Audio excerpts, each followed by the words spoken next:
What's poppin'? What's poppin'? We here for Korean or Japanese McGregor versus Sizzly. Second fight of UFC 325. Kicking off now. I think the card starts with a 3 to 4 Road to UFC bouts. So this is one of the highlighted Road to UFC bouts. Hence the reason why I'm starting the live now. Shout out to everybody who's watching.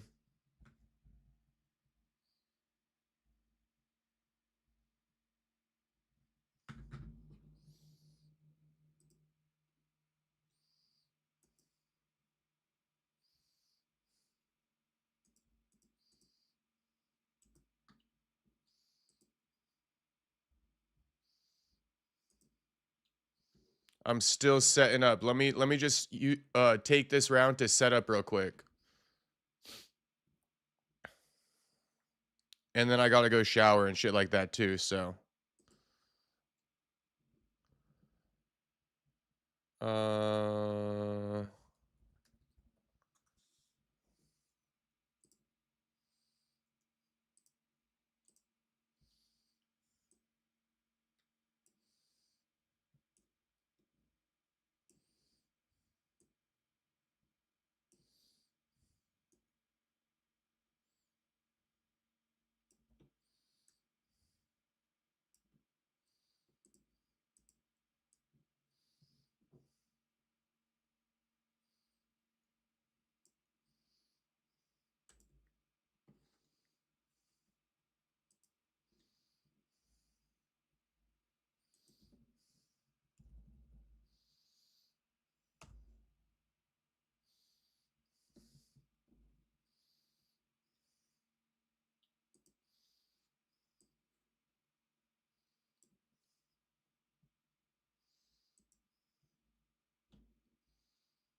okay, now we can start calling the fight.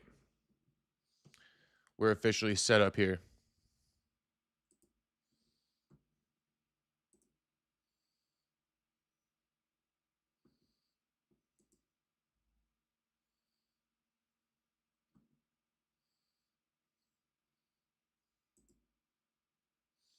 If you're just tuning in, make sure to like the stream and subscribe if you're not subscribed.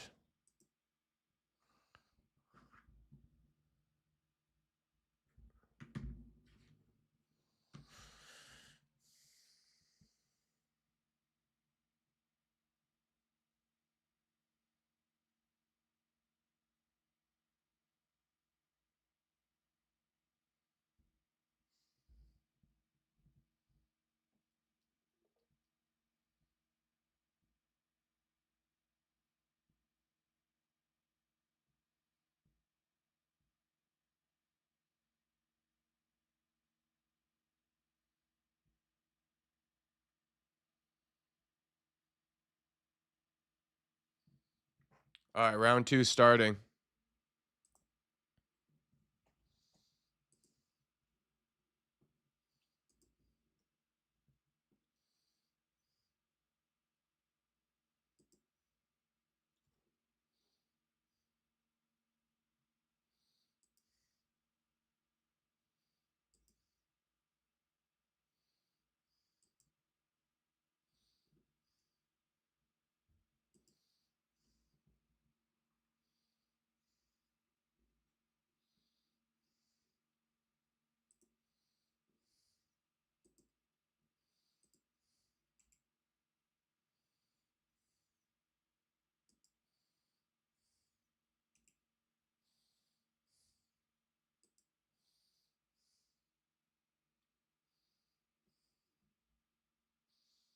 Damn, Korean McGregor touched the canvas for a split second.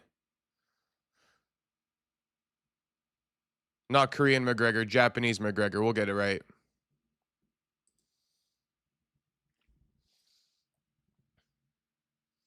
So Sizzly is pressing Nakamura in the red shorts. Sub Diddy, what's poppin', Tuxedo? First one in the chat, homie. I mean Perry. Mr. Tuxedo.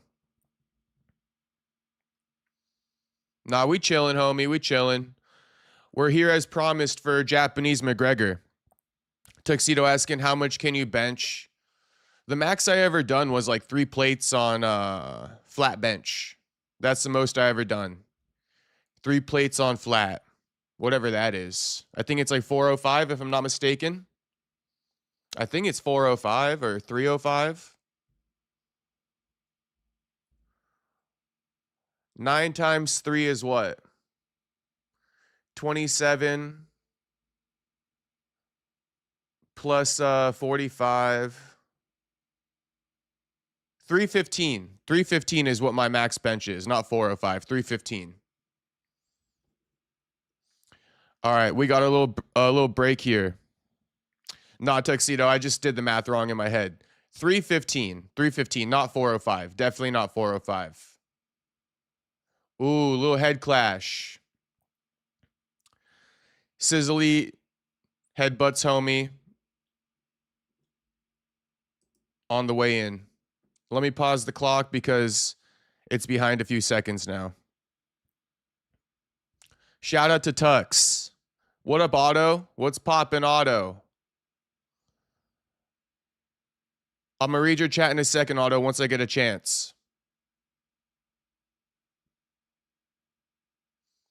Road to UFC featherweight final, Nakamura versus Sizzly. Sizzly keeps entering in. Nakamura keeps, you know, almost like crashing into him too with his head. So it's kind of both guys' fault for that headbutt earlier. You see how Nakamura, he covers and he brings his head in? I mean, nothing you can really do about that. Every time Sizzly enters, Nakamura brings his head forward.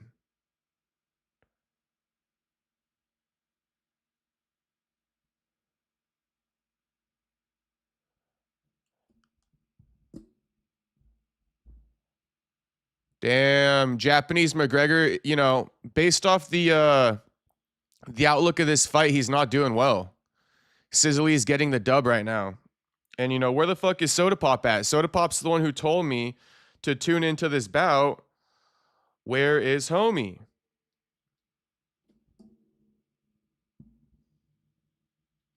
Tuxedo says Asians can't fight. Sorry, Perry. Damn, Tuxedo. Well, you know who can fight though, Tuxedo? Polynesians. Polynesians can fight. And luckily for me, I'm both. But shit, don't let me just say it. You know what I mean? Don't let me just say it. I want to test it. I want to test it. I want to actually get a fight going. I'm going to get back to training soon. And we're going to be staying ready for a fight. Because I'm done talking about it. I want to show it. I want to show it. I want to find out for my damn self. What's poppin' him? And thank you for the $2 dono, Mr. Tuxedo. Otto says, yeah, they can fight. I mean, Polynesians can definitely scrap. Who are these guys? Ju says, well, the blonde guy is Japanese McGregor. That's who he's being advertised as. And Sizzly, no clue who he is, but he's beating Japanese McGregor up to this point. Road to UFC on a pay-per-view now, kind of fuck with it. I mean, yeah. It would be free. Technically, it would be free. But they're showcasing him on a numbered card, so the viewership's got to be spiked versus if they put this on a fight night.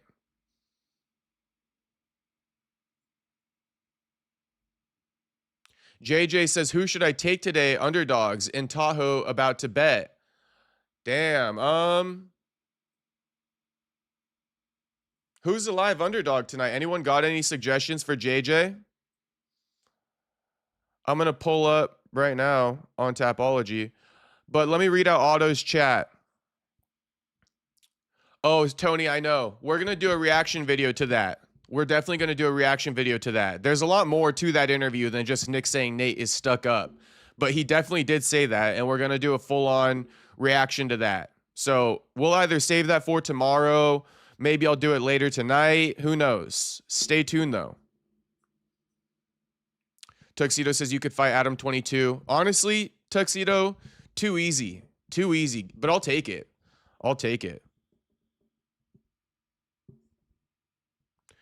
Otto saying, what's up, man? I hope you're having a great one out there and everyone else too. Sorry about last night. I passed out. Now I'm here again. Shout out to Otto. I'm having a good day, homie. Even better now that I'm on stream. And shout out to you, homie. I hope you're having a great day too. Okay, round 3 starting now. I believe Nakamura might need a finish. Let's hear what commentary is saying. Him says, you excited for the main event? I mean, I wouldn't use the word excited, him. We've already seen this fight. I would not use the word excited. Honestly, I'm a bit more excited for Dan Hooker versus BSD. I'm straight up a bit more excited for that one just because I haven't seen it before. But these boys are getting active here.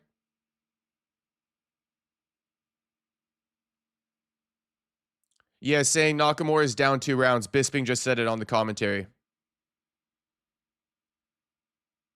What up, Dylan? What's poppin', homie? You'd expect Nakamura to fight like Sizzly and vice versa. I mean, yeah, you're not wrong. You're not wrong. You know, Sizzly kind of looks like Ilia Topuria a little bit. Oddly enough.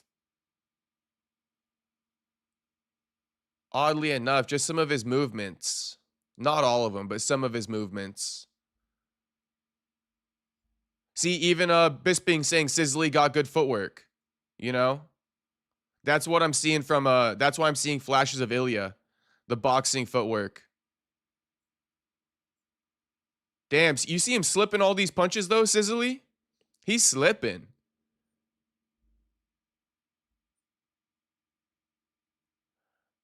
They're saying Nakamura needs a finish.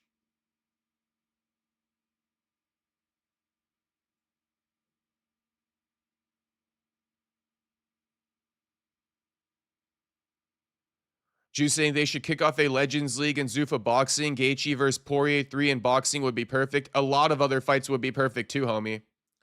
A lot of fights would be perfect. I feel like it's a great idea, but Dana White does not seem, keen on it. But I like the idea. Dana just hates, his UFC fighters crossing over to boxing. He'd rather them risk their life in the UFC octagon. That's my opinion. Or Japanese McGregor versus, wherever this guy's from, Topuria. That's what this fight is. Japanese McGregor versus, White Topuria. Let's just call him White for now.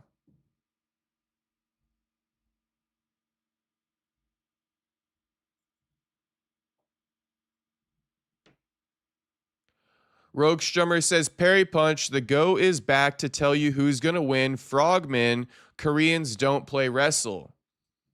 Frogman, huh? Not sure I'm familiar with who Frogman is, but we will find out. Pablo saying, oi, what's poppin'? We got everyone filing into the chat now. What up to the streets? What up to the streets? What up to James Steele? Shit, we got the streets merch coming soon, boys. We got the streets merch coming soon. I think we got some black hoodies on the way. I haven't started the process yet, but I plan on it soon. Now let me find out who's Frogman. Yeah, there ain't no Frogman. Rogue Strummer, who the fuck is Frogman? Oh, damn, Nakamura put him out. Nakamura put him out. Korean or Japanese McGregor just put him out. Damn, of course it's when I'm looking down at my phone. Rogue Strummer, I blame you, homie. I'm playing. Damn, he took him out. He took him out. Did he get him with a head kick? He caught him with a head kick, didn't he? I told you, this guy's white Ilia Topuria. Of course, the way Ilia Topuria goes out is by head kicks. This is crazy. Let's see. Nakamura needed a finish. He got it. Japanese McGregor, down 2 rounds, delivers in the 3rd. Head kick KO. Oh, knee KO. Basically, it was like he threw a head kick, but he didn't extend the foot. The knee caught him on the chin. But same motion as a head kick. Same motion as a head kick, bro. But the fucking knee caught him instead. Same motion as a head kick, but he didn't flick out the foot. He just threw up the knee right up the middle. Diagonal with the knee. Shit, let me demonstrate it. Homie hit him with the boom. Homie hit him with the That was crazy. Damn, that was crazy. I like those knockouts. I like those knockouts where they hit him with the knee with like a head kick style angle to it. Damn, Nakamura got the finish.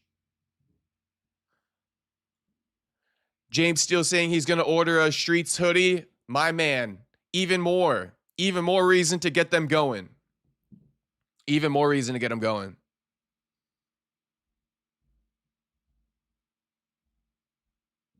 I'm going to go buy some Pro Club hoodies this week. I'll probably have to make a limited edition. I'll probably only make 20 of them.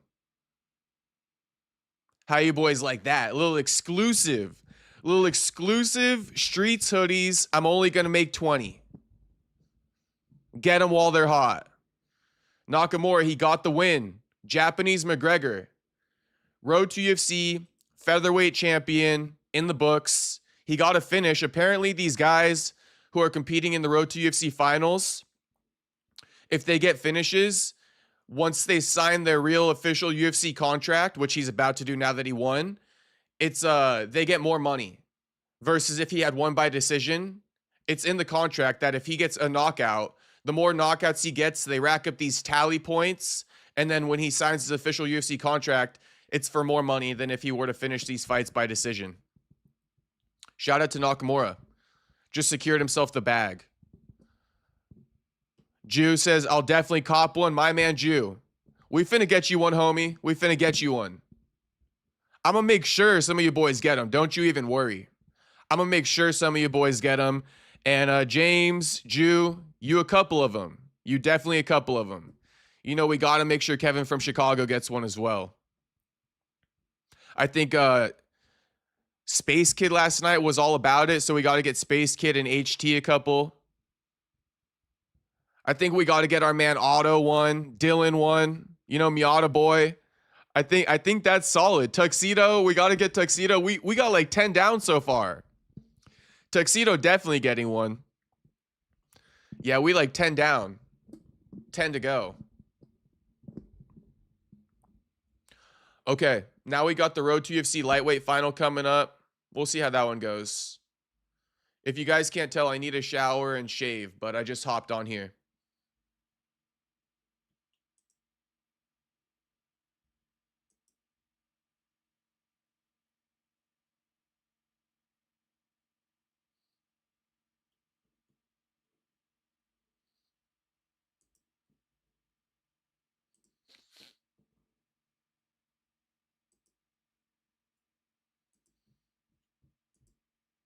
Okay, who's up?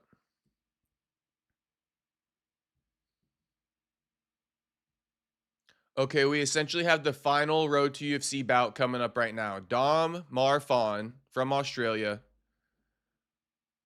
versus Song Uk Kim from Korea. Oh, and Sebastian Sizzely, he's from Australia as well, or New Zealand. One of the two. One of the two. Oh, Rogue Strummer says, He's disappointed in me for not knowing the frog.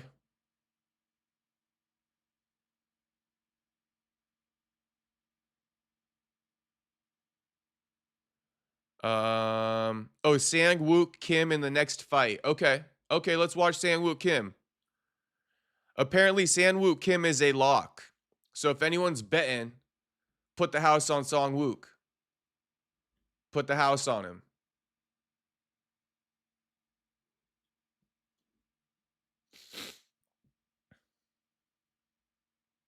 I think Jew was asking, so this guy gets a contract he probably already had now. Yeah, I mean, but it's a better contract because he finished it with a knockout. So I mean, yeah, the UFC probably would have signed him regardless.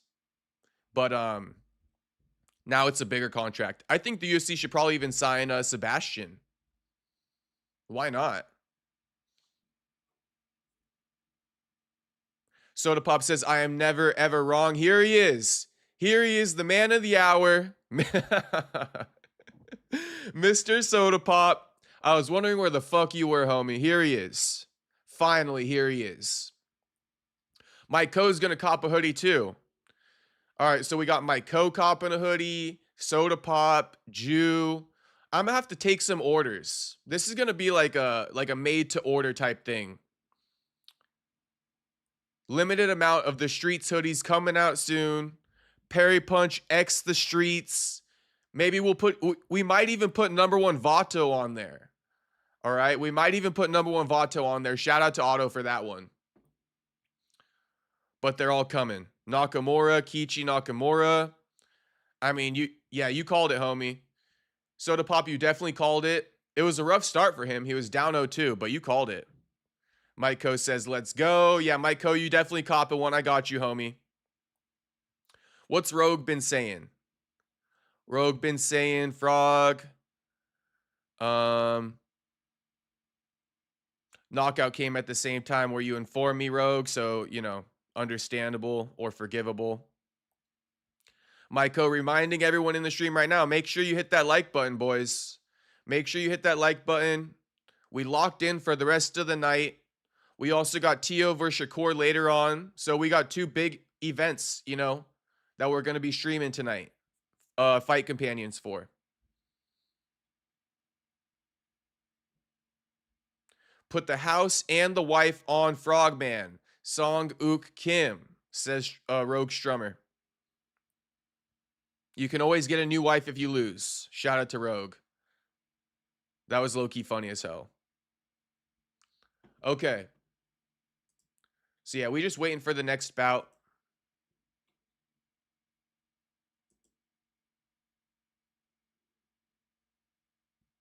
We're just waiting on that next bout.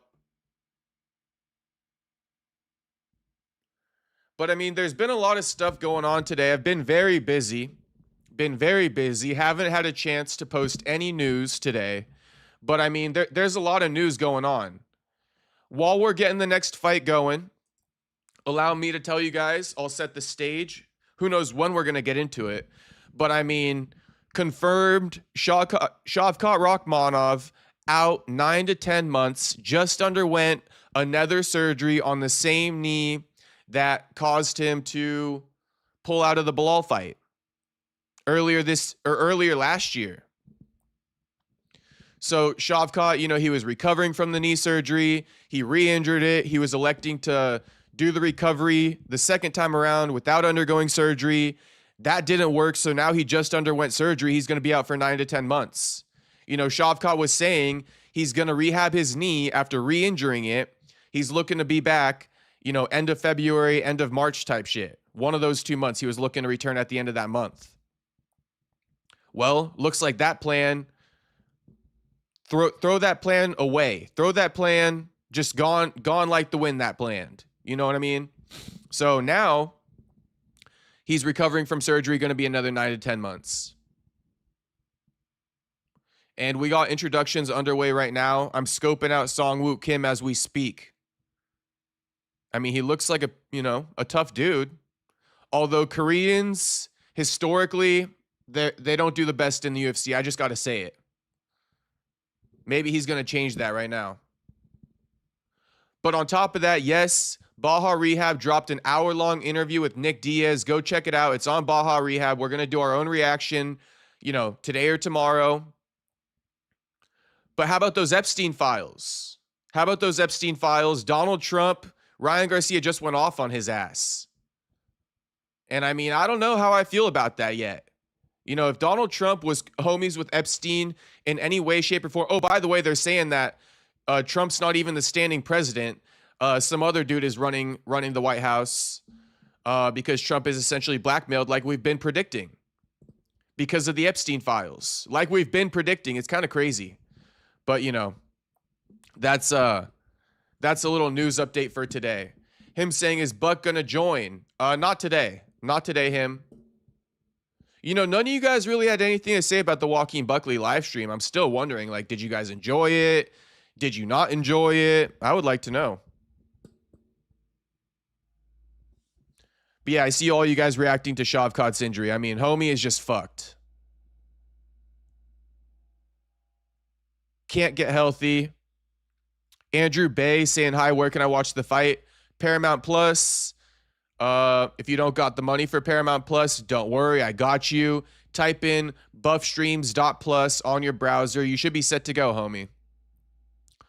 But, the fight's playing out right now with Kim and Marfan. Kim has been, dominating to this point. Mostly just grappling so far, though. Barely any striking. Kim pushed him up against the cage, and he got a body lock on him from behind. He's sneaking in a hook, looking to drag him to the canvas. Looks like he's done that. He got that hook in. He got the back. He's trying to now get the other hook in. Marfan is privy. James Steele says it was a good stream. Just wish Buck could see the streets chat. Yeah, I know. The one correction I would make for that Buck stream, James, is, I wish he wasn't on TikTok Live. Because if he wasn't on TikTok Live, he could have had the stream pulled up. You know what I mean? He could have seen what the streets was saying.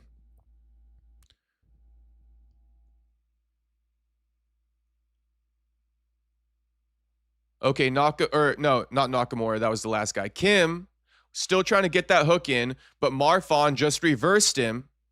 Marfan was very privy to that hook. He was not letting him get it in. Now Marfan reversed him. He's on top of Kim now, looking to run a leg lace. Kim is standing up. All right, Kim's up. Kim got one underhook. Kim got his back up against the cage, though. Marfan, landing a little bit of dirty boxing, uppercut, elbow. Inside the clinch, another elbow from Marfan. Knee from Marfan. Kim's landed a couple of, strikes inside this clinch exchange as well, too. But Kim looks like he's primarily looking to grapple first. Versus Marfan, he's doing both. He's seamlessly going between both. With that being said, Kim just reversed position. And as I said that, Marfan just reversed position again. They're both just turning each other up against the cage right now. They've been in the clinch. They've been, basically intertwined this whole round. There has not been any range striking from range this whole round.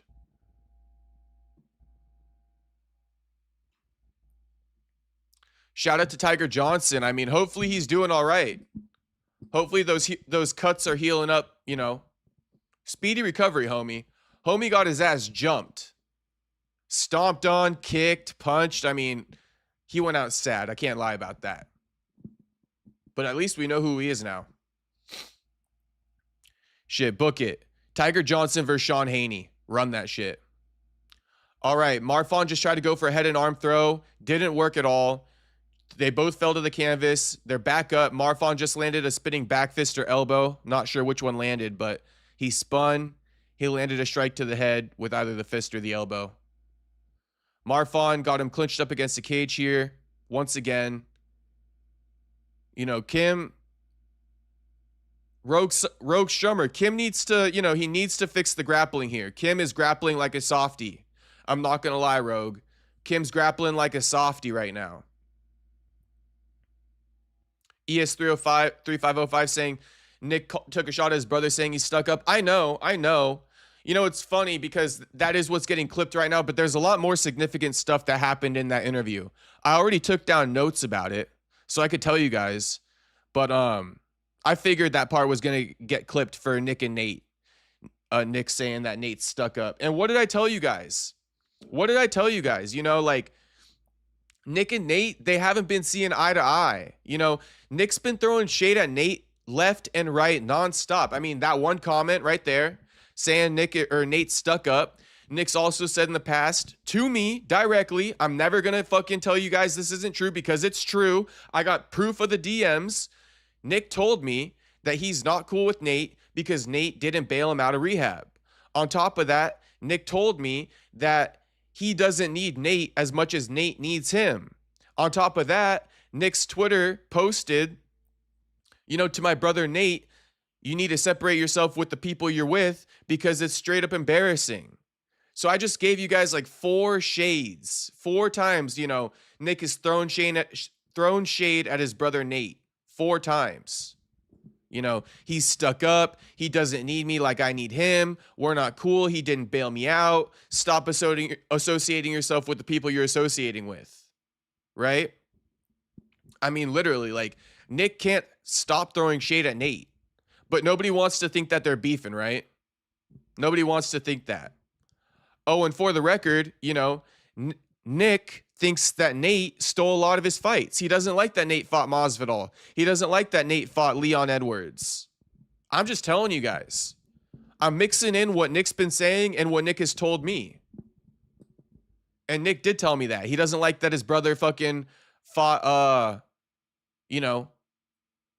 what's their names? Leon and George. Nick does not like that. Because those are 170-pound fights, and that's where Nick fights. All right, round 2 is up.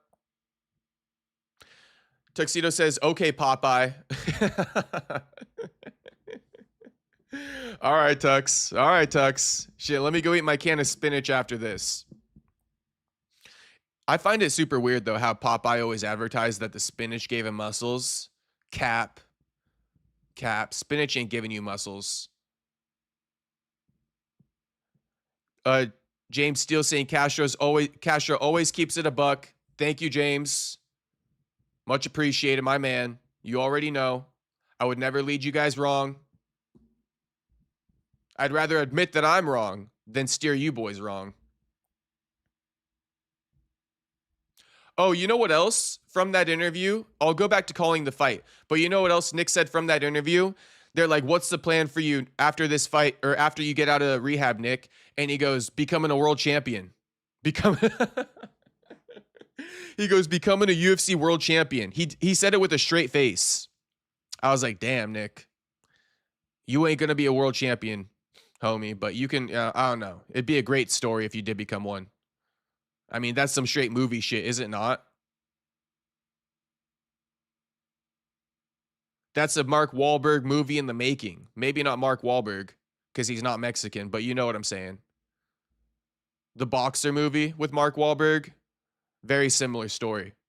If Nick were to become a world champion in the UFC after everything he's been through, especially over the last year. But there's a lot of stuff from that interview. A lot of stuff. I got notes on it. Would be cool if he did, but damn, I know, James. I know. It would be cool, but damn, that's what he wants to do. Nah, there's a lot from that interview. It actually kind of irritates me that people are clipping off the part where he said his brother Nate is like stuck up. I get it. I get the game. But man, that interview had so many more significant parts in there pertaining to his situation right now. You know, pertaining to it right now.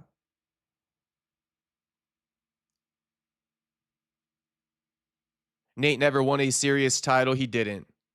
Nick was damn good in his days. WEC champion, Strikeforce champion, fought Frank Shamrock, BJ Penn, GSP, Anderson Silva, and has a plus record. Not at 42 though. ES3505. I don't think he was a WEC champion, homie. I don't think Nick ever captured the WEC belt, to be honest with you. But that's besides the point. Nick was great. And obviously, Nick was better than his brother for the longest time. And arguably, you know, he's always been and always will be better than his brother, but his brother achieved higher heights, right? So yeah, Nick has always been the better fighter, but Nate achieved higher heights. So, you know, they both got their own victories in their own rights. Damn, okay. Marfan just landed a big elbow on Kim. This has been a closer round. Kim has been fighting back a bit more.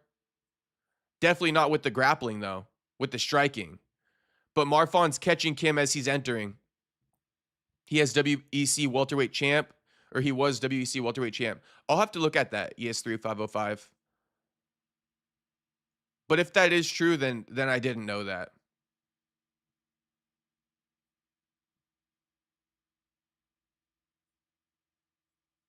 Damn, these boys are just swinging in this round. At WEC 6, he won the WEC title against Joe Hurley. Okay, ES3505. If that is true, I didn't know that. I'm going to look on Tapology to confirm, though. I believe you. I just want to confirm it for my own self. All right, they're clinched up against the cage. Kim doing the same back take sequence, putting in a hook. I mean, this is the same thing that got him in trouble in the first damn round. Here he is trying the same thing, expecting a different result. Damn, Marfan just separated with a big old spinning back elbow. Damn, that was nasty.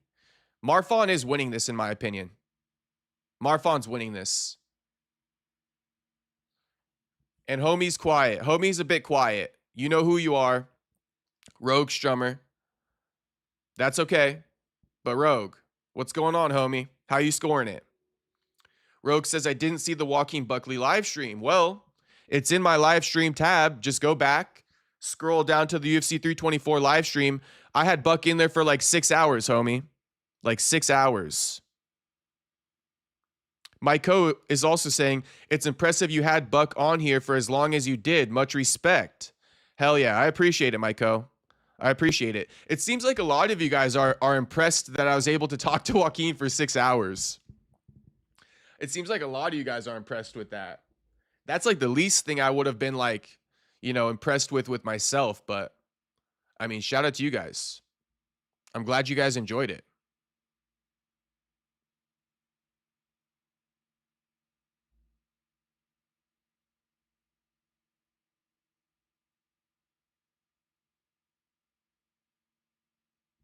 And then Perfecto, we hear what's up. I'm at work chilling. Dropping the broccoli emoji, the Jamaican flag, the smoke, the fire. I mean, shit. What's poppin', Perfecto? You at work chilling? And here I am calling the fights for you, homie. So shout out to you.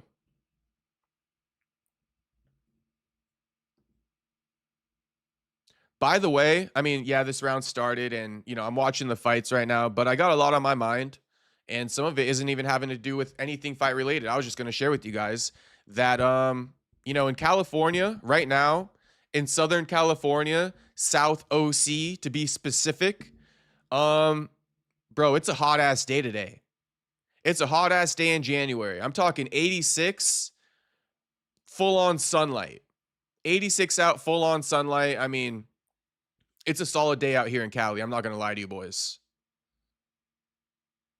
Perfecto saying, love it, bro. Great content. My man, Perfecto.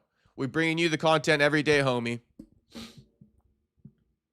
And we got improvements coming to the content. We definitely have some improvements coming to the content. Buckley keeps making fun of Izzy in various interviews. ES3505, that's because I kicked it back off.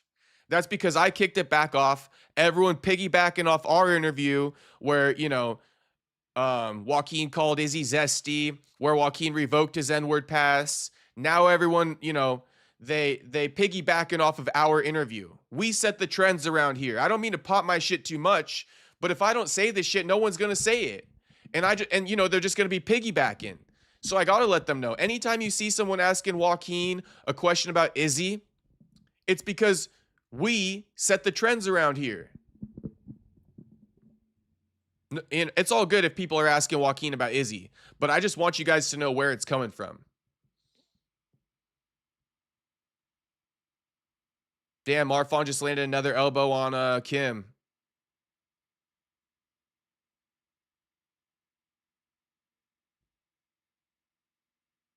James says 86 would be awesome. What's 86? Am I missing something? 86?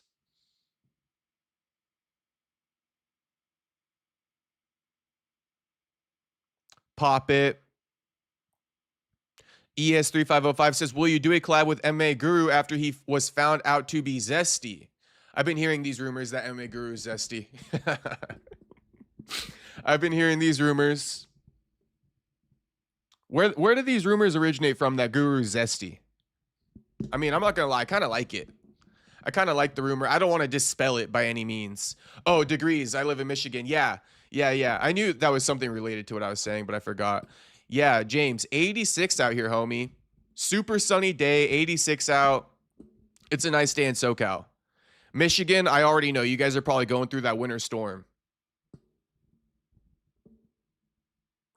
All right, there's a pause in the action because Kim suffered a groin shot. And honestly, I wouldn't be opposed to doing a collab with MMA Guru. Honestly, no hate shit. No hate shit. You know I got to get my name probably a bit bigger to fight Guru. But that's the main guy I want to scrap with, Guru. I want to scrap with Guru. No hate and shit either. No hate and shit. But we could be friends after. You know? I don't mind being friends with Guru. I don't even dislike him. I just think it would be fun for us to scrap. He a big dude. I'm sure his fans want to see him scrap. You know, I know you boys want to see me get down. Shit, I want to see myself get down. So, you know, I'm open to a Guru collab. I'm open to a Guru fight, you know, and I don't dislike Guru. I actually like the guy, and I'm still down for it.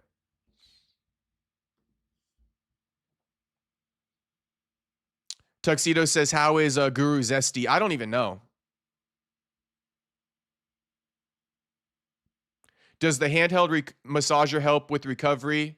I mean, I think so. I run the handheld massagers.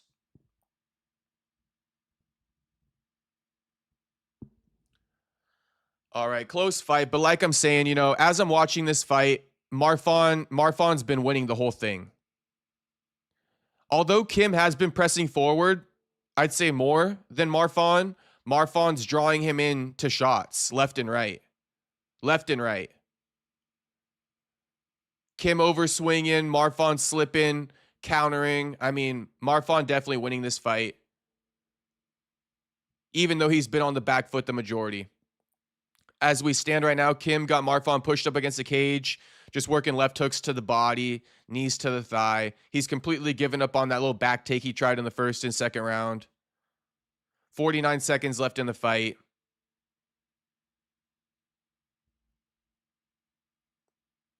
I'm right here, Tony. I've been watching. I just haven't been calling it as much. Yep, there it is again. Marfon landing a big right hand. Marfon won this shit.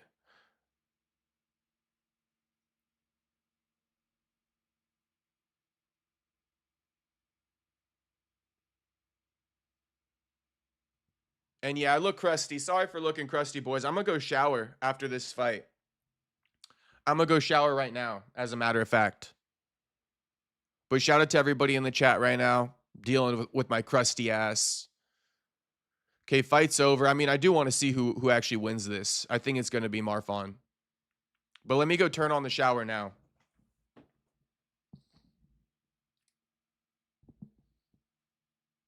Damn, now, what's his name?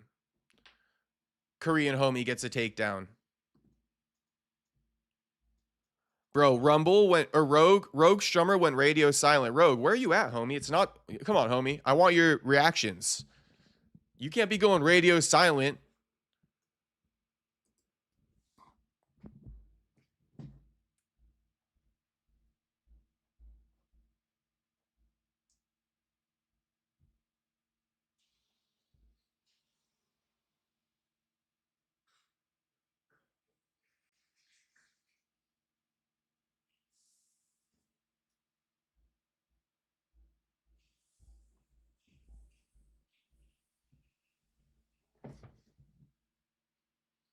Kim is Max Holloway 2, or oh.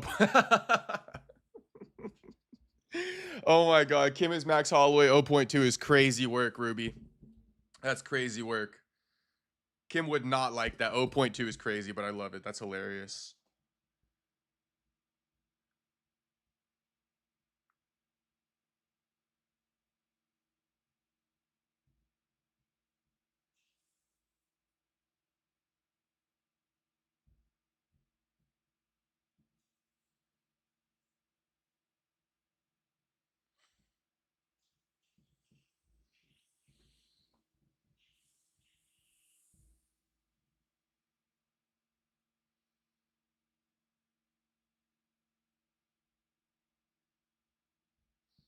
Yeah, Marfon won that shit. I told you guys.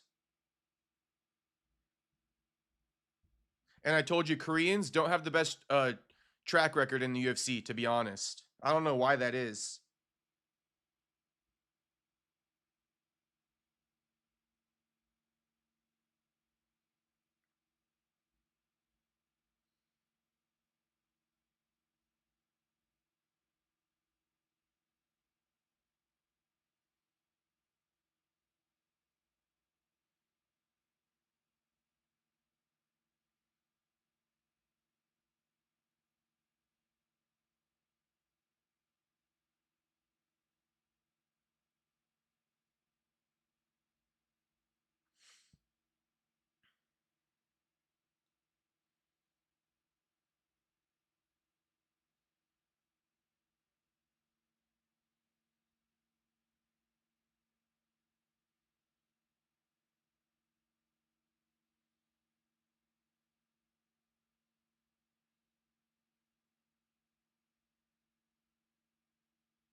S3505, who are you talking to get that information you're dropping in the chat right now?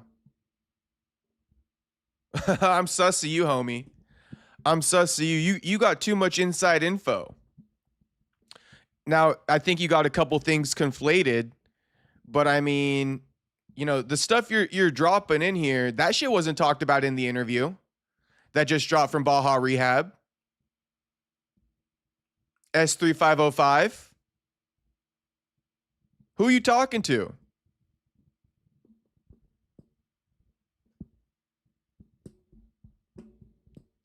I'm going to go hop in the shower, but the information is from the recent video. At the end of the video, there are slides. Okay.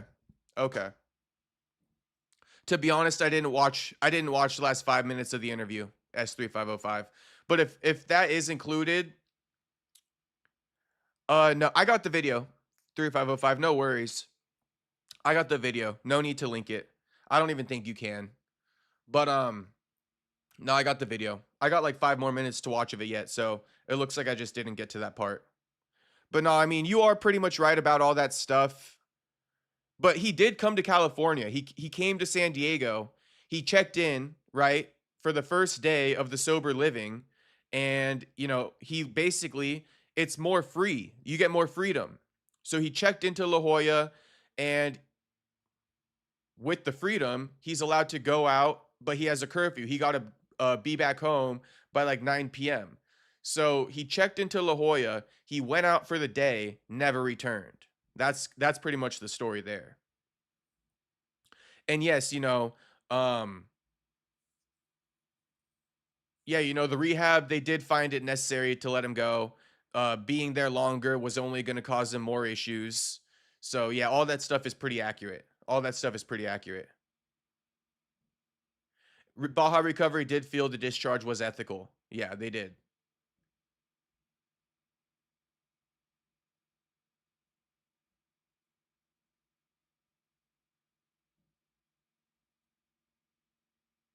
And then the part about, video also said there was external pressure to continue Nick's involuntary rehab. They felt he met discharge criteria.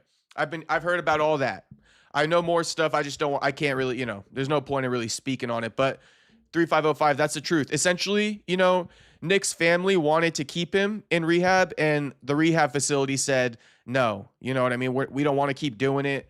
Also, rehab only lasts so long anyway. So the family wanted to keep him in there, but the rehab facility was like, we've done all we can do, like, and the UFC, I think, was going to stop paying for it anyway because the time was just coming up. You can't just pay for that stuff indefinitely. So that's kind of the story there. All right, but let me go ahead and shower. I'll come right back. I figured this is a good fight to go shower on.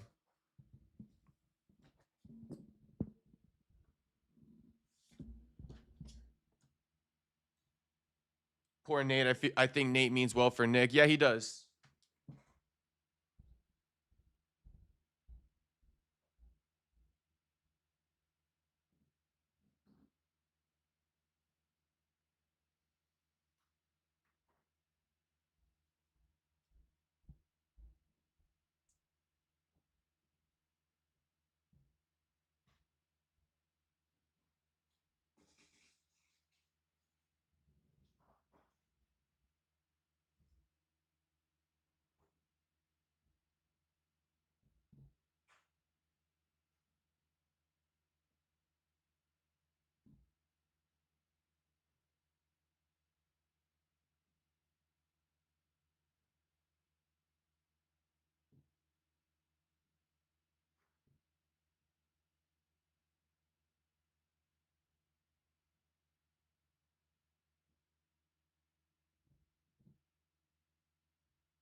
We back in perfect timing. What I missed out on, boys.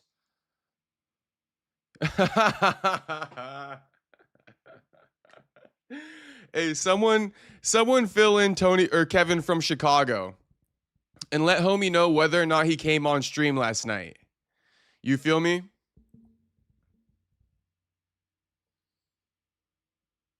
Someone let Kevin from Chicago know if he popped on stream last night.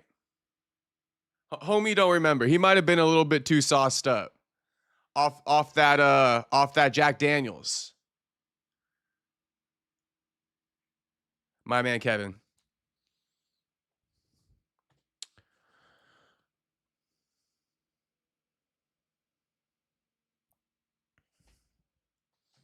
What up, Prime? Prime saying, watch Volk add Diego again to his defense gauntlet. I mean, that's what's finna happen, bro.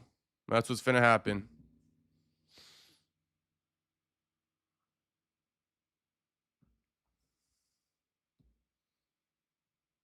Damn, these guys are like posting on X these days. Like DC, Strickland, O'Malley. I wonder why they post on X, or not X, but Threads.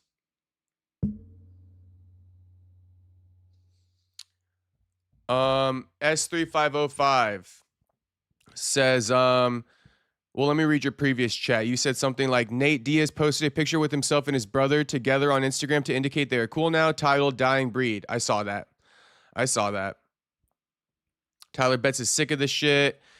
ES3505 says, Perry, do you want to be a pro fighter or become bigger in the content journalism like MMA Guru?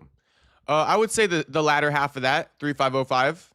I don't really have any aspirations of being a pro fighter at this stage in my life. But I definitely want to become bigger in the content journalism game, so to speak. Definitely. I mean, we want to come for Guru's spot. You know what I mean? We want to be seeing eye to eye with Guru by the end of the Big 26, preferably midway through the Big 26. And I think we're going to get there. 3505. But yeah, I definitely want to become, bigger in the content journalism game, for sure.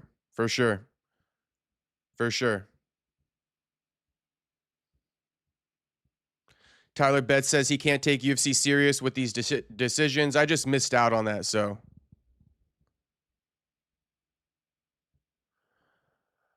If Volk loses, I'm going to crash out. Me too, because I got a $100 bet in exchange for 200 push-ups with HT. So I need that bet to cash. You feel me? Volk needs to win, or else I got to do 200 push-ups on stream. Aries says Diego winning this time around, y'all. Hopefully not. Prime says you were bigger than MMA Guru in one live stream, and that's the UFC 324 stream. I mean, I guess you could say so, Prime. I guess you could say so. I had a higher profile guest.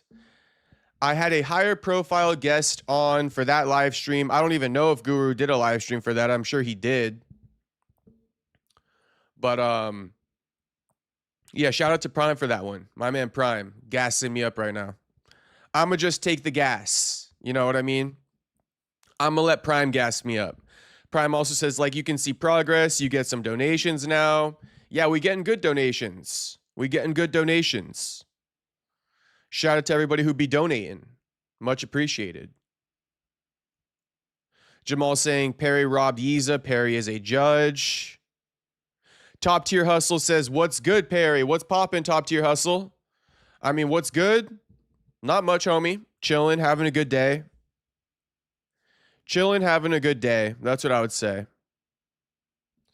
Nothing to complain about, I told the chat earlier, I told the streets earlier, a nice, sunny, 86-degree day in Southern California, South OC.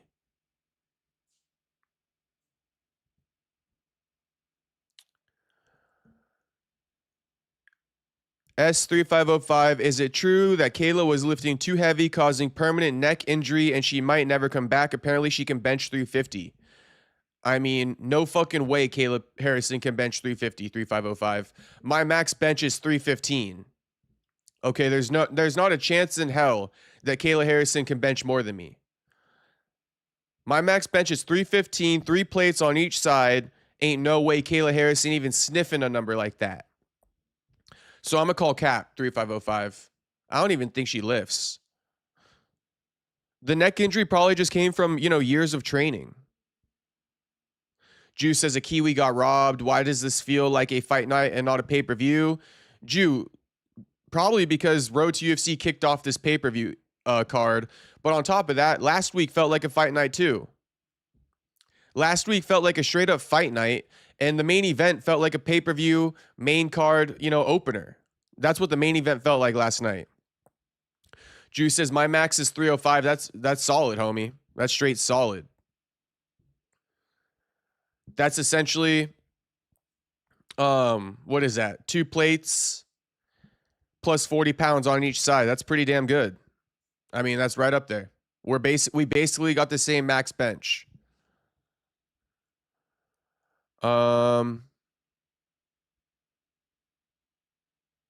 Ruby Z saying Castro was the biggest MMA YouTuber in 2025? Question mark. I mean, I might have had one of the best come-ups in 2025, Ruby Z. I think if you're talking about, MMA YouTubers who are blowing up in 2025, I mean, I'm up there. I'm in the running. You feel me?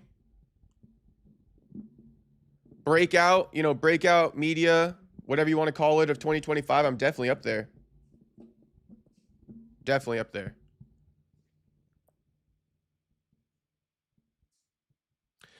S3505 says the rehab video pretty much shows everything Perry Punch said was true. Thank you. Thank you, 3505. Let them know, 3505. Let them the fuck know. Because a lot of people, you know what I mean? They can't handle it. They can't stand it that I had all the exclusive information first. They can't fucking stand it. That's okay. That's okay. I was about to say that's okay. That's okay. Tell him to stay mad. Tell him to stay mad, 3505. Ruby Z says my max is 225. Been weak at the weights game. I mean, I wouldn't say 225 is weak by any means, homie. 225 is like top, I don't know, 15%, top 20% for the average person walking around in the wild. You feel me? If you're an average person walking around in the wild, benching 225 is like, your top 25%, I'd say.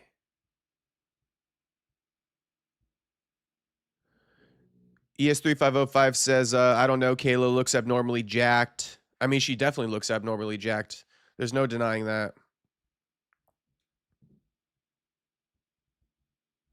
Tyler Betts, damn, he hits like a truck. I hit 1025 or 1025 on the punch machine at the bar. Get at me. Gotta top the record every bar that has it. Bro, you punched harder than Joaquin and Mike Perry. Joaquin and Mike Perry just did that shit at the Dirty Boxing show on Friday, last night, or maybe Thursday night. And Joaquin and Mike Perry didn't even break 1,000.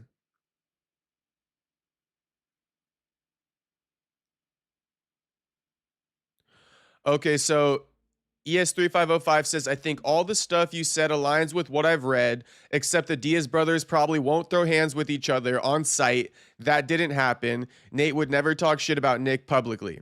Yeah, Nate would never talk shit about Nick publicly. You guys gotta admit, it was the most juicy thing I told you guys was that if Nick showed up in Stockton, Nate and the boys might jump him if he tried anything. That was gold. That was fucking gold.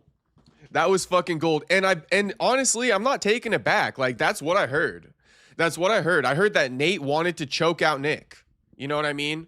For better or for worse, sarcastic or not, you know what I mean? Like I always say, there's a little bit of truth in every joke. That's what makes it funny.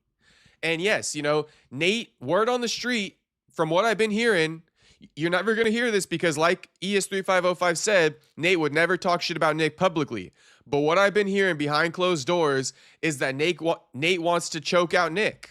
And I'm sure he wanted to choke out Nick even more when Nick fucking talked shit to him on X the other day. And I bet you Nate wants to choke out Nick right now after he heard that Nick called him stuck up. So, yeah, I mean, they were going to jump his ass. They were going to jump his ass, but was it really going to happen? No. But they were, you know, like, just understand what I'm saying. You feel me? I know you guys do. But it's like, were they really going to jump Nick? No. Did they talk about it and joke about it? You know, yes. Yes. It was along the lines of like, bro, if Nick comes here and tries anything with you, we got your back. You know what I mean? We jumping in type shit. That's kind of what it was. But that was gold. That was gold. That was gold when I told you that the brothers could fight.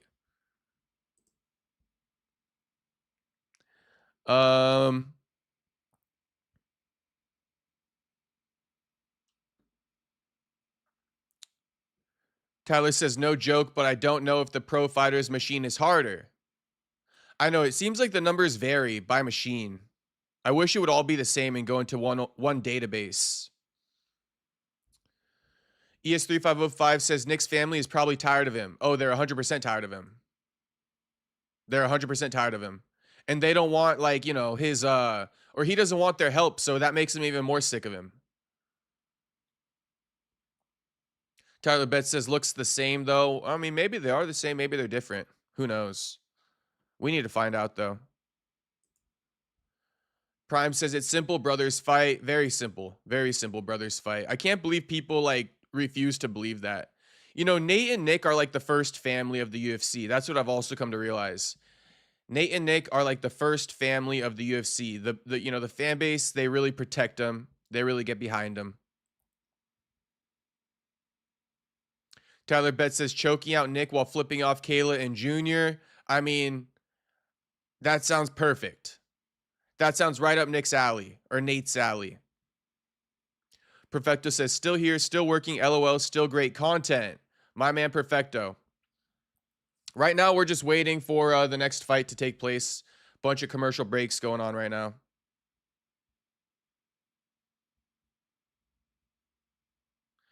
ES3505 says, I've seen the brothers once in Vegas during Anderson Silva versus Vitor Belfort. Nick looked much bigger than Nate back then. Prime says, who remembers when Jacob had like a green background? When the fuck did I have a green background, homie? This has always been the background. Prime, this has always been the background, homie. If they're in fighting shape, Nick is much better than Nate. I mean, yeah, Nick is definitely better than Nate, for sure. Nick got Nate into MMA. What I was going to bring up, though, towards the end of the interview, before this fight gets underway, I'm just going to present this to you guys. You can drop your opinions in the chat. But in the interview, the interviewer specifically asked Nick, you know, when you get out of here, are you going to go back to the same circle you were with that you were essentially kicking it? How do I say this? Are you going to go back to the same circle you were kicking it with that got you in here, right? That landed you in here. What's that circle? Kayla and Martin Sano. And Nick essentially said that, like, you know, Nick said something along the lines of, well, yeah, just because it's raining outside doesn't mean I shouldn't go outside type shit. Something like that. Something like that. And then Nick was saying, like, you know, I'm not a bad judge of character. But Nick essentially gave this example of like, yes, I know kicking it with Kayla and Martin might be trouble. And yes, kicking it with them got me in here in the first place. But just because it's dangerous doesn't mean not to do it. That's basically what Nick was saying. I mean, I'm sure you guys heard it. Anyone who watched the interview, you heard it. It was towards the end. And then Nick was saying, I'm not a bad judge of character, but he literally went back to Kayla and Martin. I don't know, man. That was some of my thoughts on it. Oh, Prime says, in your Bellator 284 interview. No, I think you're right, homie. I think you're right. That's so far back, though. That's my Aaron Jeffrey interview. That's like 3 years ago. Not Prime. You a diehard fucking day one if you remember that shit. God damn, Prime. Yeah, that's true. That's true. I got it right behind me, actually. Okay, fight's starting, though. All right. Obon Elliott.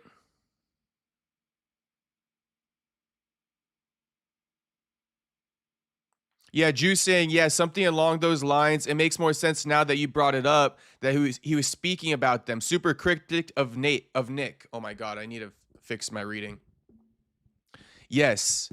Yeah, it was super weird. And it was even weirder that Nick was like, just because it's raining outside and you can get wet doesn't mean you shouldn't go outside. It's like, well, you should probably go outside dressed in a hoodie, right?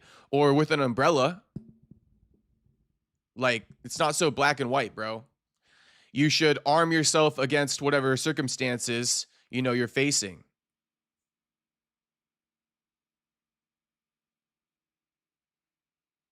Who remembers Michael Johnson? He was going to fight last weekend. All right, they're back up to the feet. Also, Alexander Hernandez. I mean, shit, I'm just talking about a bunch of random shit. I can't even focus on these fights. But I got to say this one too. Alexander Hernandez issued a statement, and he kind of is insinuating that like he wasn't the one who had anything to do with the canceled bout. I don't know. Makes me think that Michael Johnson might have had something to do with it. Who the fuck knows? But Alexander was like, I would never. And Michael Johnson is still yet to issue a statement, so I don't know. Also, I saw someone saying, where was it?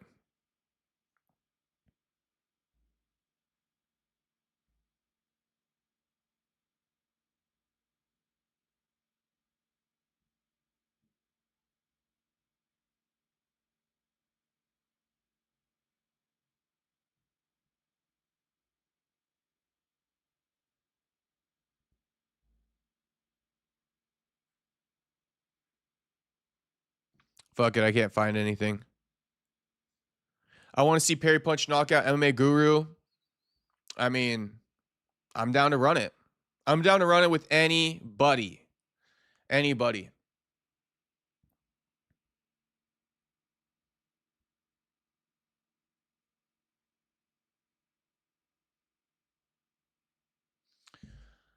Obon Elliott got McAuliffe pressed up against the cage right now.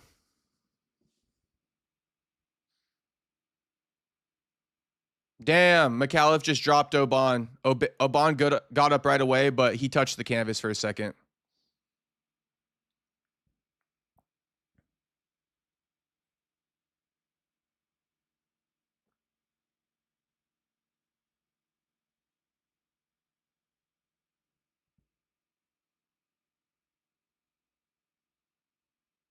Looks like Obon made a full recovery, though.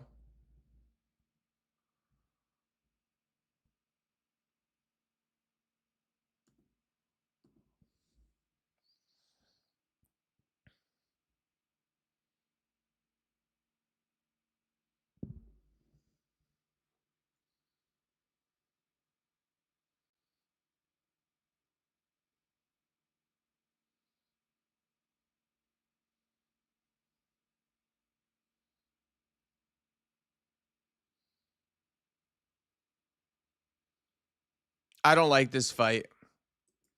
I don't like this fight if I'm just being honest. I'm more intrigued to see Malkoun versus Torres Finney.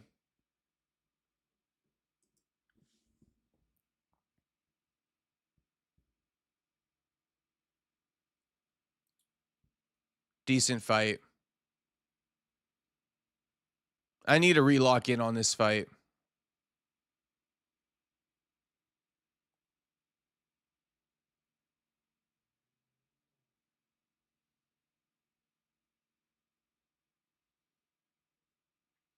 $15 strikes to 7 in favor of Obon Elliott this round.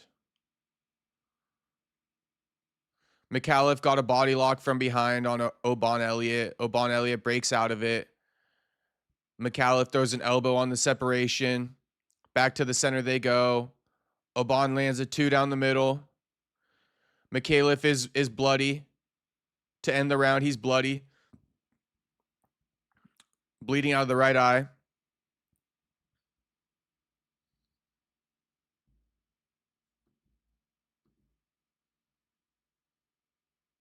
Round 1, I'll probably score it for Oban. Seems like Oban won it.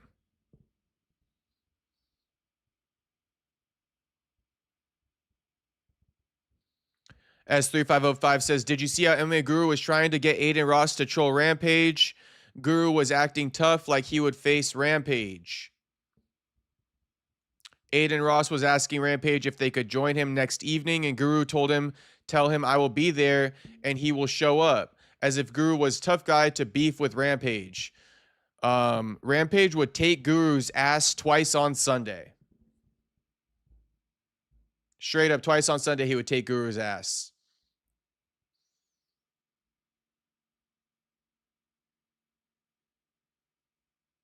And I didn't really pick up on that, to be honest with you. But I did pick up on Guru's like delusional confidence that he thought he could take down Arman Sarukian. I did pick up on that. Like Guru really thought he stood a chance against Arman because he's bigger than him. All right. Round 2 starting.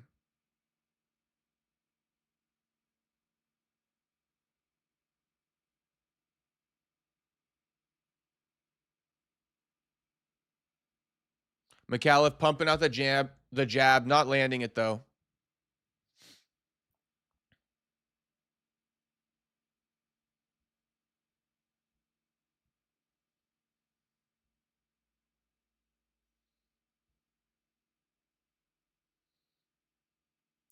Oban countering McAuliffe with a jab, 2, 3, 4. McAuliffe is throwing, but he's not landing anything. I mean, it's actually kind of like pathetic. McAuliffe is just swinging at air, and he's not even trying to hit him. Just to be honest with you. McAuliffe isn't even trying to hit Oban Elliott.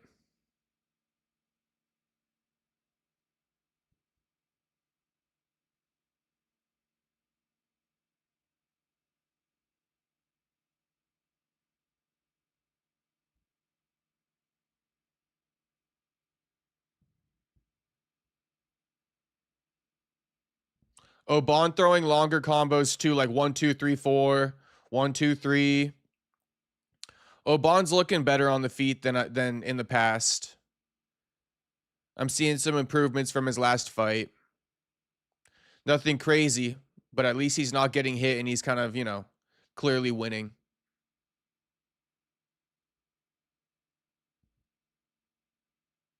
Southpaw versus Orthodox matchup, yet McAuliffe hasn't thrown one rear body kick.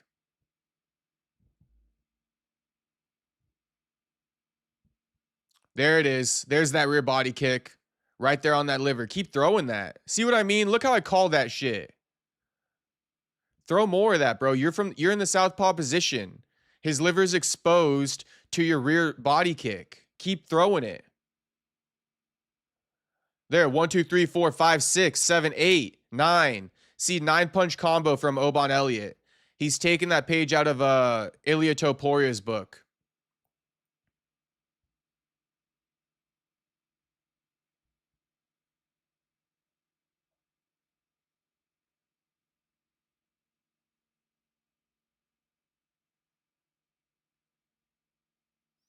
McAuliffe got this clinch. Drag in Oban to the ground. Oban standing back up immediately. Coach Perry, I mean, you already know. Okay, McAuliffe got the back. Both hooks in. He crossing his legs, though, which is ill-advised. But Oban, he not even privy to it. Damn. Choke, rear naked choke in. Oban fighting the top hand. But homie readjusting the choke. Homie readjusting the choke. Oban about to tap, it looks like. Oban looks like he's about to tap. Oban looks like he's about to tap. He can't peel off the hand anymore. Homie hit it behind the back. Homie hit the hand behind the back this time. Oban went out cold. Although I don't know if Oban fully went out. Did Oban fully go out or no? Damn, McAuliffe got his ass. Damn, after losing the first round, McAuliffe got his ass. Oban was looking to strike. McAuliffe mixed it up, took him down, locked in that rear naked choke real quick. Real quick. Hello, says Keichner. What's poppin'? Tony says sleep. Top tier hustle going wow. Mike Coe going strong finish. I mean, strong finish for sure. This is what everybody wishes Patty could have done to Gaethje last weekend, isn't it? This what even Daddy Dana was calling for Patty to do to Gaethje last weekend. If Patty's watching this, he got to be like, damn, I missed my chance. I should have done this to Gaethje. Look, peels off the hand. Then he goes vice grip. Then he goes vice grip. You know, this whole thing is super lame. Stop doing this shit. I don't know who needs to hear this in the Big 26. Whoever hits a rear naked choke like this is retarded. Okay? You hit the rear naked choke like this. Okay? This elbow behind the fucking shoulder blade. Behind the back. And you choke their ass. All right? Palm to palm grip. Okay? Bring that elbow back behind and choke their ass. This shit is like early 2010s. Okay, this gay ass shit right here, early 2010s. Nobody finished a choke like this in the Big 26. We all know the fighter's coming to peel off the hand. Then you got to readjust anyway and hit the fucking vice grip.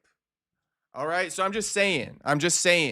Why waste time doing this just to let him peel off the hand and then you can readjust your hands? Just do this from the start. Congratulations to McAuliffe.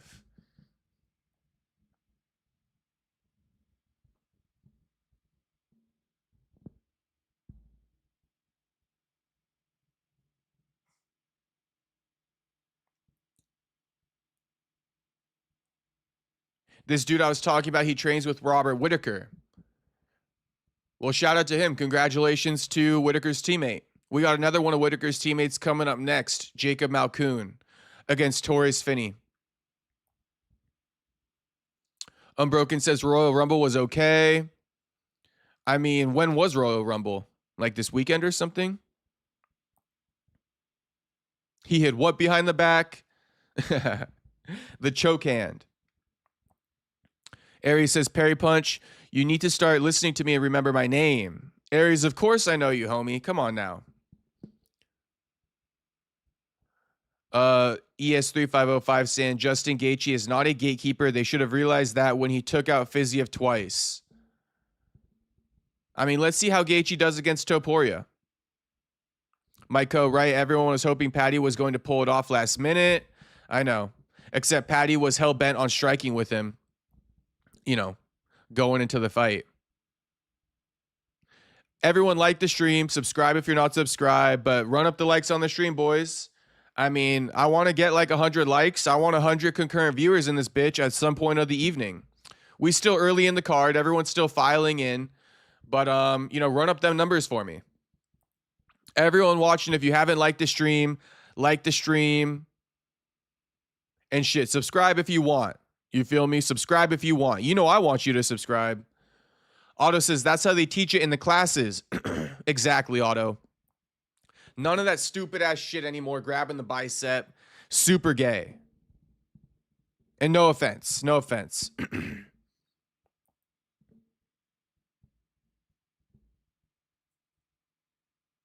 Okay, Royal Rumble was in Saudi Arabia. They built an arena for it. Shout out to Unbroken. I didn't even know that was going on today. Ricky, what's poppin', Ricky? What's up, my brown brother? What up, Ricky? Good to see you, homie. Good to see you, homie. It's been about a week since I seen you. Top Tier Hustle says, real talk, in MMA, it's easier to pull the glove/arm down to get out of the RNC. Seatbelt grip better. Shout out to Top Tier Hustle. It definitely is.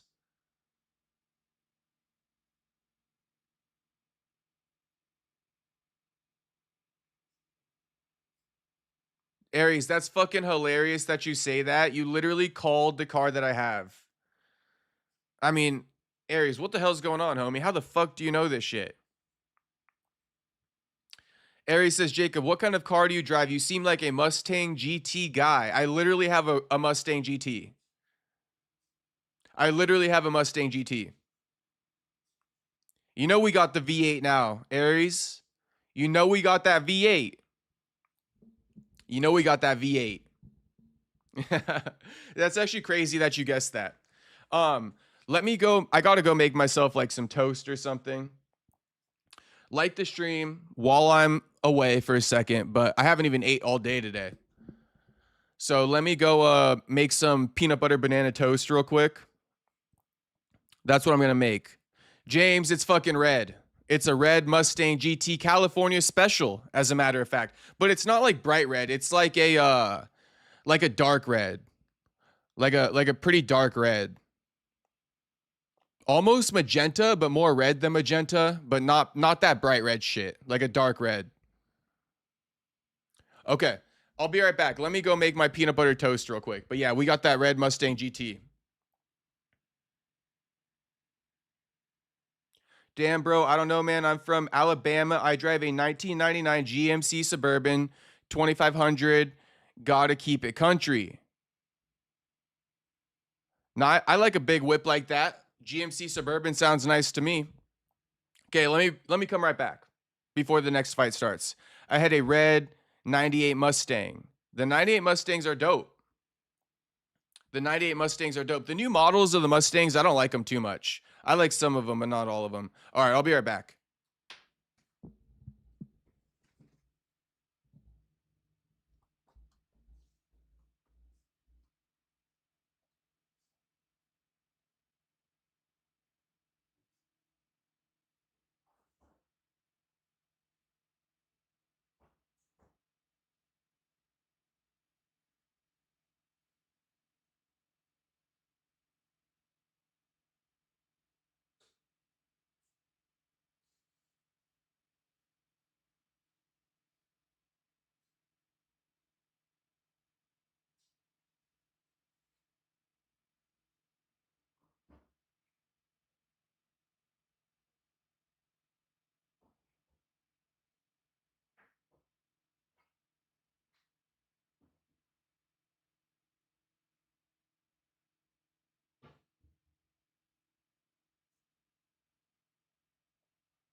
Culture Rep talking about too many fights going on to tune into the stream. No worries.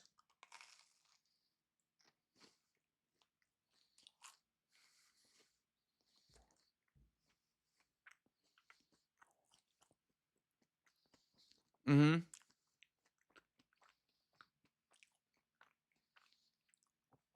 This should be a solid fight. Torres Finney be training at AKA, it looks like. He got Daniel Cormier's boxing coach in his corner at least.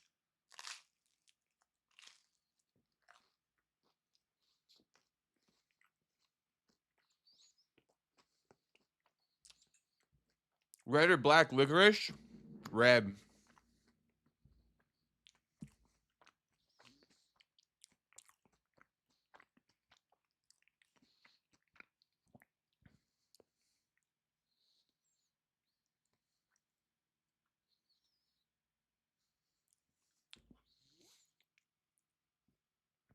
Culture Rep, in case you're wondering, we will be doing a fight companion for Tio versus Shakur. James still saying peanut butter on the toast? Yeah, homie. Peanut butter and banana on the toast. I mean, struggle meal, I don't know what number we on, but I'm leaking all my struggle meals to you boys. I don't think I've eaten a peanut butter banana toast on stream yet. But all the loyal viewers, you guys know, I be showing all my struggle meals. All right, fight is on. Honestly, peanut butter banana toast probably the most elite it gets. That and like a grilled cheese. Gotta be like the most elite toast you can make. And yeah, grilled cheese, call it a sandwich, call it toast, call it whatever you want. All right, Jacob Malkoun back for the first time in over a year. Hasn't fought since his last win over Andre Petroski in 2024, bro. All right, Jacob Malkoun, takedown attempt. Finney turns out of it, kicks out.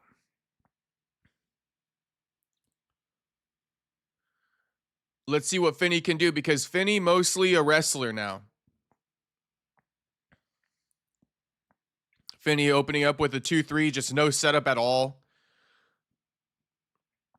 Malkoun landing a couple, doubling up on that left hook, hitting that left hook again. Bisping calling it a jab. It's a left hook. It's not a jab, and I know he knows that, but I'm just letting you guys know. Why was he out? I don't know. Genuinely, I don't. Maybe an injury. He didn't have any bookings or anything, though, since that Petroski fight. Ooh, nice 1-2 down the middle from Malkoun.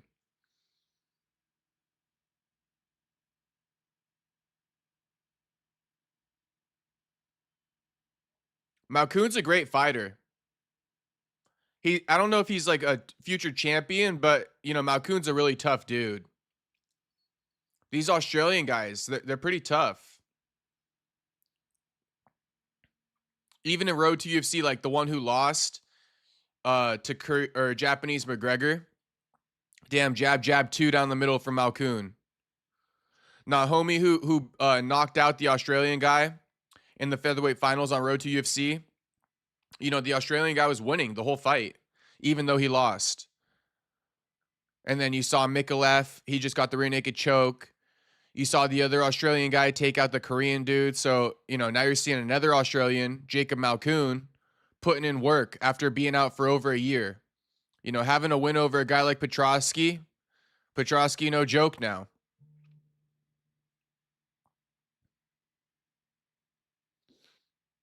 Malkoun piecing up Finney, though. And I think this is the stuff Dana talks about when he's like, you're not ready for the division, bro. You're too big or you're too small for the division. They're showing him right here, like, bro, you're not cut out for the UFC middleweight division. You're like 5'7". Finney too muscle bound. He got to cut down, and he has no excuse not to. Malkoun has solid boxing, it looks like, says Myko. Yeah, and what if I told you that Malkoun is primarily a grappler? What if I told you that? Looks like Malkoun's been working on his hands quite a bit since he's been out. Doesn't even need to grapple with Finney, because he's just exploiting the hole in Finney's game right here. Why grapple Finney when Finney can grapple? He's electing to strike with him instead because Finney can't strike. Finney getting teed off on, though. I'm talking bad, bro. Finney faking a shot. Malkoun throwing these 5-punch combos, though, and landing them all on Finney. Finney holding the gloves now. Finney got his mouth wide open. 1 minute left in the round.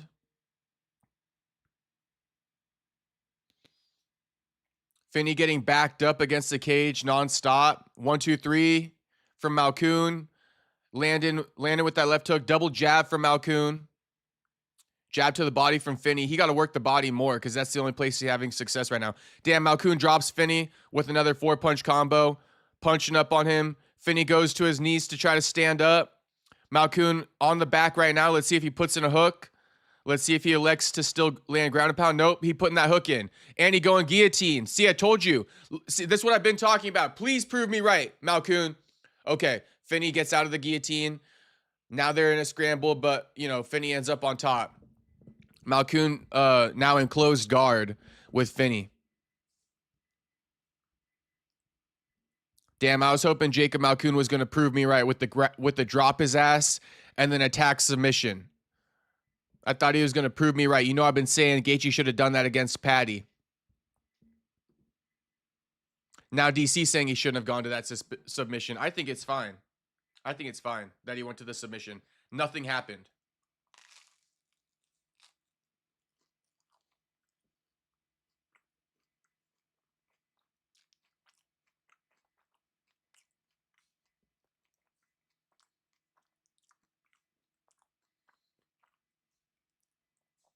Dylan saying people were hyping up Finney too much, like they do with every prospect. Can't wait till this happens to Gable Stevenson. They do this with every prospect, bro. MMA fans don't know what the fuck they're looking at. That's why. In what world is Torres Finney gonna be a force to reckon with at 185? He's not.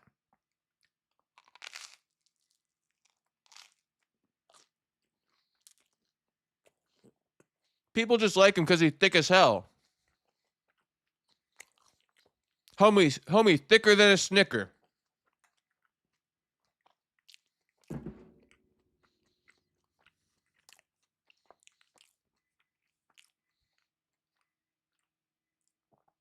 Homie, thicker than a Snicker.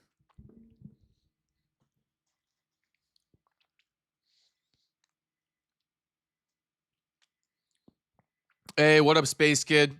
What up, Space Kid? Finney looks so bad. There's no way he got this high up without being able to defend, LOL. Bro, it's just because, like, the UFC competition versus the regional scene competition, it's like, I'm talking like 10-level difference. Guys you fight in the regionals versus guys you fight in the UFC, I'm not surprised Finney was undefeated. But in the UFC, that shit ain't going to continue. And you're seeing it right now.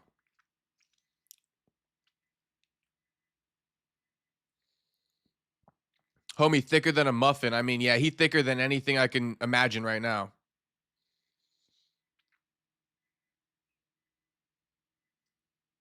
Finney looks like they just pulled him out of the crowd. I mean, bro, why the fuck is he so big? Apparently, Finney hurt Jacob Malkoun or something. They're headbutting. Finney sees something. He dirty boxing Malkoun now when they clinch. All right, let me go back to calling it. Straight up punching bag. He has no reason for being this big. He has no reason. There's no excuse, bro. Your coaches should be on your ass being like, yo, homie, you look thick as fuck today. Belong at 170. Honestly, you could probably cut down to 55, bro. With that frame you got.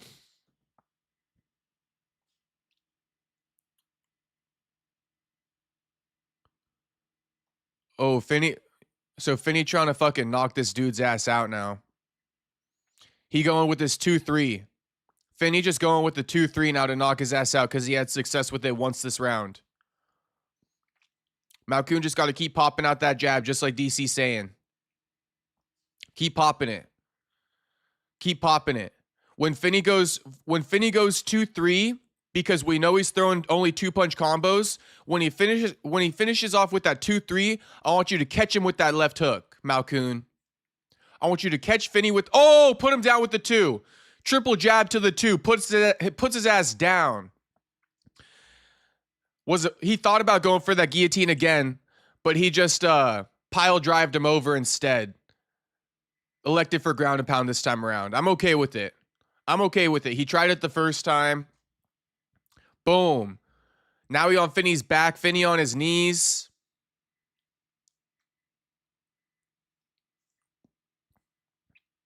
I told you, Finney's too predictable on the feet.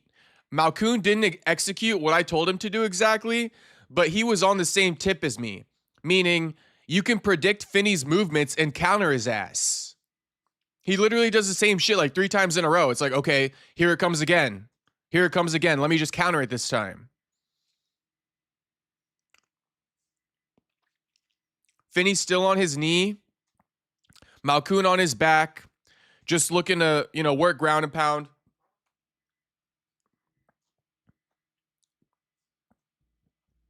What up, Stu? Stewart in the chat. Finney is throwing and his feet are 20 seconds behind. Oh, that was a good one. On the cage now. Beat that ass. Why is he grappling again? Well, because he dropped him.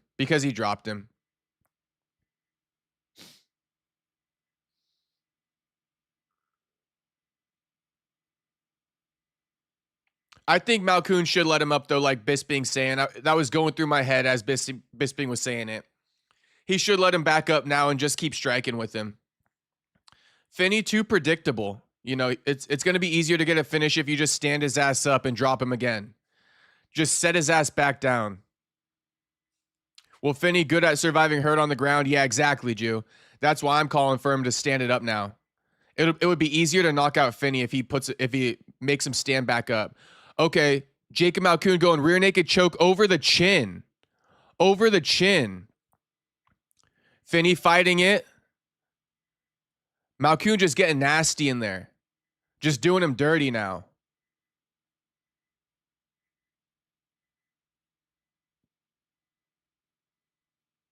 I want to see Finney versus Duran win. This Duran win 2.0.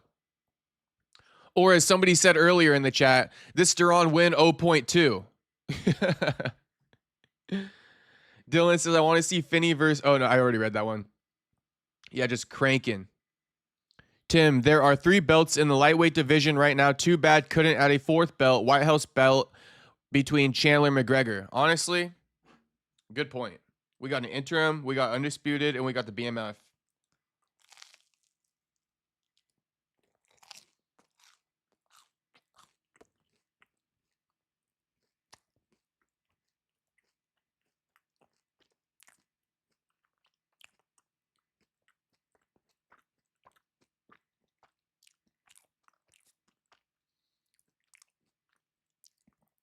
Finney looks like he hasn't missed a meal in years.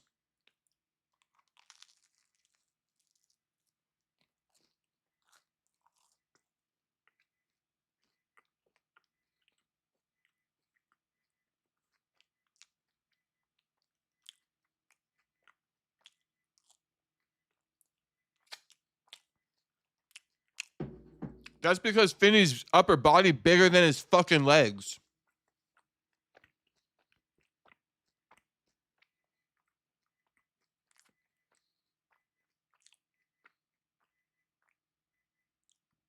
Dylan says Finney definitely juicing. Finney's upper body is bigger than his, lower body. That's crazy. Finney's arms are bigger than his fucking legs. From the knee down, at least.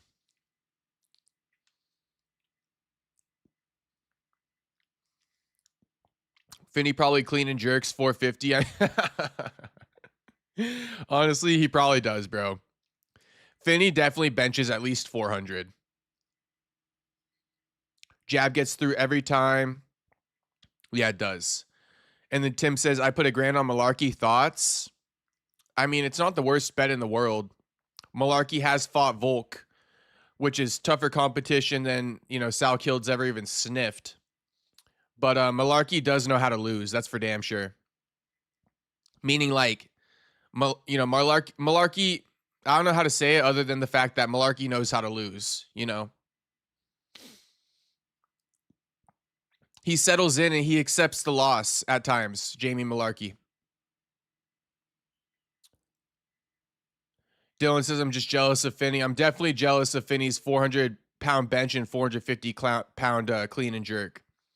I am low-key jealous.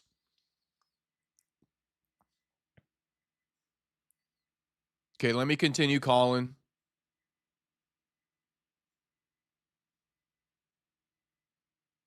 They're both standing at striking range in the middle of the octagon.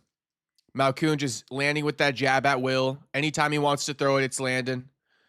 Finney's left eye is wearing a bit of the damage. Finney just tries to throw a massive-ass left hook. Like someone else already said, his feet 20 seconds behind. Finney throws his hands and then his feet move. You feel me? Terrible.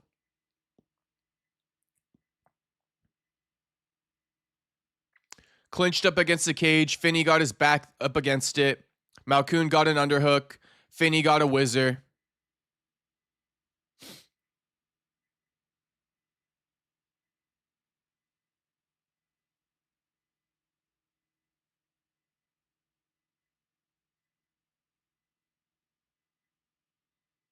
Still clinched up.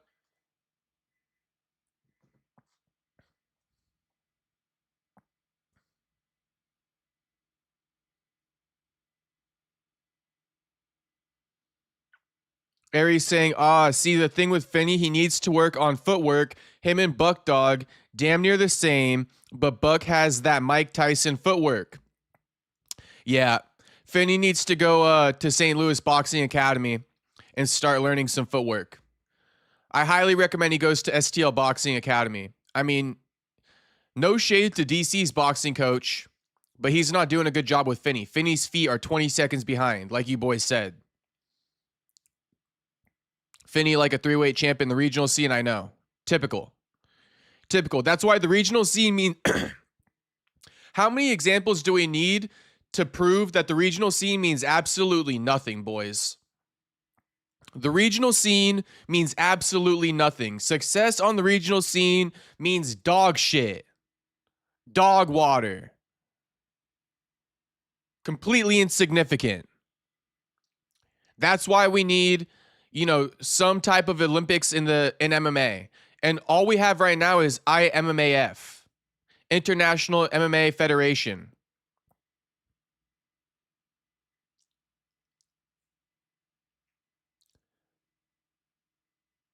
That's where you can compete against guys all around the world and be the best amateur fighter in the world if you win a tournament like that. But aside from that, aside from competing on shit like that, bro, regional scene competition, bullshit. You should honestly compete in the regionals before you go compete in IMMAF.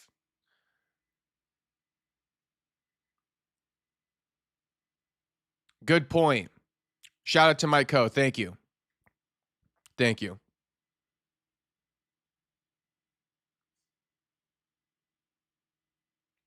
Top tier hustle saying no hate, but Finney got some work to do. Change something. I don't know.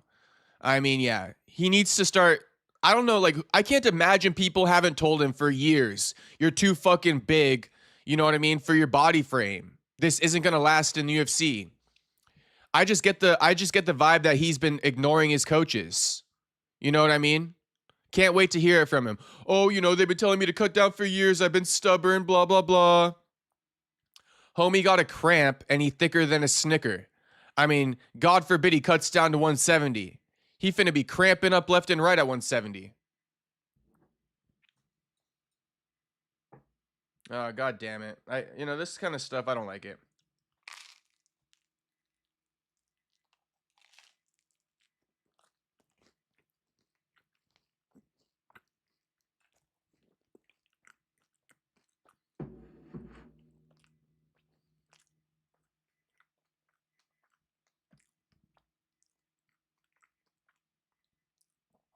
We need to put fucking Torres Finney onto my struggle meal diet program. He's going to be down 15 pounds in a week.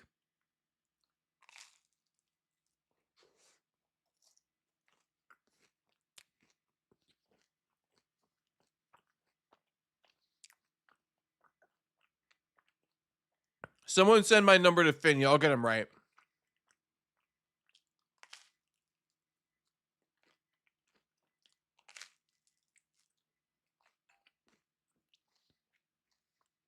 Nah.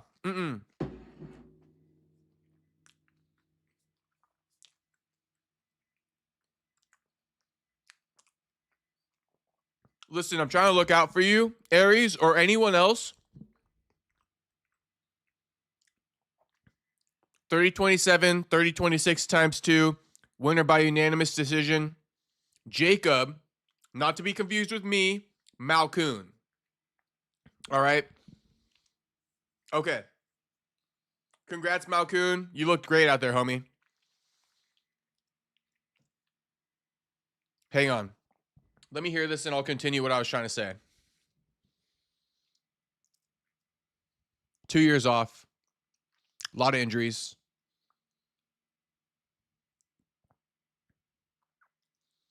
Can't believe they robbed Finney. Yo, Cody Brundage is about to die, though. That's what I was going to tell you guys a second ago.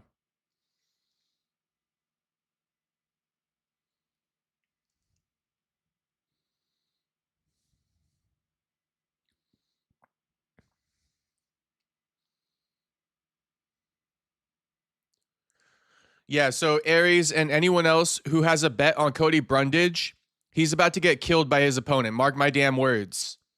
Mark my damn words. This dude that Cody Brundage is fighting, it's a setup, boys. It's a fucking setup. Cody Brundage getting fed to the wolves here to build up Australian boy's name. Don't get it twisted.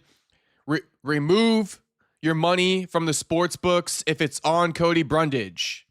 Aries, if you can change it, change it. I'm trying to help you out. If not, it's okay. But yeah, I mean, the worst pick of the night is probably Cody Brundage. Homie, he's fighting is a dog. He a beast now. You guys about to find out. If you don't know, shit, now you know. Okay, Dylan saying, oh,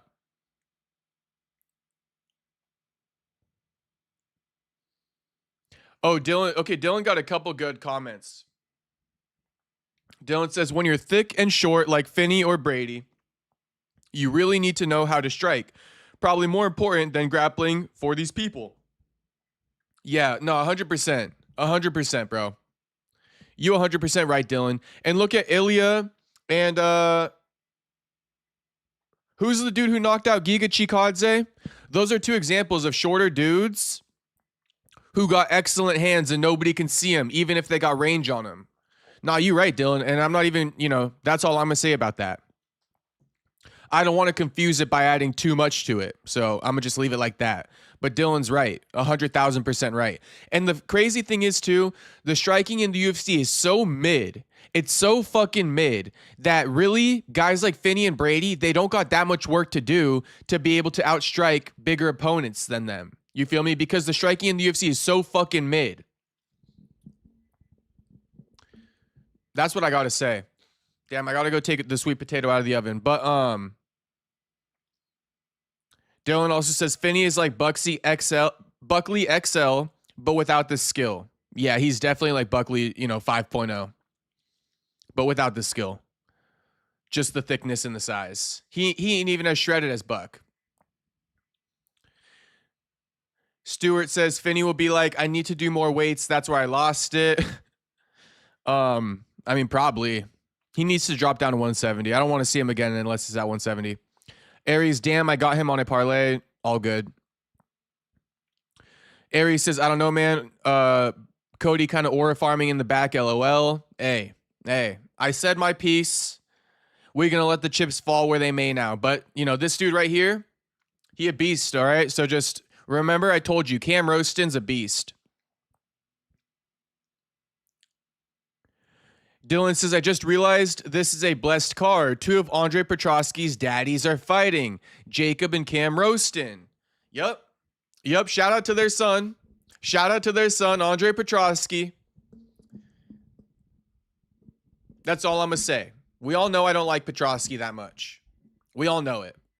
We all know it by now. He was an asshole to me, right? We all know it. We all fucking know it. Andre Petrosky was an asshole to me. We all know it. Him and Matt Favola. All right, we all know it. We all know it. Shit, don't be an asshole to me because I'm going to air it out. I'm going to air it out to the whole stream. All right? Shit, 2 of my worst interviews of all time, Andre Petrosky and Matt Favola.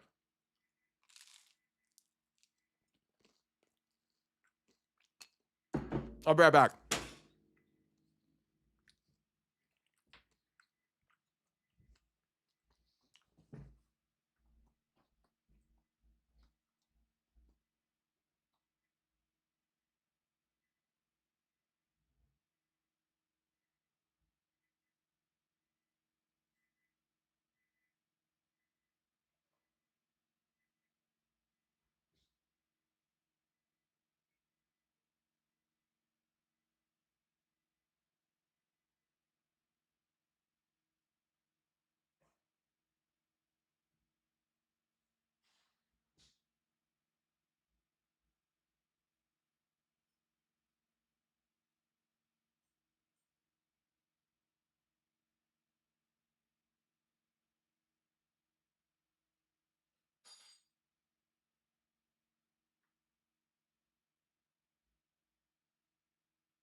Hey, shout out to everybody in the stream. Once again, like the stream if you haven't liked it yet. Subscribe if you're not subscribed. Up next, Cody Brundage versus Cam Roston, a.k.a., you know, Andre Petrosky's daddy.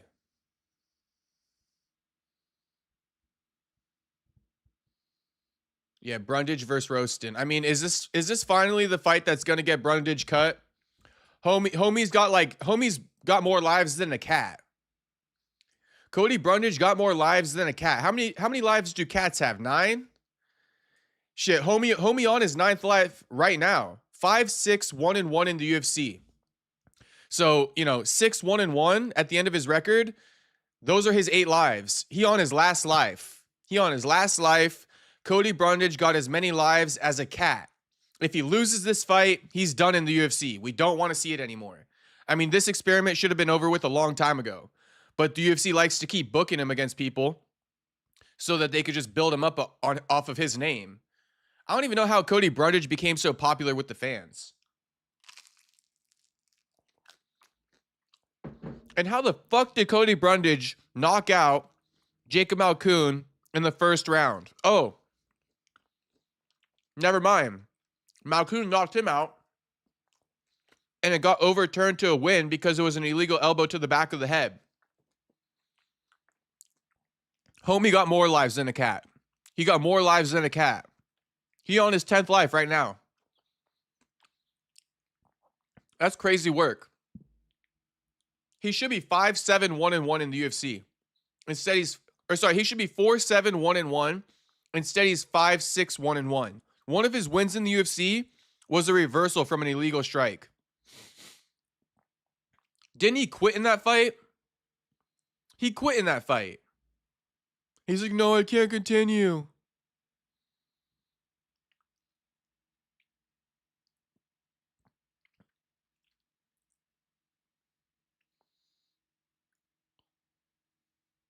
Unbroken, be back in a few. Need to run an errand, like and subscribe, folks. Shout out to Unbroken. We'll see you when you get back. Dylan says, forgot to mention when you're short and thick, you have a power advantage because shorter limbs lead to better power generation, and you naturally have a grappling advantage because of the center of gravity. I mean, Dylan, you cooking, homie. You cooking. You guys ever see basketball players run?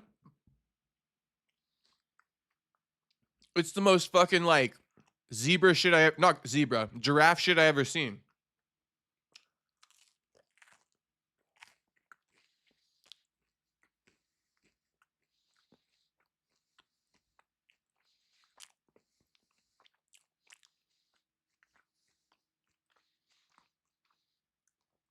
Dylan saying he's built just like Brady and Finney. Shout out to fucking Dylan. You know what I always say? This might sound ditty, but I don't think it's very ditty. If you see a dude with big legs, like who got a thick bottom half, you know, I usually associate that with someone being able to fuck you up. So yeah, if a dude got a bigger bottom half and you're walking around in the wild, whoever got the bigger bottom half, he could fuck you up.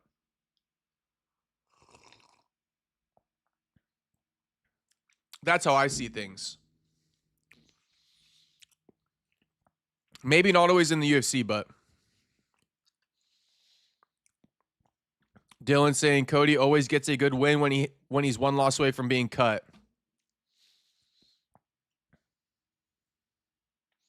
Unbroken, he looked more gassed than Playboy Cardi after a night with Bad Bunny. Aries says Shavkat's ass needs to retire. Unbroken says, how does UFC decide what fighters will only be mincemeat for the top 5 and nothing more? Unbroken, the way they kind of like calculate that, I don't really have an answer for you, but it's an eye test. And, you know, I pretty much see it. Whatever they see in Cody to be setting him up like this, I see it too. Cody got no fight in him. Cody got no dog in him. Space Kid says, look at John's legs, though. I know. It doesn't always, I'll say this. I mean, first of all, it's not always true, right? I'm sure some guy with smaller legs can fuck up somebody with bigger legs, hence John Jones. But it's definitely less true when you're talking about trained fighters. And yeah, that's pretty much it. It's less true when you're talking about trained fighters, but if you're just talking about average people out in the wild, I know you boys like when I say out in the wild. When you're talking about average people out in the wild, that's when I like to run the leg test. Whoever got the bigger bottom half, probably going to win that fight. Out in the wild, you know, with like untrained versus untrained type shit. Hey, since Dylan's asking about struggle meals, this right here, chicken bone broth. Chicken bone broth, another struggle meal staple. Unbroken says, sorry, I don't watch basketball. It's rigged and scripted. I know. Shouts to Space Kid. Oh, shit. The fight's on. I didn't even know the fight was on.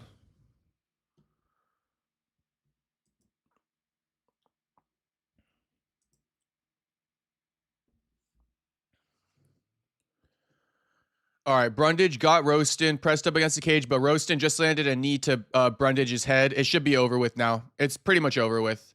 Brundage going to find a way to quit. He took a knee to the head. He don't like getting hit. He's going to find a way to quit. Sorry to Aries. These boys are swinging, though. And Brundage, it looks like he just dropped Roaston. Yeah, he's clipping Roaston, Cody Brundage. I can't lie. Brundage has an all-time haircut. What is that? A mullet? A burst fade? I don't even know what kind of taper that is.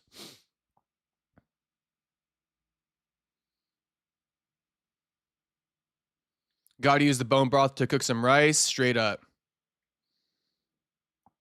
But I do be sipping on bone broth. That's some homemade bone broth too, by the way. I made that shit myself.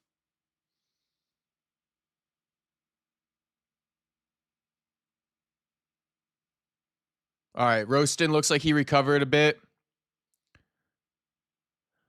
Cody looking to slip and land a big shot. Cody not looking to win rounds. He's looking to knock his ass out. You could tell. And I don't even have the earbud in right now, so I have no clue what the commentary team is saying. Half a Chuck Liddell haircut. I mean, yeah, it's something. He got something going on with that. It's like he said, shave the sides, but don't shave it all, but shave like more than half of it. Oh my goodness gracious. If I ever show up with a taper like that on stream, please roast me. Look at the back too. It's just god awful.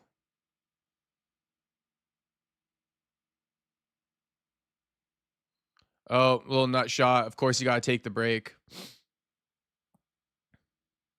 Brundage said, hold on, I'm cooking. Yeah, he did. He definitely did.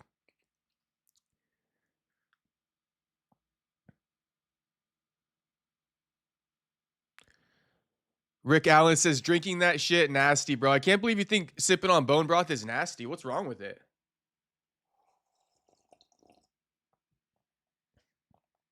There's really nothing wrong with sipping on bone broth, homie.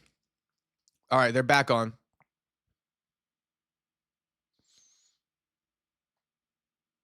MMA Guru would slap Nick into San Francisco Castro district.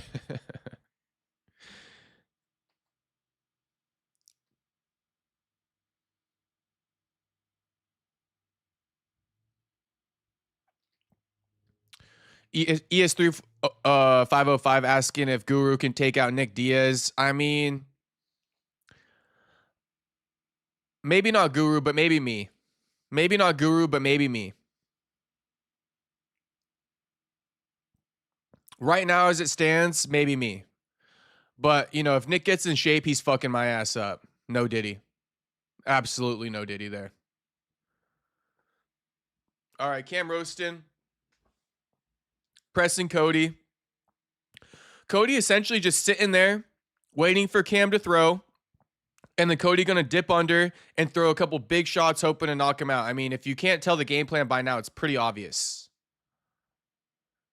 Pretty obvious. Cody, back up, back up, back up. Cam Roston throw. I'm a counter with these big old shots. Like I said, Cody Brundage not even worried about winning a round. He's literally just trying to knock him out.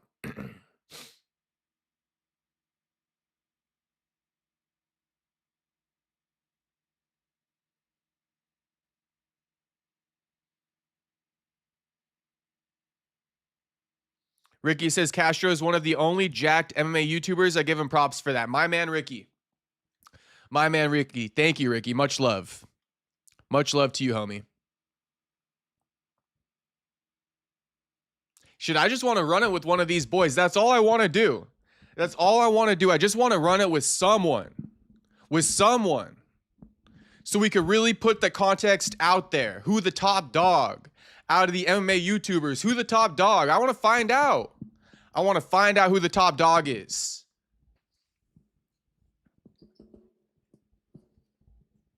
That's what I want to do.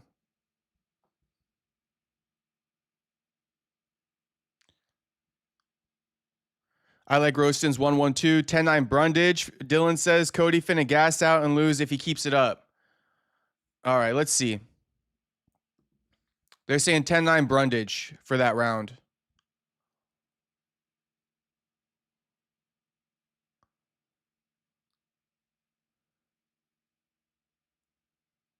Roston working on the teep.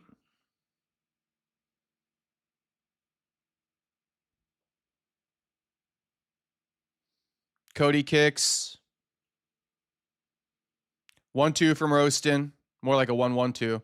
And see how Brundage just fucking goes crazy on him? Every time he throws, he goes crazy with these big overhand rights. I mean, it's an annoying style to watch, to be honest. It's a bit of a lame approach to fighting. Cody Brundage's style. It's more so just getting these wins out of nowhere, you know. Call it what you want to call it, but I don't like to watch that kind of shit. You know, a guy who's just going to sit back, and then throw like fucking 20 just haymakers. 1-2 from Roston lands. More so the 2 than the 1.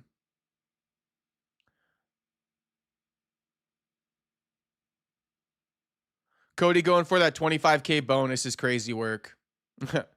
25K sounds so terrible. 25K finish bonus, my ass.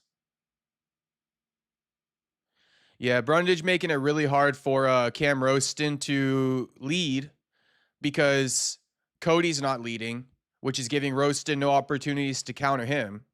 And so, you know, Brundage is essentially just relying on countering Roston left and right. It's a bullshit fight.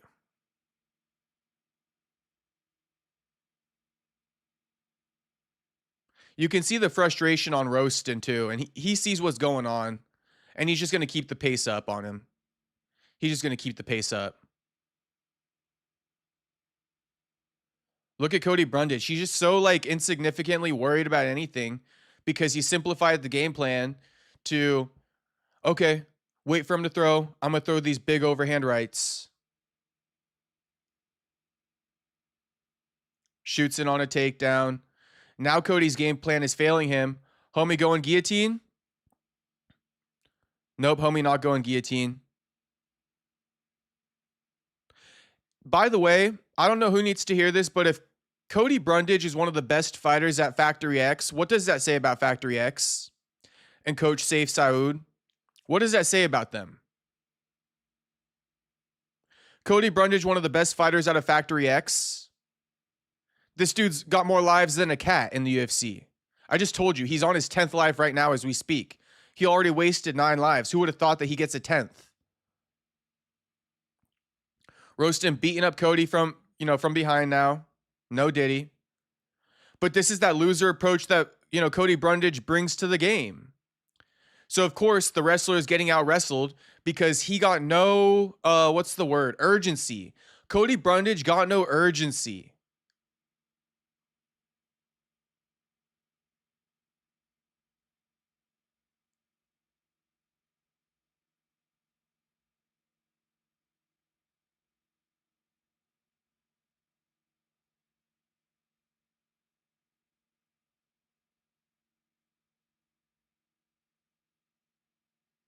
And it even shows, I'm just going to say it. I mean, I even feel like Cody trains lazy. I feel like Cody trains lazy. He's the best guy, probably one of the best guys at Factory X. He shows up to practice. He fights, he trains just like he fights, lazy as fuck. Okay. And then the only difference is he thinks that works for him because he can always reverse his training partners. You feel me? So Cody goes into the training practices, lazy as fuck. His training partners beat up on him, but he always reverses them because he's better than them. He just got his ass beat by homie, the Australian homie, hometown boy. Just beat in the fucking referee's position in wrestling, if you know it. I mean, homie just gave up. He's rolling over to his side. I mean, I hate Cody Brundage. Cody Brundage is the worst, bro. Look at him. Look at him. You lazy motherfucker. You lazy motherfucker. I just know you show up to practice, barely try, and you still beat your training partners and you take satisfaction out of that. I just know it. I just know it. Homie just got his ass beat from referee's position. It's crazy work. Crazy work. Crazy work. Crazy work. But like I told you guys, this is, like I told you. ES3505 says, there's this guy named Jesse on Fire who will fight you, Perry. Pick a beef with him. You boys want me to beef with everybody, and I don't mind it. But can I be honest with you, boys? My mom minds it. My mom does not like all the fight talk. But shit. You know what I mean? I want to run it. But no, I'm not. I'm a refrain from calling people out so much because, like I said, I mean, maybe I will, but my mom definitely doesn't like all that shit. She definitely doesn't like all that shit, but she doesn't run the channel, does she? But that's a good one. That's the most favorable matchup I've heard of yet. Me and Jesse on Fire. Honestly, you know what I mean? Homie's like 40. It ain't looking too good for him.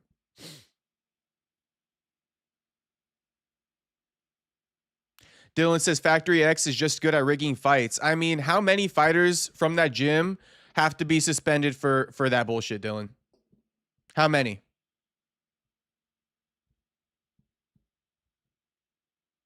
Tony's saying it's over. Yeah, it's over.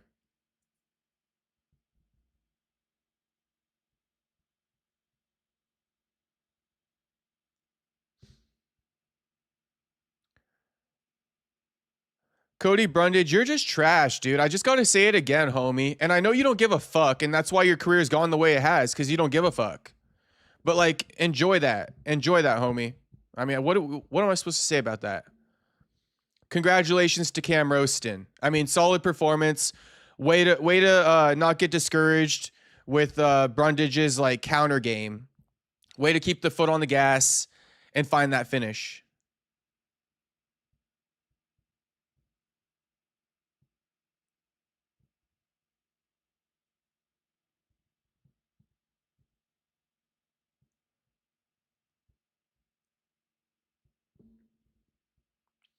ES3505, I think I might take you up on that offer, saying Jesse on fire turns red with blood pressure and talks big.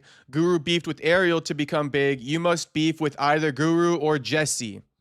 All right, I don't mind beefing with Jesse at all. I don't mind beefing with anyone. I don't mind beefing with anyone. But we could beef with Jesse a little bit. I need an excuse though. I don't want to be just wilding out on Jesse. I need an excuse to beef with him.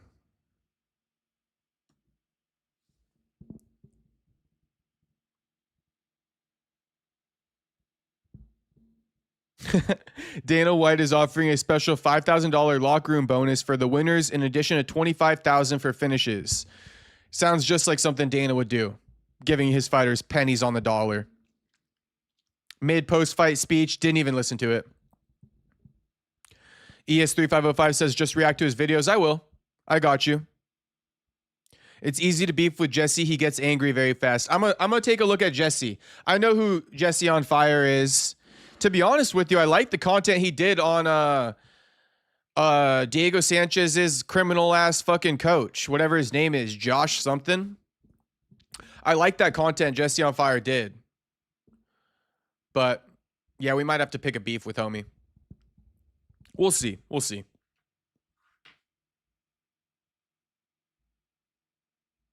I really have an inkling nobody's going to want to fight me. You know, that's what my inkling is. Everybody going to be scary. No one wants to see me. That's what my inkling is. Like, homie never even accepted my call out. Does he want to run it or not? Yeah, Jesse blew up beefing with Josh Fabia. Exactly, Josh Fabia. I like that shit. I like the video he made about Josh Fabia.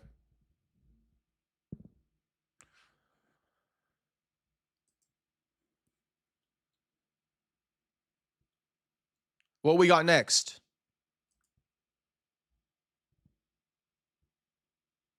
Later, Jesse tried to beef with Luke Thomas, who absolutely destroyed him. Me and Luke Thomas could beef. You know, I'm what Luke Thomas aspires to be.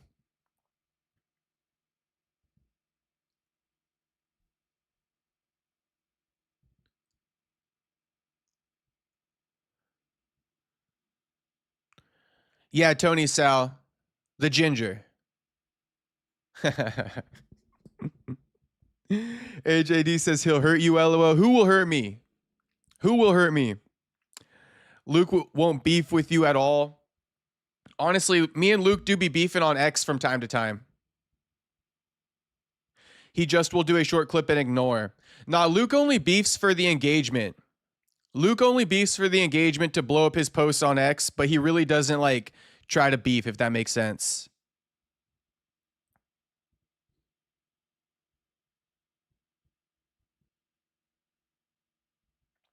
AJD says, you need some anabolic roids first. I don't need nothing, homie. I don't need nothing.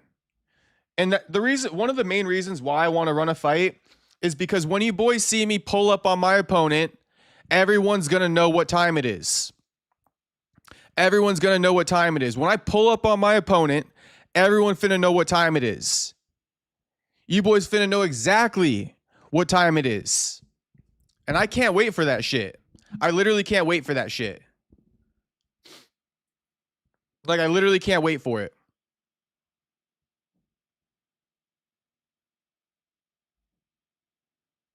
ES3505 saying, but you're up on trend. Good for him. Good for him. Makes him even softer in my book, and I'll beat him on trend. I will beat his ass on trend.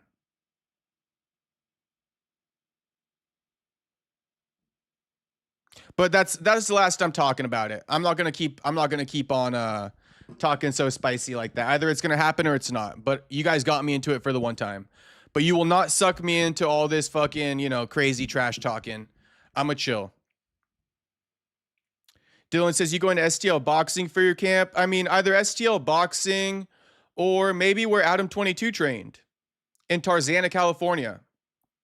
Kaminsky Boxing Gym. Blueface trains there. Me and Blueface could get some training in.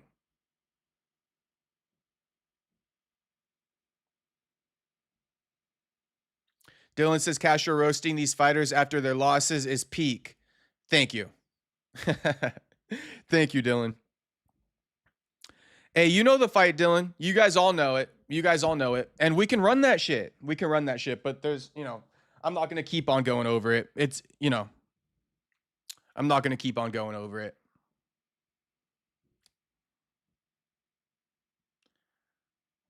But everyone knows where I stand and everyone knows I ain't scary. So, I mean, that's really all I need to convey to the masses. I'm game and I ain't scary.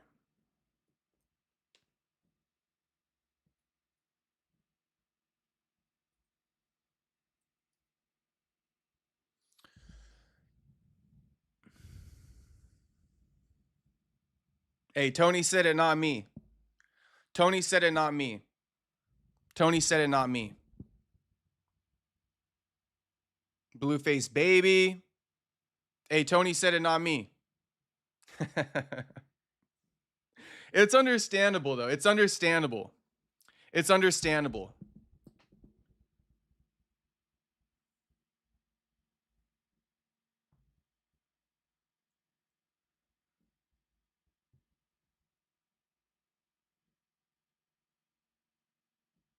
I ain't scary. Yeah, Castro doesn't look intimidating at all. He actually looks small, LOL. I mean, not what I meant by I ain't scary, but Dylan, shit, exactly. Exactly. Exactly. Shit, I'm small. I'm a small guy. I'm a small guy. And remember, I don't be training. Come on, we gotta really like dial it down so that we can get these challenges accepted. We gotta really dial it all down.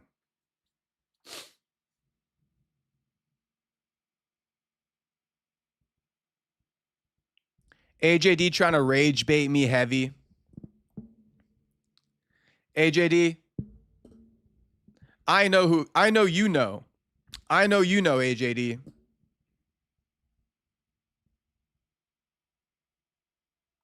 Nah, bro, just like the brawly on that wall, that's that ancestral rage. Shit, I got it in me. I got it in me, boys. I got it in me. I got it in me.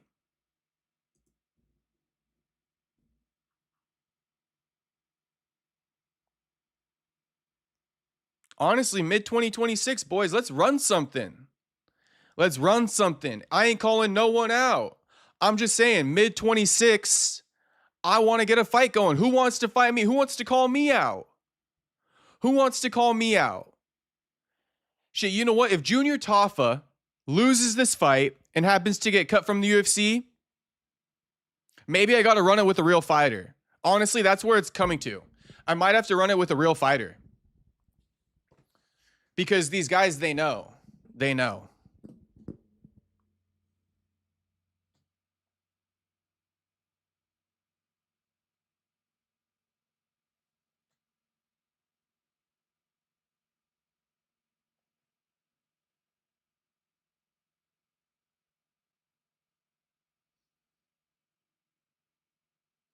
AJD says me versus Ryan in MMA.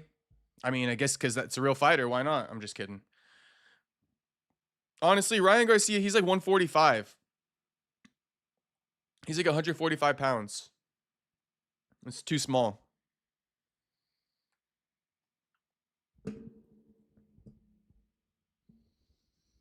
Should be a good fight. I mean, I think this will be the end of Junior Tafa, I would imagine. Junior Tafa, low-key is another one where the UFC, if they keep Junior Tafa, it's only to, catapult opponents off of him, essentially.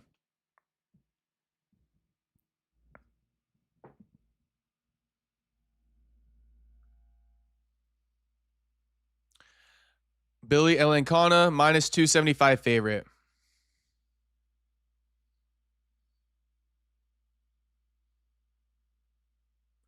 AJD says, like MMA Guru looks short until in other stream/photo. Let me run it with Guru. With all due respect.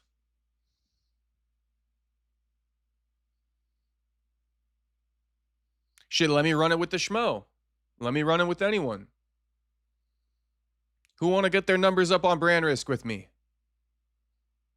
Who want to run it up on brand risk with me? Shout out to Wonder Boy's girl. Red De La Cruz. Very beautiful. All right. Well, Dylan, stay tuned because you might get another roast from me in a second here if Junior Tafa loses like I'm expecting him to. Feast your eyes on the worst grappler in the UFC, Junior Tafa. Blue shorts. Feast your eyes on him. The worst grappler in the UFC. God forbid this fight goes to the ground. It's over with if it goes to the ground.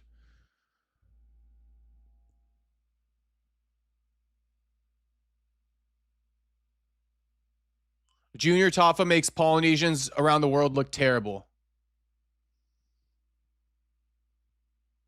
Fight Helwani, ha ha ha ha. Helwani gonna ignore my ass, bro. He been ignoring my ass, and he would never fight.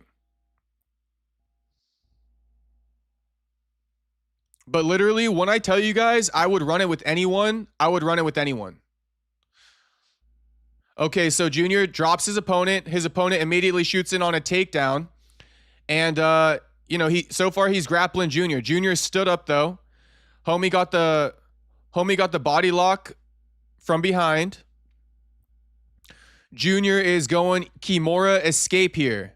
Okay, he broke the grip with the Kimura escape, and then he separated. Back to the center they go.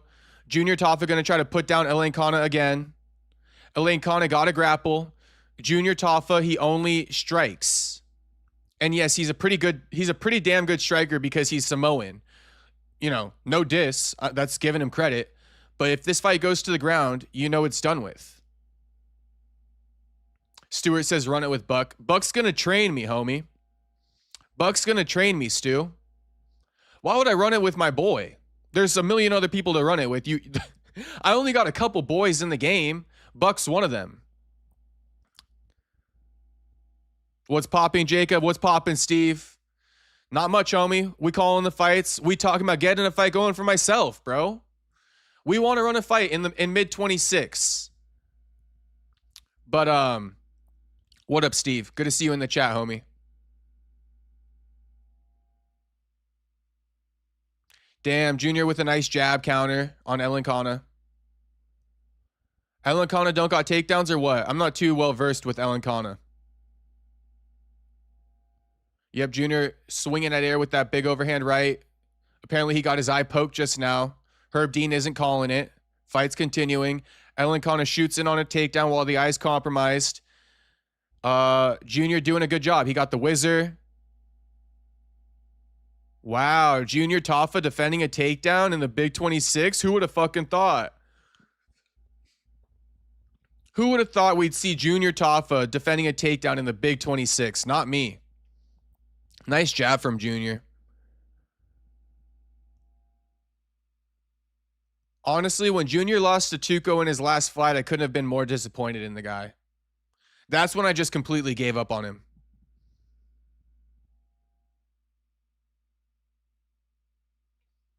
If Junior knocks out Ellen Kana, I'll apologize. I'll say that right now. Stewart says run it with Finney. Shit, homie's taking it seriously when I said I got to run it with the fighter. I guess Finney.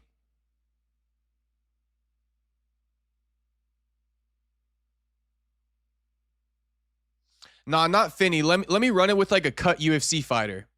Name drop someone who got cut from the UFC for being ass, and I'll probably run it with him.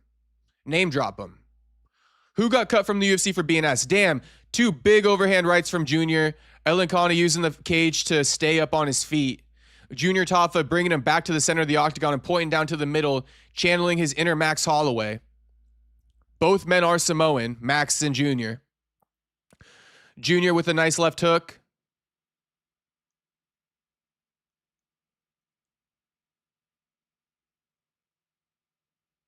Jab to the body from Junior. Junior looks really good on the feet. I know I talk a lot of shit on Junior, and rightfully so. He deserves every bit of it.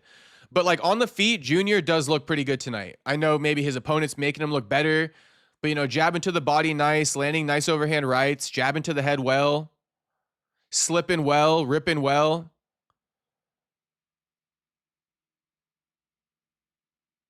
Luke Rockhold. Dylan says Andre Fiallo. Perfect. We found him. We found him. Andre Fiallo. You guys want to get me killed, though. Luke Rockhold and shit? Oh, my God. You guys want to... Tony wants me to run it with a former UFC world champion. That's not exactly what I imagined when I said throw up a name of somebody who got cut from the UFC. Did not expect someone to throw up a former UFC champion in the mix. Definitely won't be fighting Luke Rockhold anytime soon. But me and Andre Fiallo, I mean, could be good money. I might have to end up on Street Beefs this year. That's why I gotta go get ready now. I gotta start getting ready, staying ready. And maybe you guys will see me pop out on Street Beefs. The scrapyard. I think I might have to take my talents to the scrapyard. Yoel, yeah, Tony definitely wants me to die. That's official. Tony definitely wants me to die. AJD says you versus Armand. Fuck no, homie. Fuck no. James Steele says T Wood, another former UFC champion. You guys want me to fucking die? Honestly, I could probably take out T Wood, though. T Wood been knocked out so many times. I think I got that.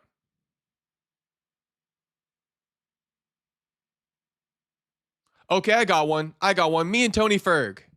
Me versus Tony Ferguson. How about that one?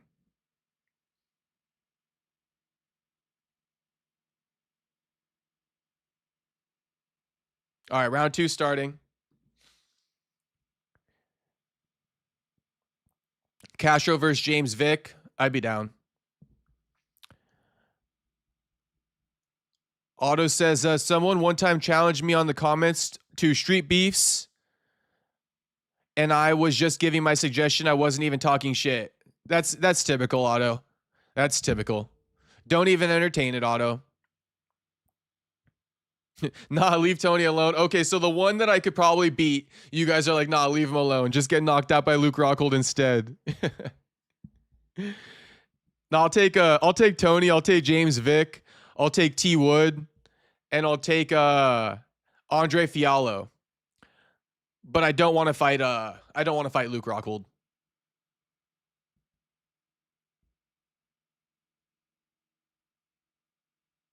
All right, they're picking up where they left off. Round 2.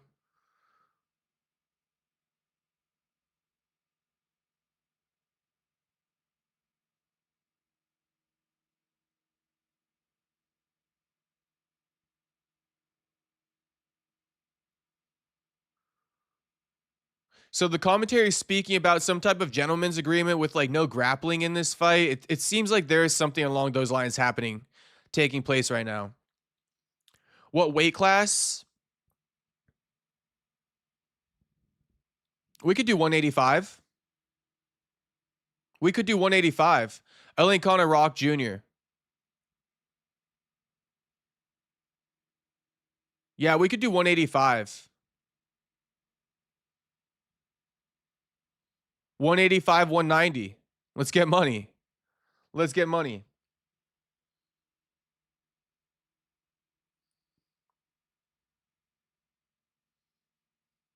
Give me Ben Askren. I'm playing. Don't give me Ben Askren. Ben Askren's protected by God. All right, don't give me Ben Askren, but I figured I'd fucking troll you guys for the one time.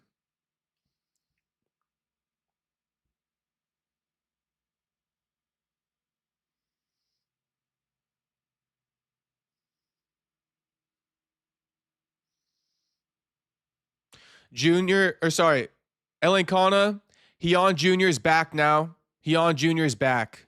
And again, Junior doesn't know what the fuck to do when the fight hits the ground. He doesn't ever train jiu-jitsu. Junior Taffa shows up to practice 6 days out of the week, doesn't train jiu-jitsu one day. Stu saying GSP smiley face. Another former UFC champion. Ben Askren is wild. I knew it. I'm just trying to get a reaction from you guys with that one. Martin Sano, perfect. Let me run it with Martin Sano. Honestly, Tony, you're onto something there. I think I should now officially put my sights on Martin Sano. I want to fight Martin Sano. Damn, Ellen Kana got the rear naked choke in on Junior. I told you. What'd I tell you guys? I would literally beat Junior in grappling. Junior is the worst ever. Junior is the worst ever. And Junior didn't even want to oblige Ellen Kana when he tried to dap him up after the fight. Because I think Junior is frustrated that he, elected to grapple and finish him, then strike with him. Bro, he struck with you the whole first fucking round. Now it's his turn to employ his game plan. That ain't how it works, homie. Just because you can't do something in MMA doesn't mean they gotta oblige with you the whole fucking fight. You lame ass. All right, here they are. Here they are. Finally embracing.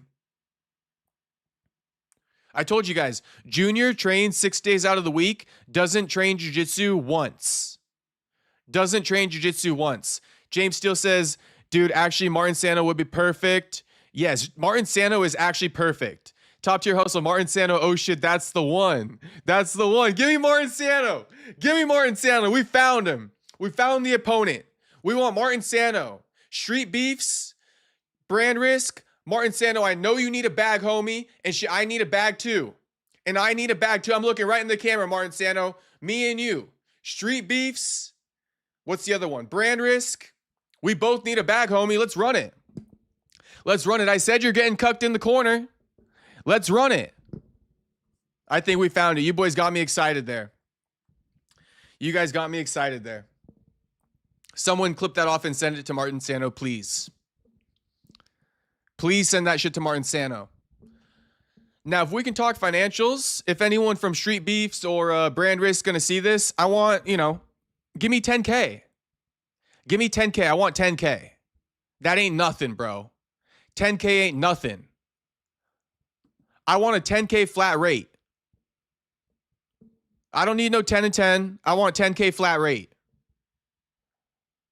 Actually, a backstory too. Straight up, I told him he's getting cucked in the corner. Dana's like, you need 6 fights. Steve Buckley's in agreement. Martin Sano. Bro, we want Martin Sano.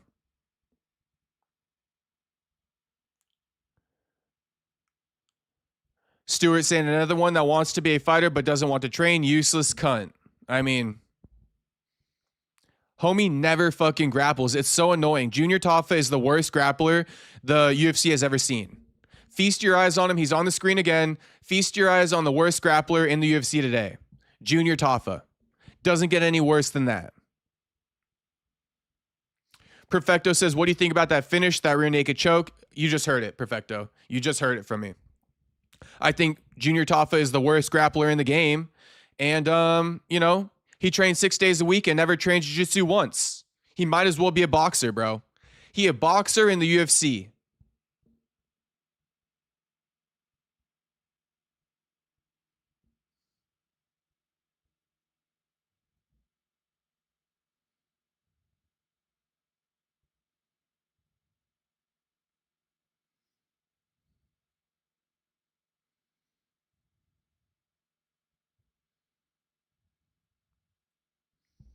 AJD says, if I signed you up for a local event, would you go? I mean, here's what I think, right? Genuinely, I don't really just want to show up to an event and just scrap. Like, I want to fucking, get a nice little matchup going, get some hype going behind it, get a training camp going, get an opponent locked in. I mean, that's what I really want to do. I don't want to just show up somewhere and get tossed a fucking opponent. No, I want to, a real contractual agreement. AJD. So no, AJD, I wouldn't really go if you signed me up to something. Like I said, I'm not trying to get thrown up against anyone. I want a good matchup.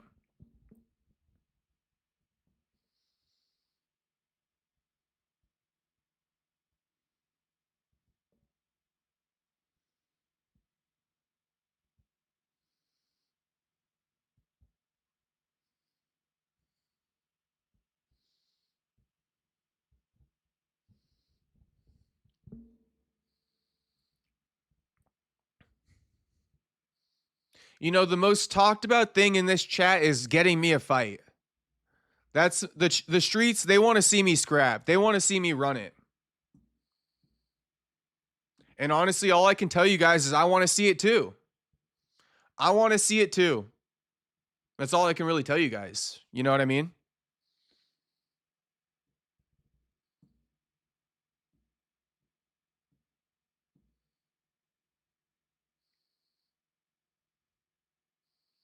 Okay, so that's the end of the prelims.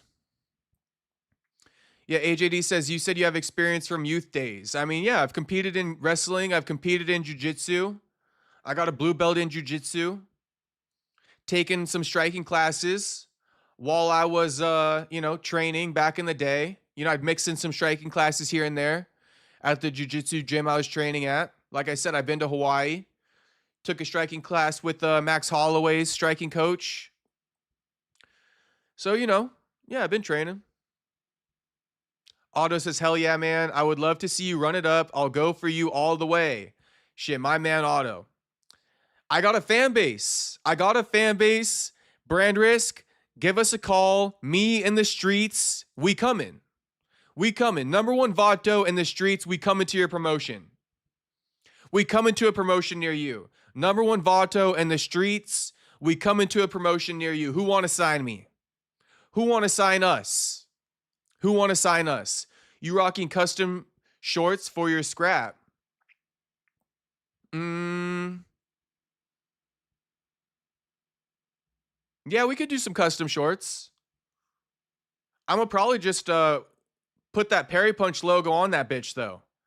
I'm gonna throw Perry Punch right on my fucking on my trunks. That's about it. I'm gonna rep the fucking set on my trunks.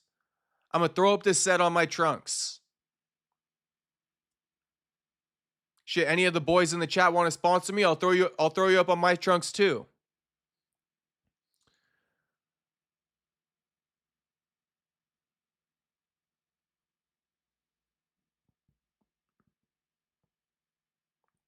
Otto says, speaking of Max Holloway, I also met a guy who was training there at Gracie Technics, and I rolled with him this week. He was good. He knew what he was doing.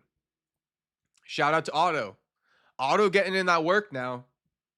He on that health journey in 2026. And he killing it. Otto, it's the 31st. You a month in to the fitness takeover in 2026. 1 month down, homie. 1 month down. You got it. Homie.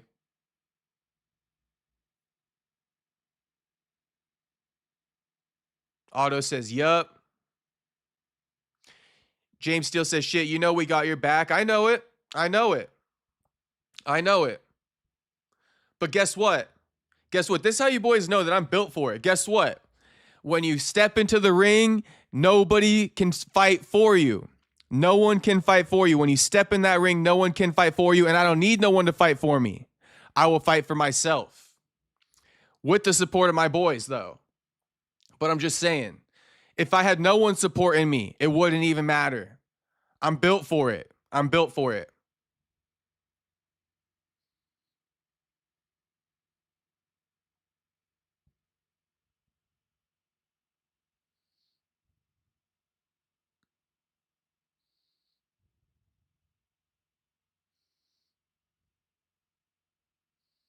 AJD wants me to submit like my competition experience to the UFC so they can sign me. I don't think that's exactly how it works, homie, but it's a good suggestion. Stuart says Taito Ivasa lost a lot of weight. He was super fat in October. He must have lost 70 pounds.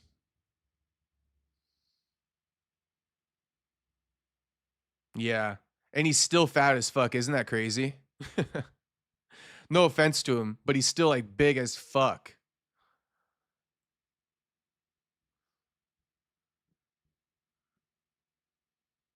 How tall is Taito Ivasa? I imagine he's not even above 6 foot. Oh, he's 6'2". Something tells me he's like 6'1", though. Steve Buckley says, big balls, Jacob, my man. Shout out to Steve.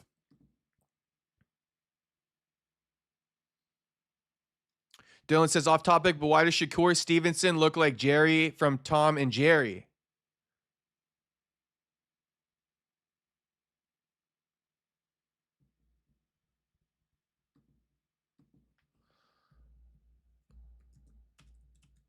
I'm looking it up right now.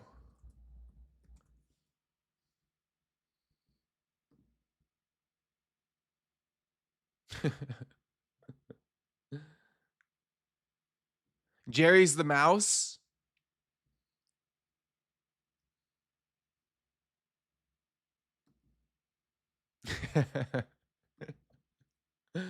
I see it a little bit.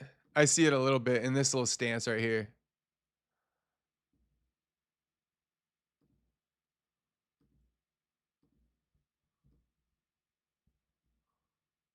I see it a little bit right here.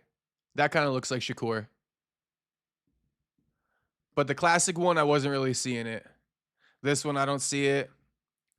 This one, I don't really see it.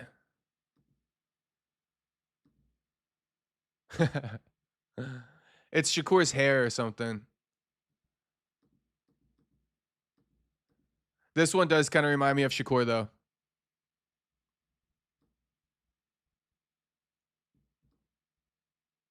Why my shit keeps switching to Spanish? Damn, Aries, I don't know. All right, 6 p.m. New start time for pay-per-views. Here we go. Top tier hustle saying you guys think Dan Hooker came back too soon. I mean, we'll find out. I got money on Hooker. Tyler Betts, he should be in the chat. Me and Tyler Betts got a bet going on right now. Not right now, but in the co-main event. If Dan Hooker loses, I owe 80 push-ups. If Dan Hooker wins, Tyler Betts owes me a $40 dono. And if Volk wins, then HT owes me a $100 dono. If Volk loses, I owe HT 200 push-ups on stream.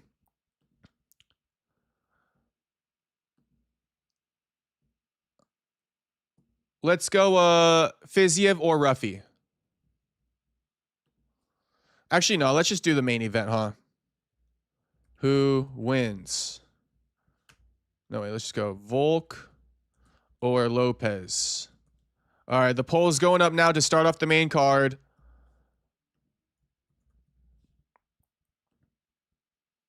Everybody run up the poll.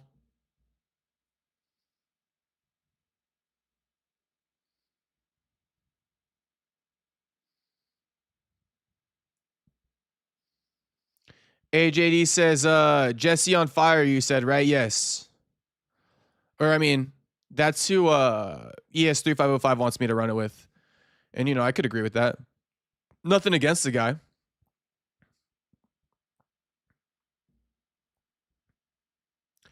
Dylan saying the odds for Fiziev versus Ruffy are now a pick'em after Fiziev was a slight favorite for the longest time.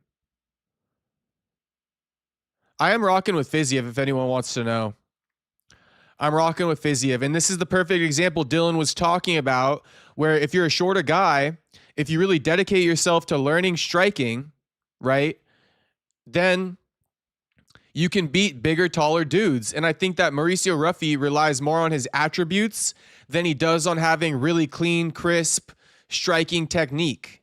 And we're about to find out. But I do got Fiziev. I do got Fiziev for the reasons I just mentioned. I think he got the cleaner, the crisper technique. And I think Ruffy, he just big.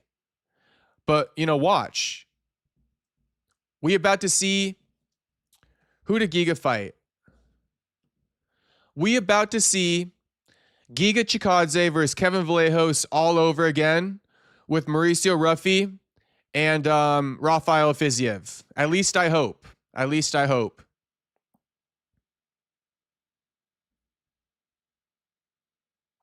Dylan asking if I read his take on Paramount ads earlier. No, I didn't.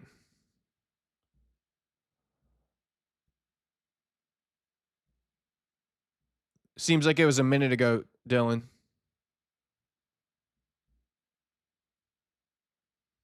You need to drop it again, Dylan. I'll read it. Just drop it again.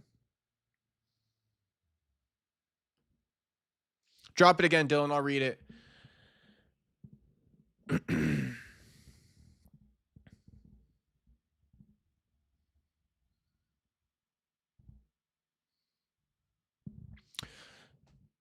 So Stewart doesn't believe in Dan Hooker to win the fight in the co-main event.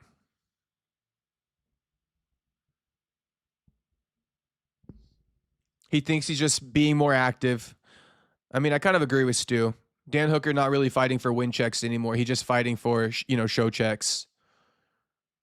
Izzy's about to be done too. Dylan says, I always like to say Ruffy is all flair, no fundamentals. Well, let's find out. Let's find out.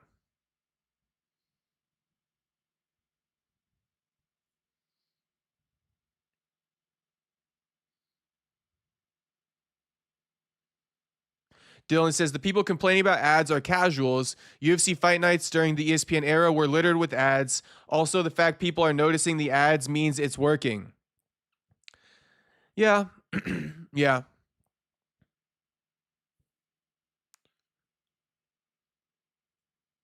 Let's see how the ads play out this time around. I know what you mean, Dylan. I know what you mean. Fight nights were littered with ads. Pay-per-view cards were a bit more roll-through style. So people who only watch the number cards, they're definitely not used to this. AJD says, you'd fight someone on roids without being on it? Just wondering. Yeah, I would. I would, AJD. I would. Got to be the right matchup, though. I'm not going to fight fucking Thor Bjornsson. All right? But if some bitch ass is on roids and I think I could take him, yeah, I definitely would.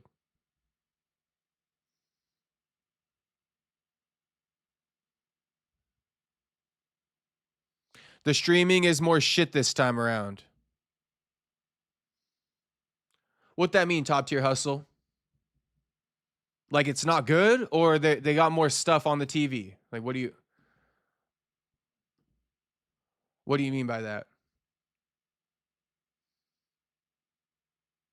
Let's see if Paramount Broadcast makes any adjustments for this pay-per-view card now, or this main card. I bet you they'll make a couple adjustments. Craig Jones said he's on roids. All the grapplers are on roids. Like every jiu-jitsu guy's on roids. Like every single one of them, except for Mikey Musumeci.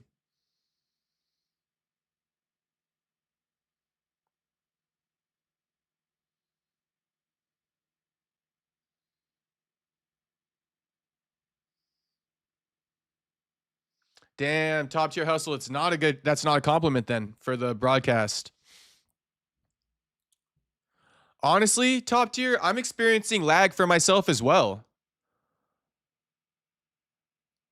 Paramount is lagging low key, as I'm streaming on desktop right now. And when I would do the same thing on ESPN, it wouldn't lag.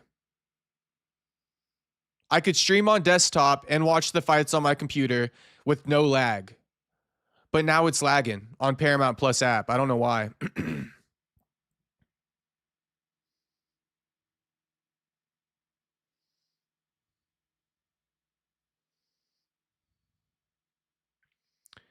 Auto saying, or is your connection like mine where it breaks up and crackles?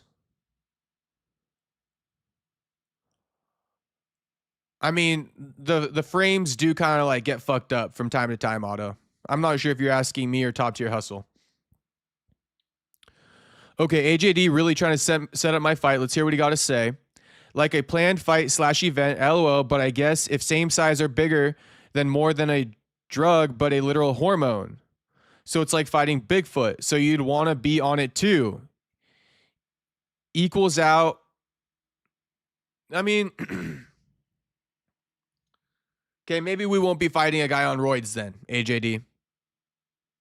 Maybe we won't be fighting a guy on roids then. Sounds a bit too complicated. Let's fight a natty. Let's fight a natty. James Steele says he was kicked out of the prelims like 3 times. Damn.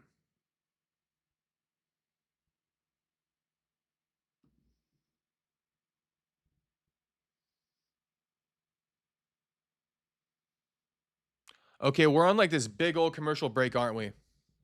Let me go get my sweet potato. Like TV looks smaller / bigger than you assume. All I need you guys to see is me next to my opponent. That's all I need you guys to see. Put me up next to my opponent. That's all I want you guys to see. That's all I want you guys to see. Give me a minute. I'll be right back.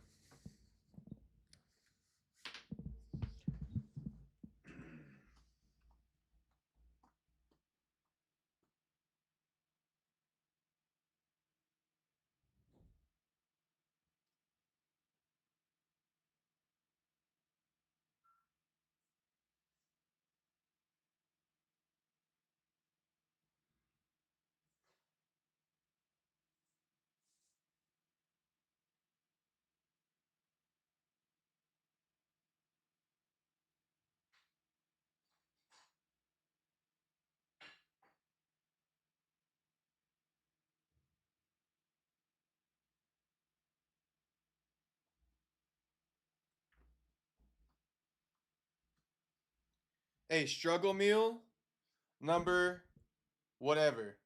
Check out this big ass sweet potato, boys. This big ass sweet potato.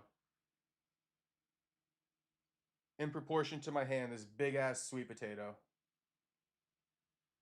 This shit big as my hand. Look at this bitch. Big ol' motherfucking sweet potato. Struggle meal number like 1 million.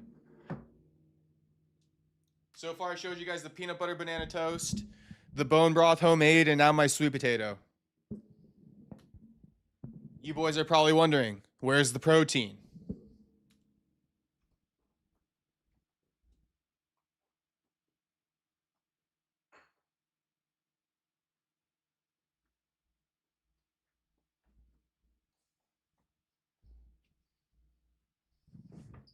Shit, we gonna get that protein in.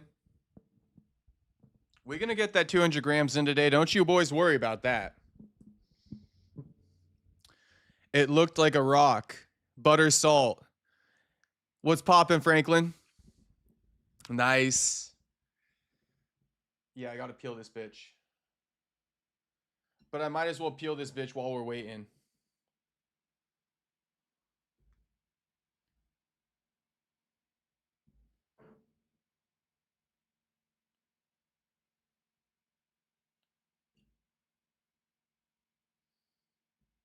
Hot as fuck, though.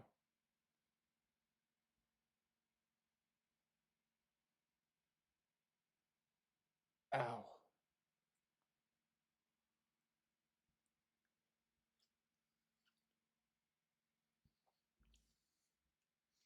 No way you're eating that whole potato, haha. Jacob, can you look at what Champ Brown's posted? I'm crying. Yeah, I'll take a look.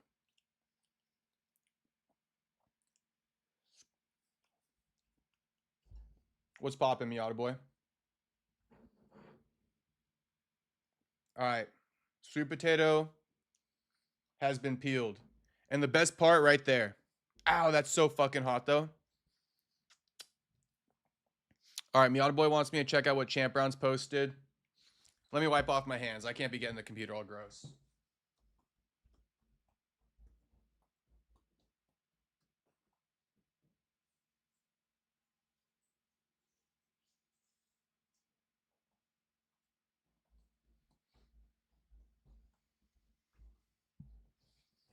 Damn, shout out to Ross Pearson.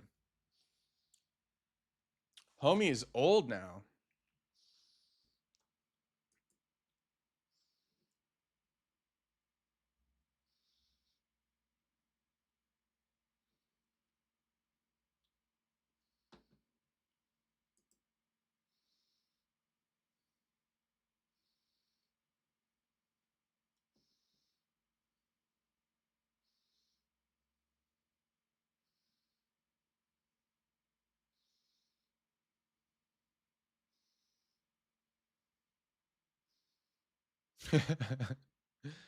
Why do I got a feeling it's this right here?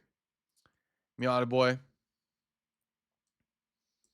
Why do I got a feeling it's something related to this that's on my timeline right now?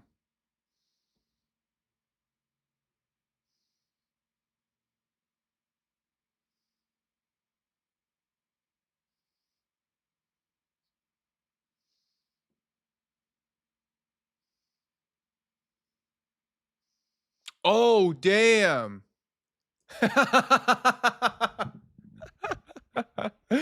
Oh, bro, why the fuck would you rock a fake hairpiece into a fight?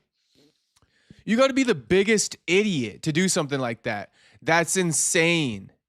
That's insane. Oh.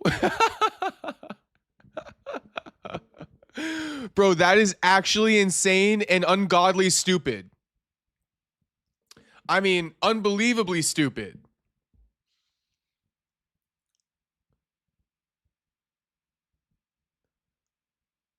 Bro can't go outside for a fucking year. He looked like he got that beaver tail on his head. Oh, that looks like a fucking beaver tail.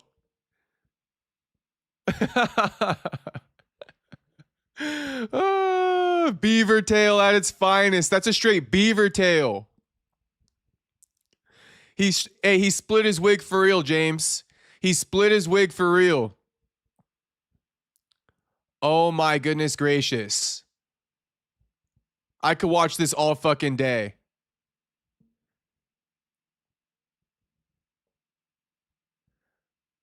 The definition of splitting someone's wig. This right here. The definition. Oh my gosh, bro. Looks like a straight beaver tail flapping.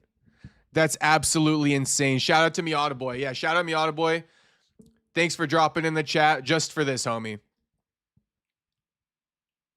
Oh my goodness gracious. That's disgusting. And retarded once again. I mean, Jarrell Miller, how stupid you got to be, homie. Damn, it was flopping everywhere. He said, let me pop the hood real quick. Shit, homie popped his top. Homie popped the fucking top. That ain't the top we're trying to see you pop, homie. Oh my goodness gracious. Miata coming in clutch. Brutal. Brutal. I actually need to post that. Let me post that. I haven't even posted anything all day. Let me post that. Shout out to everybody in the stream. Straight popped off. He split his wig, like James Steele said. All right, but yeah, we got Jamie Malarkey versus Quillen Salkilled up next, so stay tuned. Let me get this shit posted, though, in the meantime.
Hey, that's just as bad. Actually, it's way worse. But that's on the levels of when Tracy Cortez got her eyelash knocked off in her fight when she fought Erin Blanchfield or something like that. Or no, I think Rose Namajunas knocked off her eyelash. Yeah, Rose Namajunas knocked off Tracy Cortez's eyelash. Shout out to Kingsley Ibe for splitting Jarrell Miller's wig.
All right, Quillen Salkill getting announced now. His hair's looking flowy, if I may say so myself.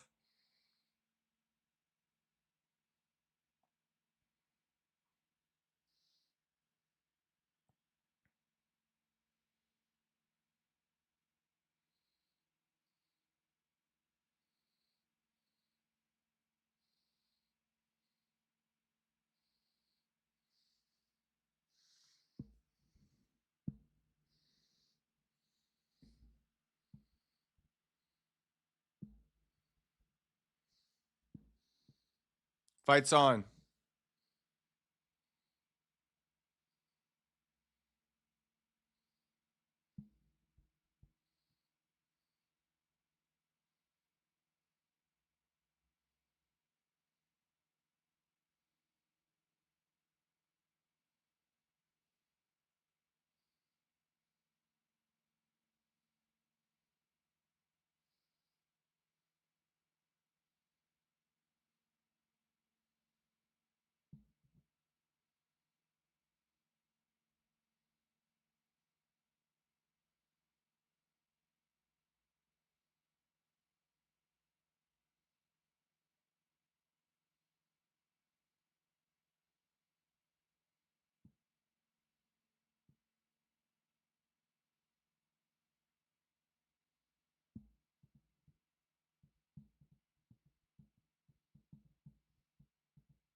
All right.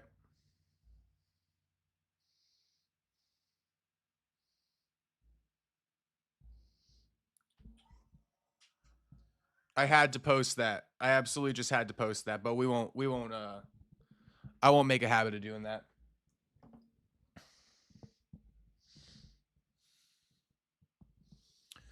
So we're halfway through round one.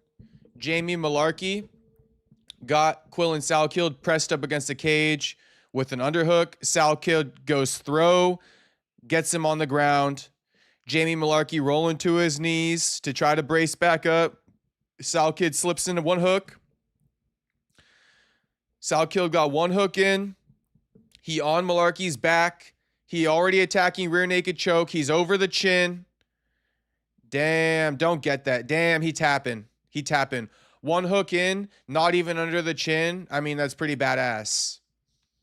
Quillen Salkeld just choked out Jamie Malarkey with one hook, and the arm wasn't even below the chin. That's pretty badass. We got to give credit where it's due. Gets the finish super fucking quick. They dap up. They show appreciation after the fight. Quillen Salkeld is a beast, bro. Light work, bro's nice. Yeah, bro's super nice with it. Bro's super nice with it. Like I said, let me say that again because I don't know who like understands what they're watching at times. But Quillen Salkeld just got that submission in like 15 seconds. All right. One hook in and literally didn't even go under the chin. Look, one hook, not even under the chin. Actually crazy. Actually crazy. It's almost like a sideways twister. That was like a mix between a rear naked choke and a twister. That's like a modified rear naked choke. I would even call that a modified rear naked choke. Someone asked him about it. I doubt the fucking media boys at the press conference will. But I mean, that's a modified rear naked choke right there. I'm telling you, that's a mix between a rear naked choke and a twister. And the way he locked his legs without even putting in that hook shows that, you know, he does this often. He's the second coming of Volk. Neck break. Fire. They should have did Quillen versus Hanato TBH. Next time. Aries, next time. But honestly, don't rush this guy up. Don't rush this guy up. Keep feeding him good competition. Let him keep sharpening up his skills, his finishing techniques. Let him keep sharpening it up. Nasty.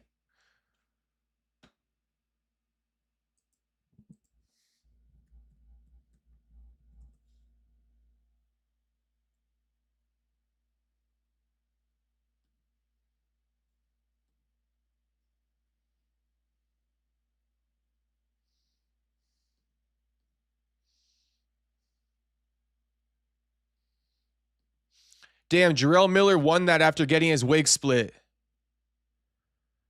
If you guys didn't know, I'm watching both right now. But Jarrell won that fight after getting his wig split, so shout out to him. Credit where it's due.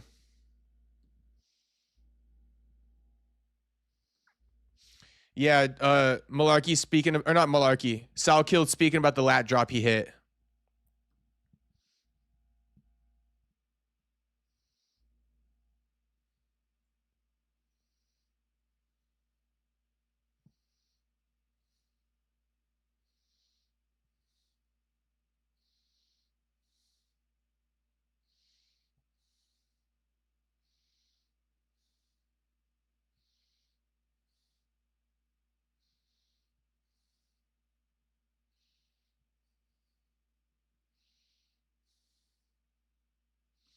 Salkeld saying people forget grappling's my strong suit.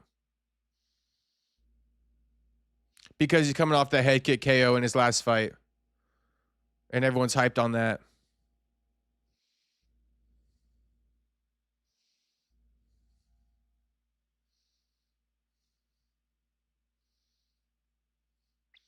Okay, well, I mean, Aries, I don't know if you're watching the live broadcast, but Quillen just called for a top 15 opponent next. To your point, you know, he decapitated Nasrat Hakprast, who is ranked like 18. Nasrat ain't no joke either. I got a lot of respect for Nasrat. So with all that being said, I mean, throw him a top 15 opponent. You know, it's just like, I don't know. Sometimes I like to see the slower build with these guys. But I'm with you. He can get a top 15 opponent. I won't complain. Top Tier Hustle says Jamie didn't look that bad up until that point. Yeah, I wasn't fully watching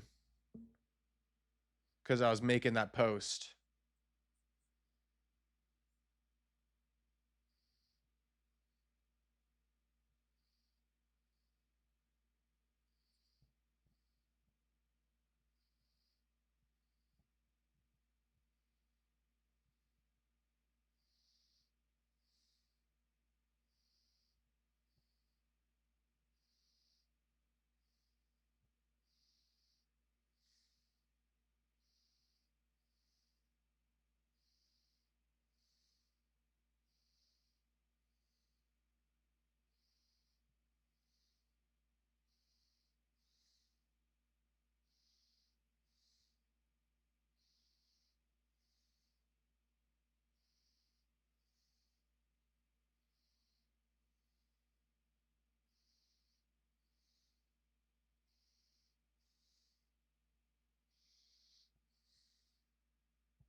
All right, what we got up next? What we got up next?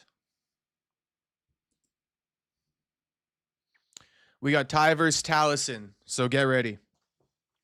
Ty versus Taliesin, Fiziev versus Ruffy, Hooker versus BSD, Volk versus Lopes.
Bro, what the fuck?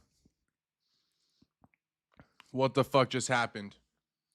Shout out to Franklin.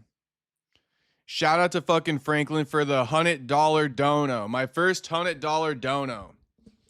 Shout out to Franklin. Thank you, homie. Shit, homie, you got me shook. You got me shook as fuck right now. No message either, just the straight 100 drop. Myko saying awesome. Yeah, shout out to Franklin, homie. Thank you very much, Franklin. Like, I couldn't express enough gratitude for you dropping that 100 fucking dono in the chat. Literally couldn't even express enough gratitude. Literally speechless. Literally fucking speechless. Shout out to Franklin. Thank you a million times, Franklin. I'm going to keep saying thank you, and it'll never feel like enough. So I'm just conveying it to you. Thank you. Thank you very much, Franklin. My goodness gracious. My goodness gracious. What a G, Franklin. Shout out to fucking Franklin. Thank you a million times to Franklin. $100 dono. You know, as the month is winding down, all right? My rent is due tomorrow. I'm finna wait till the 3rd to pay that bitch. But Franklin with the $100 dono, shit, couldn't have been better timing. The homie Franklin. Thank you, homie.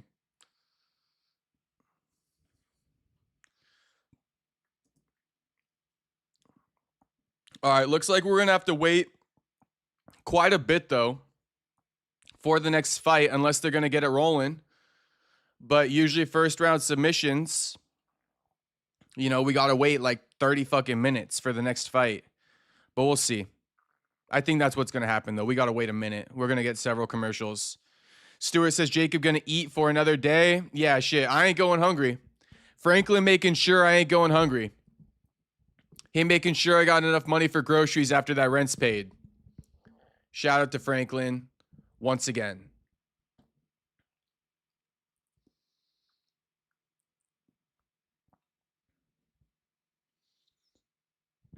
I was just out here eating my fucking sweet potato.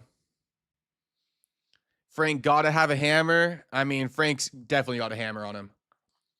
Definitely. No diddy.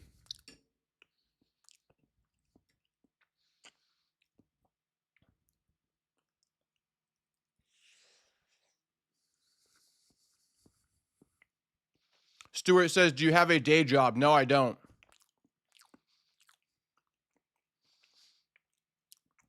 I don't got a day job.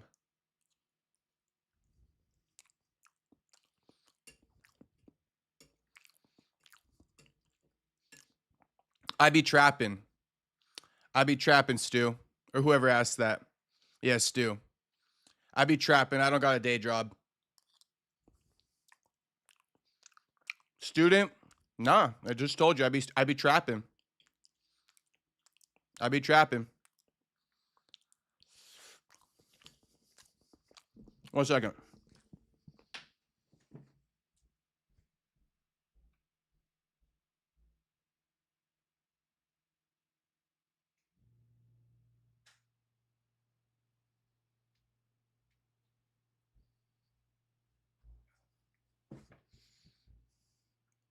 Stuart says you run a trap house. Now that's more like it, Stuart.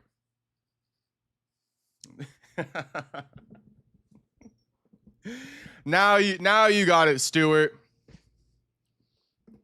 Now you got it. What that mean? I'm not American. I mean, come on, homie. You know exactly what that means. We can't be disclosing it on air. You feel me? But I just be trapping.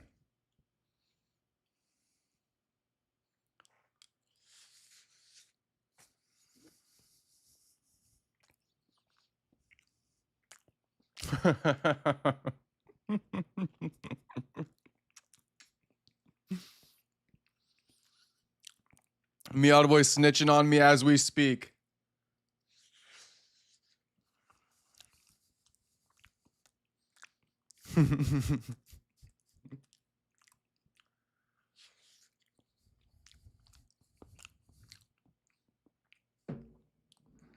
Okay, walkouts are underway right now. James Steele says Castro plead the 5th. That's what I'm trying to do. I'm trying to plead the 5th. Meowed boy says that's fine. Plead the 5th. I'm a snitch on you. That's too good though. That's too good. He got that Cuban money. That cartel money. Nah, I'm playing. I'm playing. All right. Well, Taliesin and Ty are walking out now.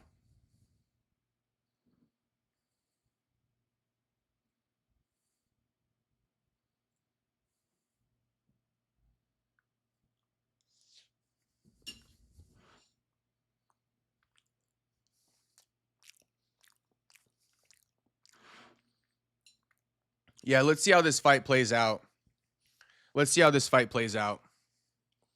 But James says he don't like this matchup for Ty. I can see why.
Tied to it, walking out.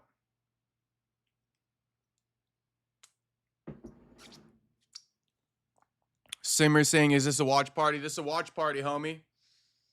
This is a fight companion and a live stream. We're going to see the fights on this? No, you're not. You're not going to see the fights on this.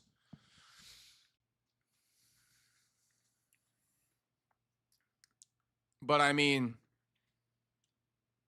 you're not going to get any entertainment anywhere else other than this right here.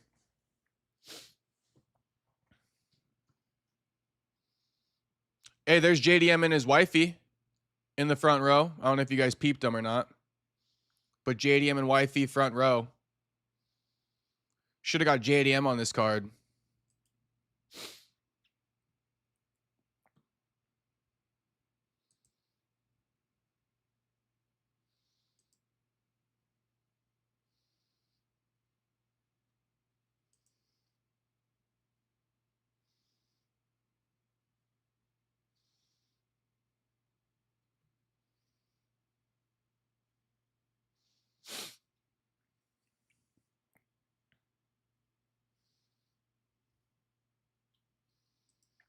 Friendly reminder to everyone watching to like the stream and subscribe if you're not subscribed.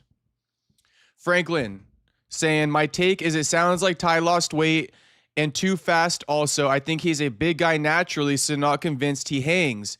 But I did no research. Honestly, Franklin, you did more research than me.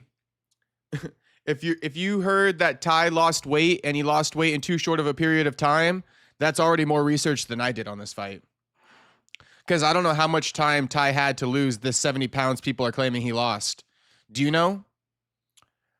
In what time span did Tai Tuivasa lose 70 pounds? Damn, we got fucking another $20 dono from Stu. Shout out to Stu. Shout out to Stuart. Thank you, Stuart. $20 dono. Thank you very much to Stuart. Much love to Stuart.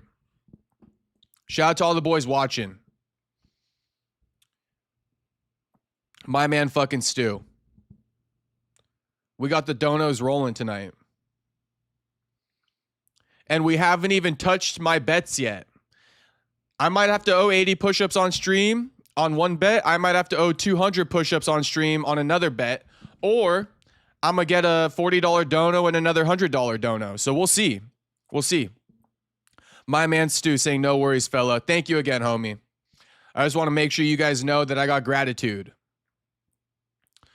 Stuart says Ty's going to gas out. Franklin says, someone said that in the chat. That's how I heard it. Okay, so we're on the same page then. I'd be curious to know how soon or how quickly he lost the 70 pounds. I would imagine he lost it in a pretty short time span. Because I don't imagine the UFC gave him like a 3-month training camp for this fight. I mean, we can see when the fight got announced. We can try to see that real quick.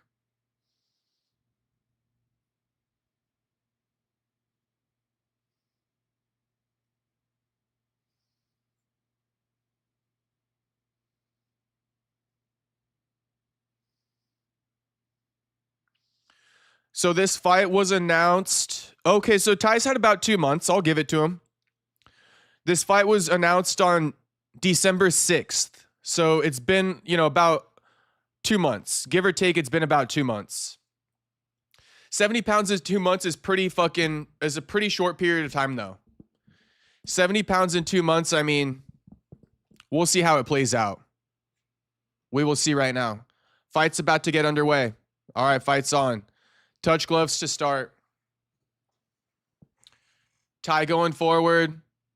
I mean, they're banging early, and Taliesin shoots in on a takedown. He gets him down pretty quick.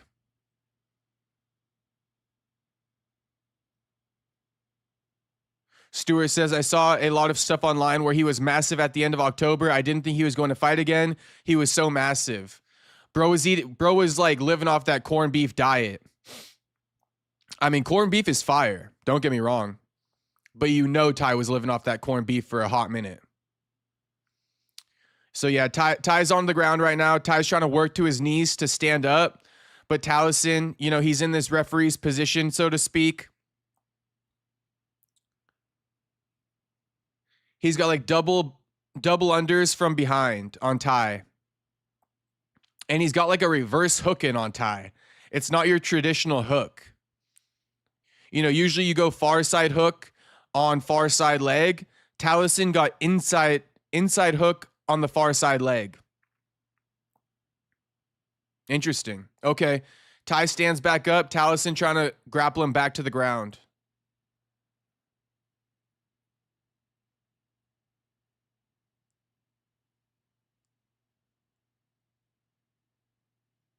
Okay, Taliesin gets him down again.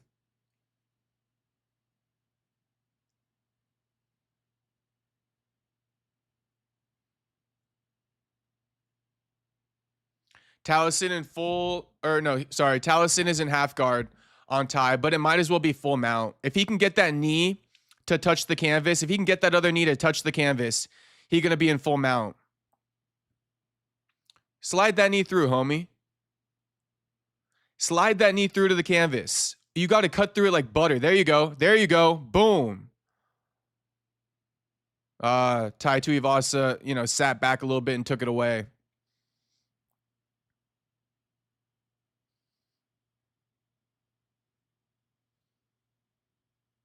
Drew saying, oh, Taliesin a wrestler now. Bro got to cut to 265. That's crazy. He didn't even make 265 flat, Drew. He weighed in 265.5. That extra 0.5 was a lot after cutting down 70 damn pounds. So it's still in that same position. Taliesin is in Tai's half guard, but now Taliesin is raining down more ground and pound.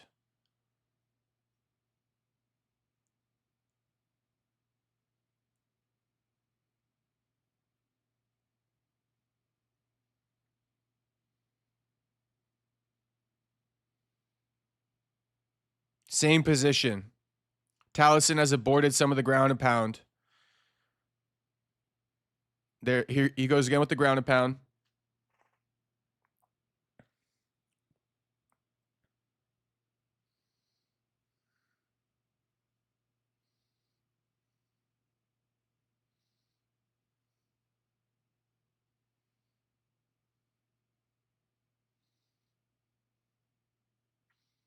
Same thing.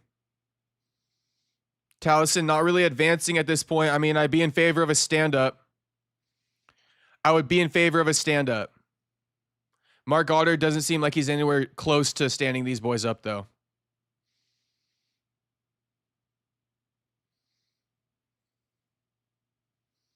Tai needs 2 to 3 years in Dagestan. Honestly, it's getting to a point where Tai needs to drop down to fucking like light heavyweight or something.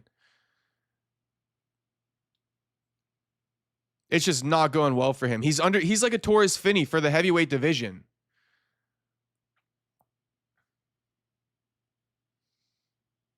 Taliesin landing some tomahawk elbows on Tai. Tai standing up now. All right. I think Taliesin a little bit scary to stand on the feet with Tai. So let's see if Tai can knock his ass out now. Tai pressing forward like a fucking fridge. Tai should be renamed the human refrigerator, bro. Is massive. Taliesin sucks if he gets caught, Ju says.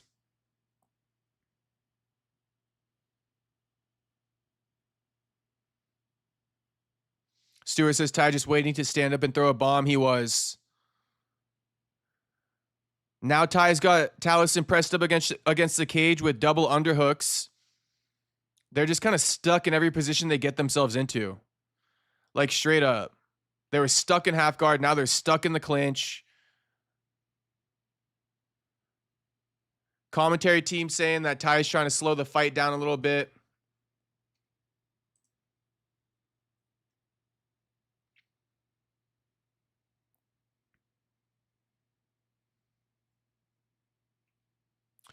Drew saying Tai's career has ran its course here, but it'd be nice for him to stay in the UFC. I mean, I get it. I get it.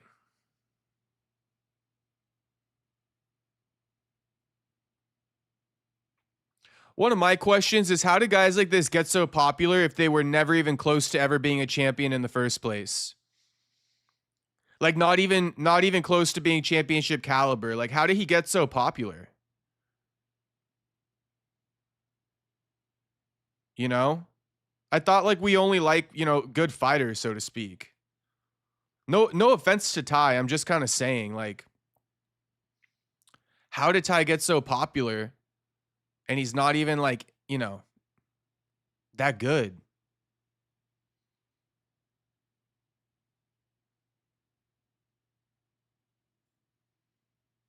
Like Hunt, one punch and fight over.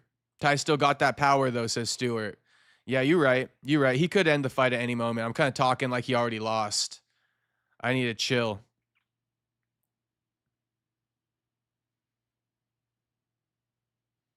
Prove me wrong, Ty. Knock his ass out, homie. Knock his ass the fuck out. Honestly, I want to be wrong. James Steele says from Shoeys. Yeah, the Shoeys. Space Kid says, come on.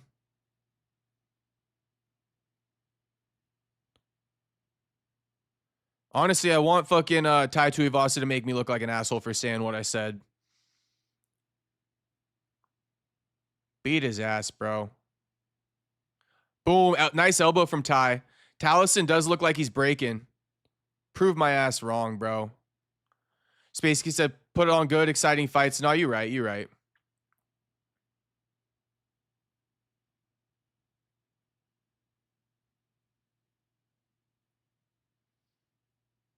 Leg kicking from Ty. Ty also leg kicks really nice as well. If I can say one nice thing about him. Ty does have pretty good leg kicks.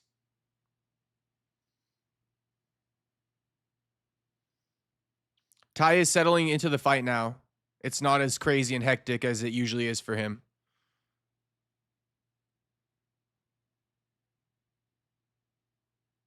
Boom. Right hand lands for Ty. Taliesin eating it. DC saying he got hurt. Damn. Taliesin landing a 6-punch combo. Ty dropping the hands and literally eating all of them. That's insane. That's insane. That's insane. Taliesin landed like 3 punches. Ty put his hands down and just fucking stuck his face out and said, hit me as many times as you want. Taliesin said, let me get this takedown after landing like 6 clean shots. That's crazy work. Well, at least we know Ty ain't getting knocked out tonight. Seems like he's comfortable taking Taliesin's shots, but he should be careful. All right, Taliesin in half guard on Ty now. Ty laying flat on his back. I mean, not a good look. In the middle of the octagon.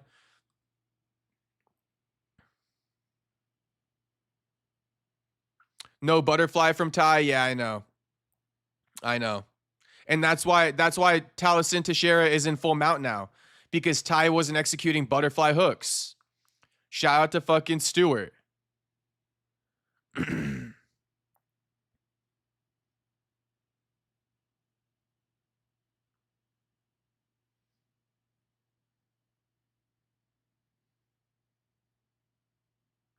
Top tier hustle saying, bro just had to sprawl one time for the get up.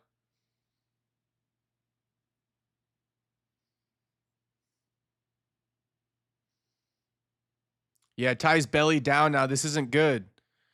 This is how you knock dudes out when they're belly down. Taliesin is just like raining down shots on Ty's chin right now. I mean, Ty is getting CTE as we speak, bro. I don't know why Ty looks like he's enjoying it. Like he doesn't give a fuck. He's like, I'm a tough motherfucker. You can hit me as many times as you want. True Silence says he's back. I don't care if he loses. He wants it again. I mean, honestly, this is the best Ty's looked in a long time. Even though he's getting beat. Ty was rushing the fight a lot. And he was also just getting finished too easily for a hot minute. Now he's not rushing and he hasn't got finished yet. So, but Taliesin Teixeira is looking for a choke here from Mount. Not anymore. Taliesin ain't even a grappler either. Yeah, I mean, how can you not stuff a takedown from a striker, bro? Ty, you all that time at AKA was fucking wasted. You're just getting taken down again. He was so ready to eat one to trade. I mean, yeah, he was. Until homie shot in on that fucking takedown, true silence.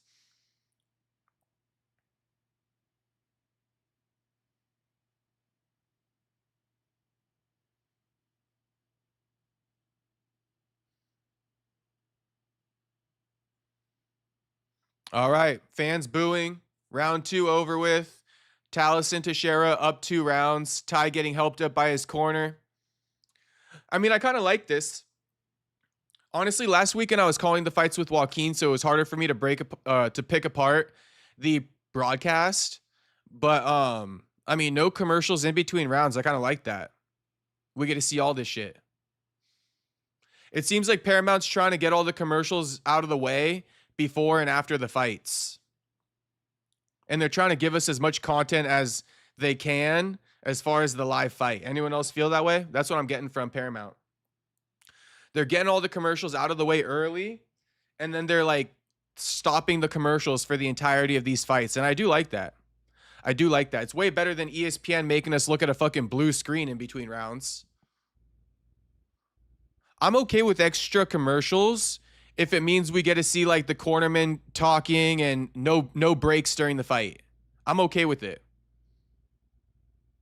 This little ad read right here don't mean nothing. I don't care. All right, round 3 starts. Ty down 2.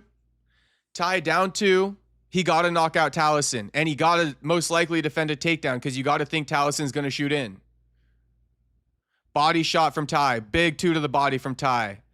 Taliesin is returning, but Ty is landing cleaner. But Talisin's definitely outlanding Ty.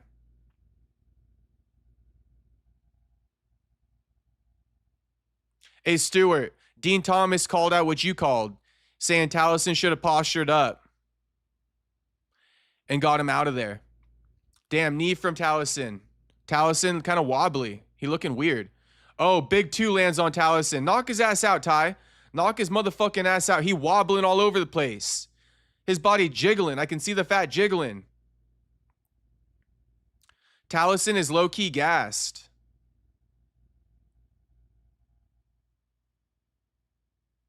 Juice says Taliesin used to be this hot prospect. Everybody who gets signed to the UFC who's above 6'5" and heavyweight is like a fucking prospect. That's what I notice.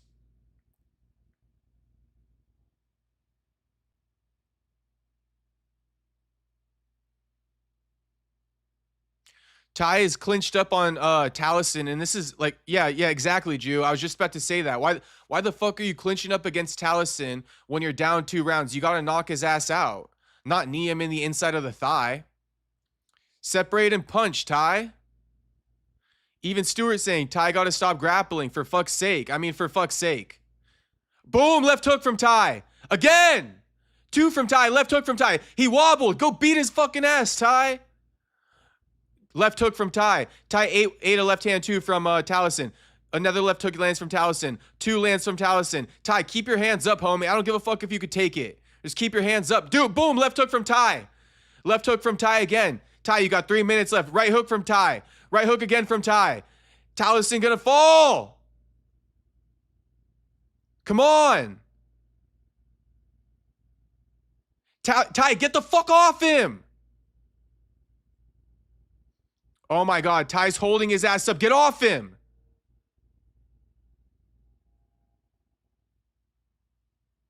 Ty, stop clinching, bro. You got half the round left. Separate before you get fucking thrown, bro. Boom, separate and land the 2.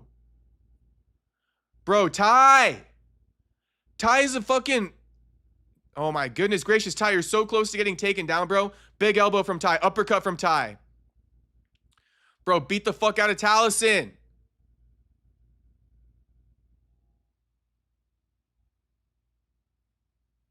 Hugging is crazy. It's crazy. Ty, you're hugging again, motherfucker.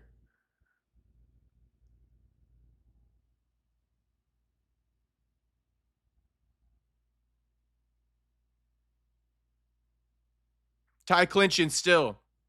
Ty clinching still. Like Juice says, career is on the line as we speak. Homie's clinching with 1:30 left in the round. Insanity. Down 2. Got this guy on wobbly legs, and he's electing to hug. Boom. Left hook, right hand. Uppercut from Ty. Ty eats one while he's punching. Ty ripping to the body. Goes back to the hug. True Silence says the finish is literally there for him. Bro, if he would stop hugging.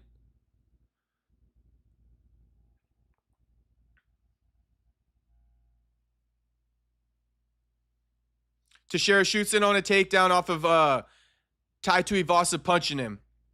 Stand up, Ty. Why the fuck are you hugging him, bro? You're literally sucking him into your, like, north-south position here. Let go and stand up and swing bombs. You got 40 seconds left, you dumb motherfucker. You finna lose this fight for yourself. Both are exhausted. I don't give a fuck. Ty needs to get the fuck up. This is ridiculous, Ty. You ridiculous, homie. You're gonna lose this fight. Career's on the line. He's gonna lose this fight. Watch Ty try to stand up with 10 seconds left like a dummy. Watch Ty try to stand up with 10 seconds left like a dummy. Here it is. Here it is. 10 seconds left. Ty standing up. I told you. I just knew it. I just knew it. I'm disgusted.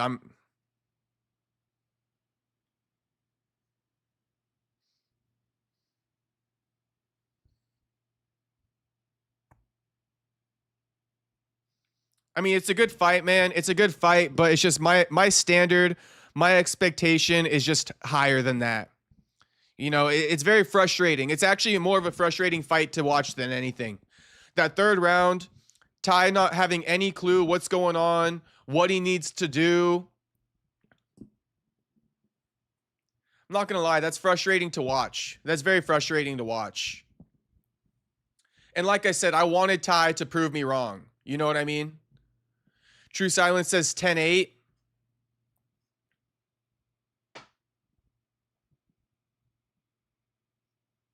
Yeah, I'll give you 10-8. But he didn't drop him. If he would have dropped him, I would have given him a 10-8. Ty could have finished his ass, let it slip away. Space Kid's laughing. Yeah, that's just a bit frustrating to watch. Because what I don't like, if I were to put myself in Ty's shoes, is when he goes home, he's going to be like, I should have done this. I should have done that. I should have done this. I should have done that, right? And that's my thing. You should leave all that shoulda, coulda, wouldas inside the fucking cage. You should leave that shit inside the octagon. All that shoulda, coulda, woulda bullshit, leave that shit inside the octagon. Because now I don't want to hear it. Now I don't want to hear it. I don't want to hear it anymore. I don't want to hear that Ty should have done this or he should have done that or he could have done that. You know what I mean? Shout out, Jew. I don't care if you're exhausted. Fight like this guy is attacking your family. No Anthony Smith. Fight like the guy's attacking your family. No Anthony Smith. You're attacking my family. Shit, Anthony Smith, you delusional as fuck, homie. Johnny Walker. What? Huh?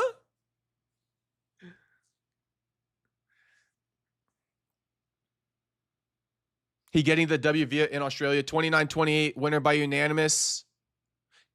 Oh, shit. That sounds so similar. Taliesin Ty. Ty almost raised up his hand. He ain't wanted enough. He should have just sat on, bro, and take the point deduction. I feel y'all. Yeah, man.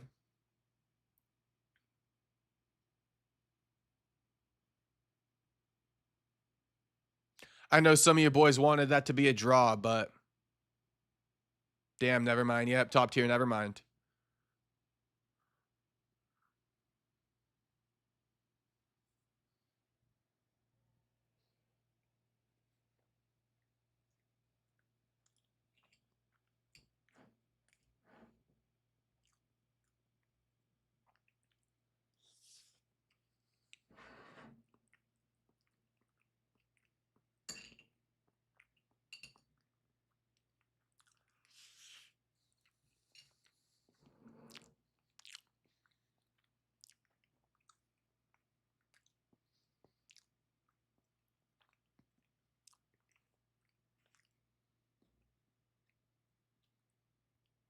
Is it true Taliesin hasn't been past 35 seconds in a fight, Jew?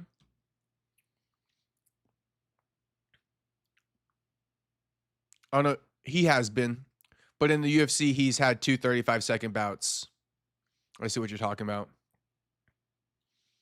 And yeah, most of his fights, actually none of his fights have made it out of the first round. Yeah, all finishes in the first round. 30 seconds, 24 seconds, 1 minute, 35 seconds, 35 seconds. Yeah, basically never fought past 35 seconds. Ty going to BKFC soon. I can see it now, Joe. I can already see it. I can already see it. Dylan saying Taliesin ain't going far. Yeah. Neither are. He let himself down. He'll know. Oh, he'll definitely know, Stuart. He will definitely know. But that's what I'm saying. Like, I don't want to hear all this fucking coulda, shoulda, woulda. Like, you should have way more presence of mind in that octagon. The lack of presence of mind of where you're at in the fight and what you need to do in there actually pisses me the fuck off. Like, that's like, this is the equivalent to playing in the NFL and being down 2 points and going for a field goal. You know what I mean? That's the exact equivalent to that. Making the wrong fucking decision that would get you the win in the game. You feel me?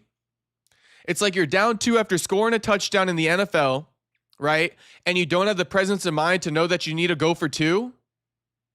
Or how about not electing to onside kick or something like that in the NFL? That's what this is like for me. Watching Ty perform in that 3rd round, you know? You should know exactly where you are in the fight and exactly what you need to do. HT saying, hey, Jay, what's poppin', HT? What's poppin'? I'm a little bit animated right now. Let me chill out a little bit.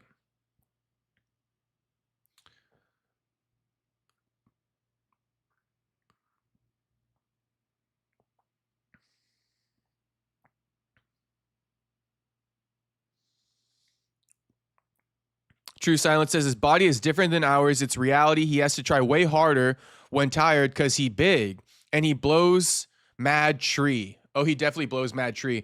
But you know, my idea about smoking weed, it makes your cardio better. Call me crazy, but I ain't even capping. I think smoking weed makes your cardio better.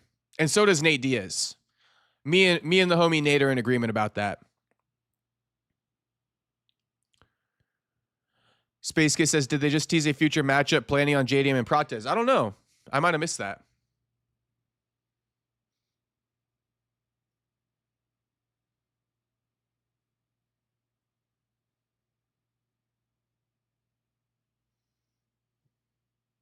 A lot of this licensed music Paramount uses isn't fitting the promos. Diaz effect is real. The Diaz effect is real. Yeah, this, like, I don't know what they're doing. They're putting some rock and roll instrumentals behind the promo. Space Kiss says DJ also says something about how weed made him train better. No, I swear to God, weed definitely is like it's like a hack when it comes to fitness. If you know how to smoke weed and work out, it can only benefit you. In my opinion.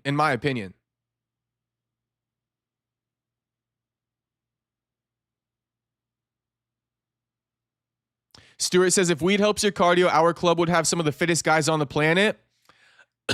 I mean,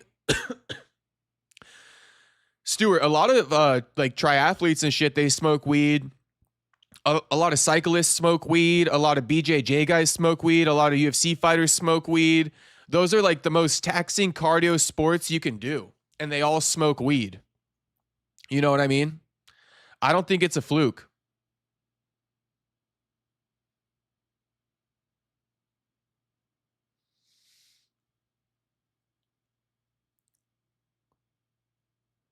Yeah, Juice saying some weird pop rock to promote a BMF title fight, ? Nah, you right. I mean, like, and if you're going to do it, put some, like, I don't know, Red Hot Chili Peppers behind it or something. You feel me, Jew? But like, yeah, that was kind of lame. It don't fit. Cupcake says that was a good promo, better than ESPN. Okay, well, Cupcake likes it. Okay, song was whack, but it's some casual shit. Yeah. Nothing against the promo. I think it's more so the song choice. Gotta be fitting. True Silence. Weed helped me cut weight for sure, but it wasn't healthy appetite-wise.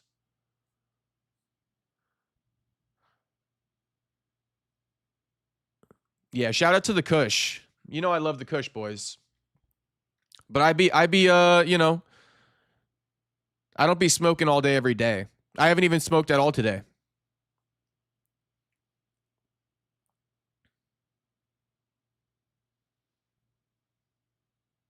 Stuart says, got to keep an eye out for my son. He's 10, does BJJ, judo, wrestling, and kickboxing. I'll have to start drug testing him when he's 16. Ha, ha, ha. Damn, Stu. Yeah, your son's going to be a beast.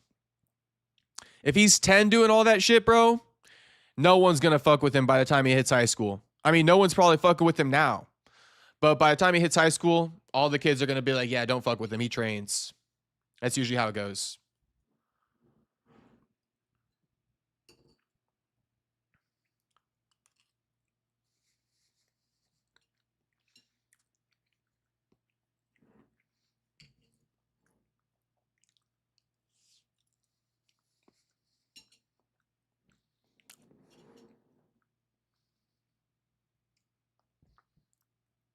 True Silence says, if I smoke, I'm a be high all day. That's my issue. People different.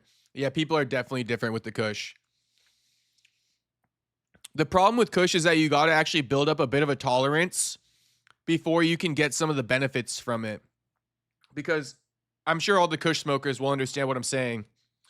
But if you don't smoke Kush and you have no tolerance, you're going to smoke Kush and you're going to do absolutely nothing because it's just hitting you so heavy and you're just like, you know, Kushed out of your mind.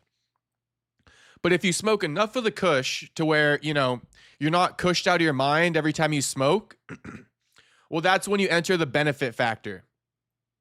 That's where you enter the benefit factor, where, you know, you see improvements in your cardio and things like that. So that's what I would definitely say about the Kush. No fight yet, ads. Yeah, no fight yet. Am I showing the fight or no? No. True Silence says, bruh, high became my normal. Yeah, I'm with you on that one. It was my normal for quite some time too. Now my normal's sober. And when I get baked, you know, I just deal with it. But, you know, I'm well versed in being sober and high now. Before, high used to be my normal. I was not well versed in being sober, like straight up. But now I'm well versed in both. I use both to my power, to my advantages. When I'm not high, I use it to my advantage. When I'm baked, I use it to my advantage. True Silence says W. Shout out True Silence.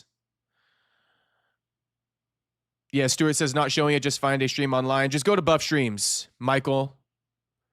I'll help you out. Go to Buff Streams. James Steele says Kush equals great sleep. Yeah, definitely. Definitely helps you with the sleeping. That's the one thing. I still have a hard time sleeping without the Kush, but I'm sure I could do it. I just don't like to. But yeah, that's the one thing that I would say I still struggle with. Falling asleep without the Kush.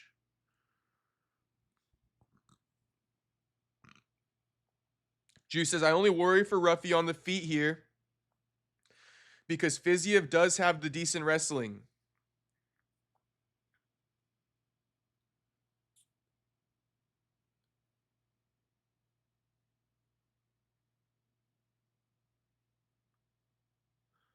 I'm not really fully understanding that one, Jew.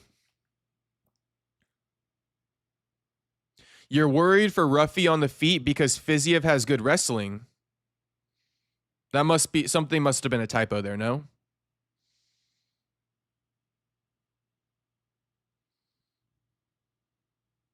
Otto says, I like Kush because it calms my mind and nerves. Yeah, it's definitely relaxing. Also, though, it spikes my paranoia as well. It also spikes my paranoia.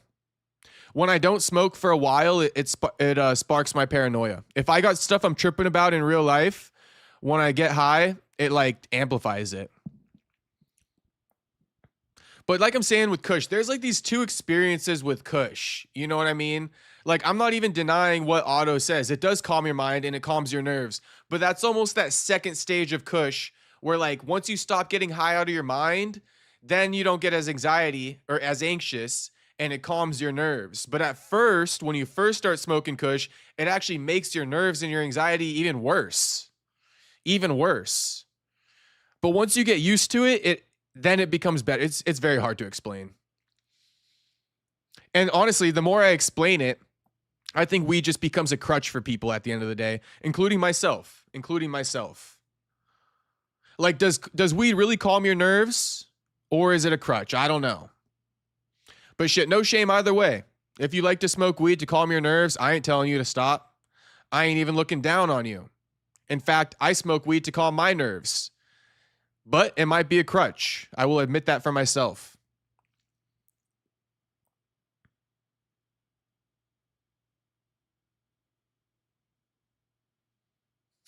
Steve Buckley says, y'all need to send some Kush over to OZ for me to sample. I mean, you need some of that Cali Kush in your life, Steve. If you haven't smoked that Cali Kush, I mean, you don't know what you're missing. Meowda Boy says, I might start glazing Ruffy as we speak.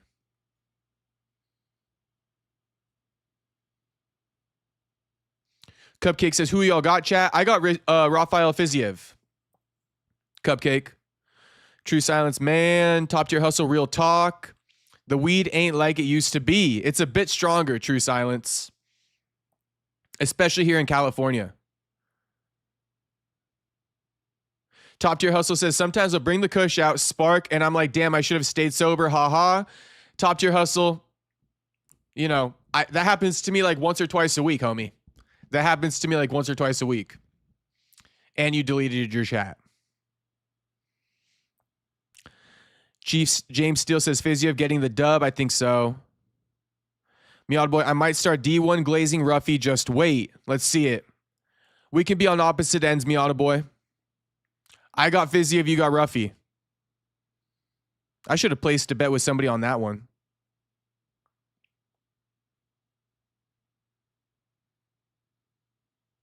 True Silence, I'd be having Zaw too. I know my shit ain't trash.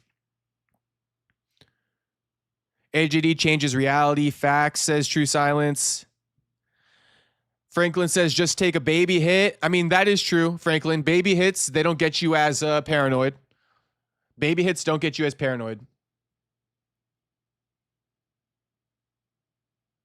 Otto says, I know what you mean. I had a friend who had a bad trip on Kush one time. He was freaking out. Me too. I had a homie like completely quit Kush because he was just freaking out every time he smoked it. But he was mixing tobacco with it. I think that's what did him in. Stewart, weed is medicine. Juice says, I just drink energy drinks and pop Zins, LOL. I mean, I be drinking energy drinks. I do be drinking energy drinks. No Zins, though. With my addictive personality, I might as well not even dabble in that shit. Because God knows I'll fucking be buying one pack of Zins a day if that's the case. Stewart says he's rocking with Raphael. Franklin says he can't figure out Roofy, Fizz. Franklin, if you want to put a bet on somebody, put a bet on Fiziev. That's my opinion. Juice says, weed is hella strong now, and I don't like the high, and I don't have a good relationship with alcohol. Honestly, Jew, all that sounds like a blessing in disguise to me. To be honest with you. If you guys want to know my opinion, is it better to be sober or like smoke weed? I mean, I think it's better to be sober. I think it's better to be sober. So definitely a blessing in disguise right there. True Silence says, it's the truth. Everyone knows it. Fuck it, though. I mean, yeah. Meowda Boy saying, who puts an ad there? What the fuck? Yeah, that was a weird place for the ad. I thought the same thing in real time. I just didn't say anything. Okay, the fight's about to take place. Stewart says that's what Aussies do, mix weed and tobacco. James still says, Castro need to try some Michigan Kush. I do need to try some Michigan Kush. I never tried it before. James. All right, fight is on. Fight is on. Everything's good in moderation. Facts, facts. Keyword is like, control your shit. If you want to drink, if you want to smoke, control it. If you can't control it, you should check yourself. All right, the fight's on, though. I'm rocking with Fizzy. Who got Ruffy? Miata Boy got Ruffy. But Miata Boy don't want to put his money where his mouth is. Miata Boy, put your money where your mouth is. I'll put my money where my mouth is. Now you only got 30 seconds to put your money where your mouth is.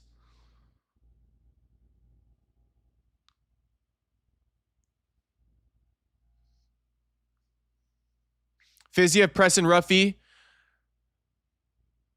Ruffy is backing up, a lot to start this round. Leg kick lands from Ruffy. Leg kick return from Fiziev.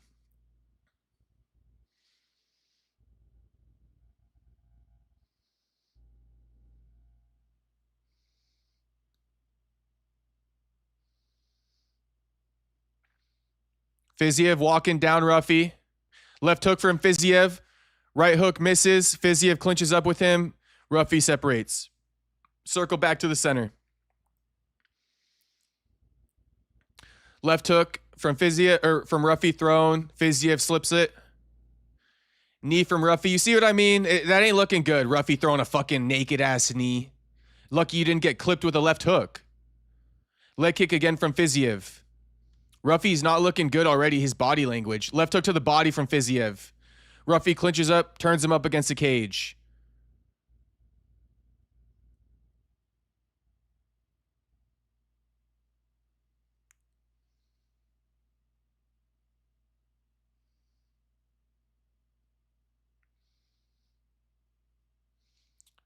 Ruffy still got Fiziev clinched up against the cage here. James saying Ruffy red as hell. Low-key, I'm kind of colorblind, so I can't even tell when guys are red. Damn, I think Ruffy might have landed a 2 there. Hoofy. Not Ruffy, Hoofy. I'm going to call him Ruffy, though. Body kick from Fiziev. Ruffy kind of slips out of the way. Half landed, I would say. Leg kick from Fiziev.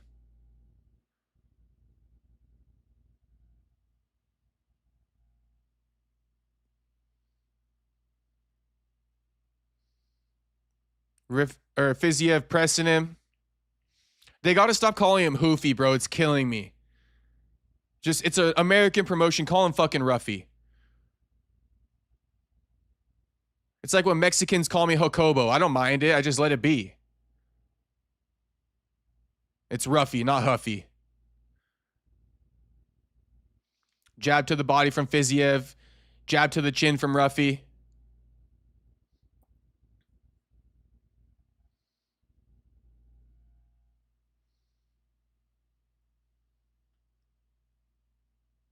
Think a left hand landed from Ruffy. Oh, right hand lands for Fiziev.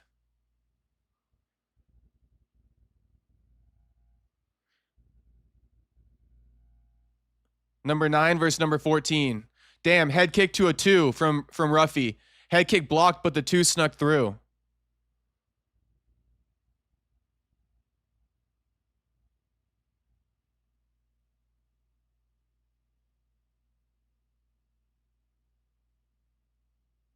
Body kick from Fiziev. Ruffy blocks it. It's probably still hurt the forearms, though. Jab from Ruffy sneaks through. Ruffy misses with the 2. He threw that shit like a fucking fastball. Oh, inside leg kick from Ruffy. Knee up the middle from Ruffy. Throws a 2. Jab from Ruffy. Ruffy is he's getting more into the fight, but he's backing up a bit too much. 2 to the body from Fiziev. Leg kick from Fiziev.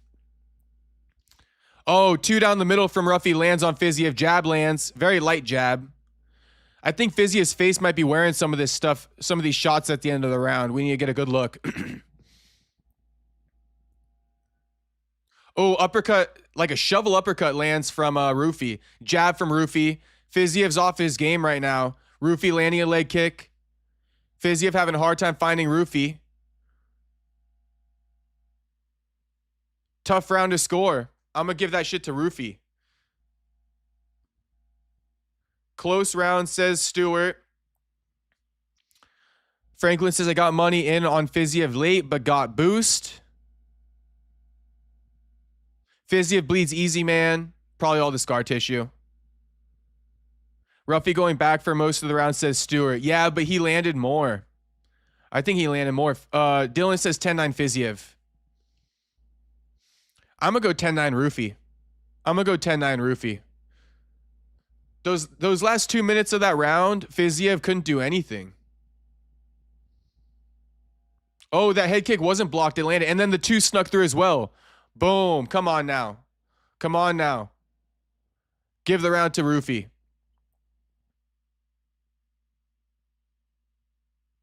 Bro looks like a patient Connor. Connor made the chess pieces super popular.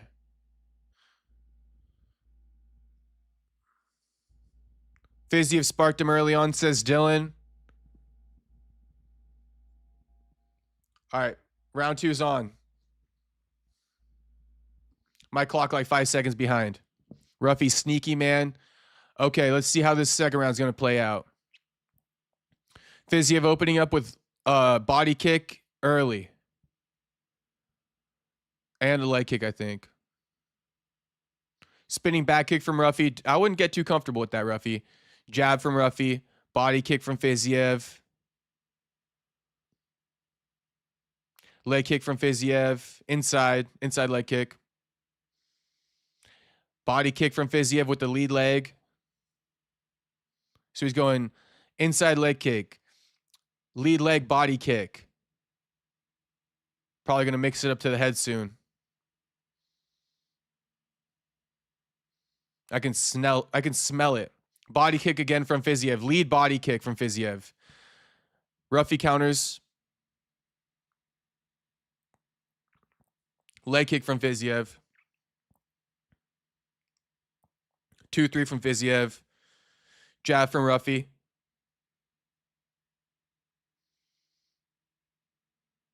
Jab again from Ruffy.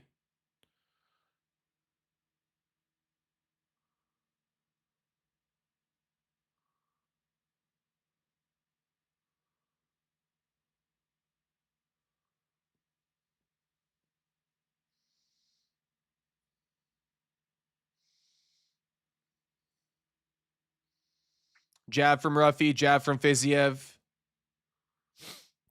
Damn, 2 to the body from Fiziev. Or Ruffy slips out of the way of Fiziev's left hook.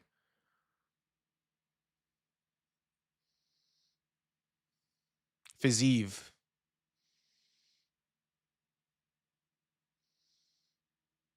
See, Fiziev pressing. Roofy been backing up the whole round. Jab, jab from Roofy. Fiziev teep up the middle.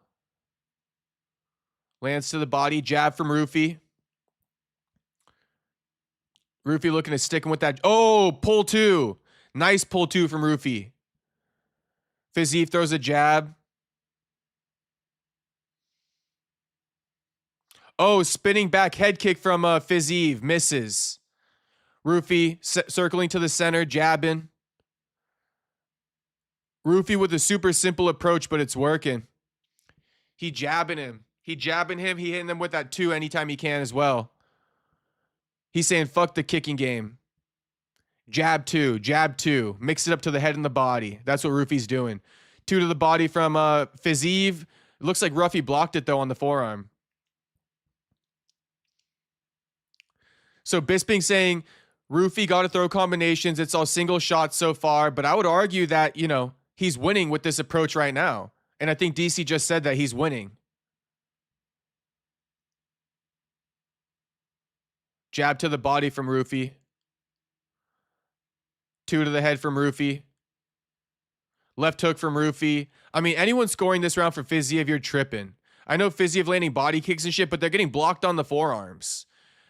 Like half of Fiziev's shots have been blocked on the forearms. I guess a lot of people aren't seeing that. But, Roofy's doing a great job of blocking things, checking kicks. He really is. Look, he's blocking that shit. Yeah, but they're fucking kicks to the forearm.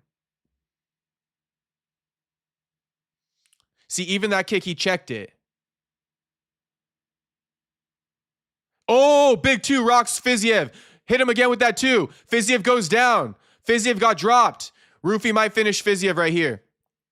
Fiziev shooting in on a takedown. Rufy trying to get that finish. Fiziev trying to survive. Boom. Rufy landing some nasty shots on Fiziev from behind. Fiziev down on the ground on one knee. He's standing up. He might be out on his feet though. Rufy gonna put Fiziev out bad. He can go out on his face or his back. He could go out on his face or his back. He finna go out on his back. Yep. Referee saved him. Referee steps in, calls the fight. Calls the fight. Damn. Damn, all that talk from Fiziev and Rufy came in. Shut his ass up. And nothing against Fiziev. Absolutely nothing against Fiziev. But I mean, Rufy came in and shut his ass up. Damn, Fiziev. Good shit, bro. Now, okay, Fiziev is him. Fiziev is here. Fiziev is him. Fiziev is here. Cupcake, I guess you told me. Big two rocks Fiziev. Big two. I mean, great game plan from Santos. Even though that's not even like his first or last name. But shout out to Mauricio Rufy.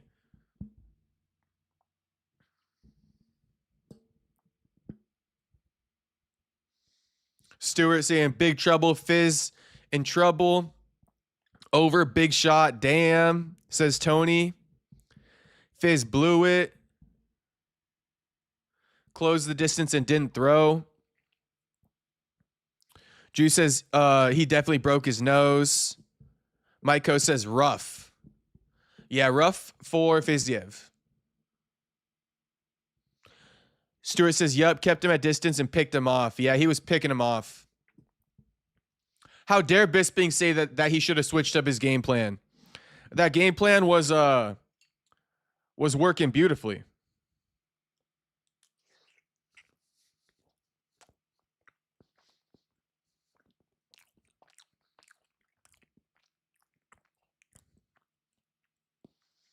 Miata Boy says, who called it? I mean, you called it, homie. I'll give it to you. Actually, I don't got to give shit to you because you called it.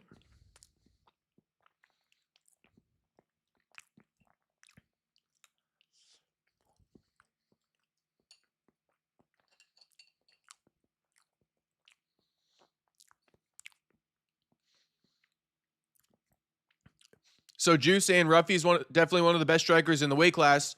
I guess it begs this question. Just how good is BSD? Just how good is BSD?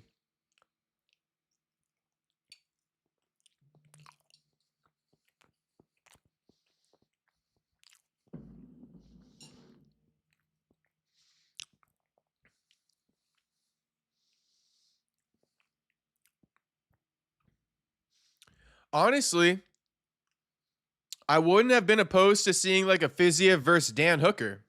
They haven't ran it before, have they? Fiziev versus Dan Hooker would be a great fight. Congratulations to Rufy.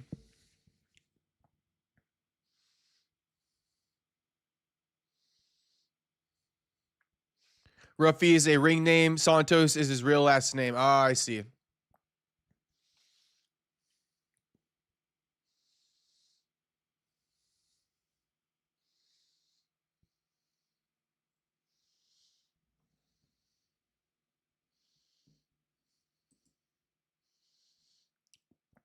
Shout out to Jesus Christ.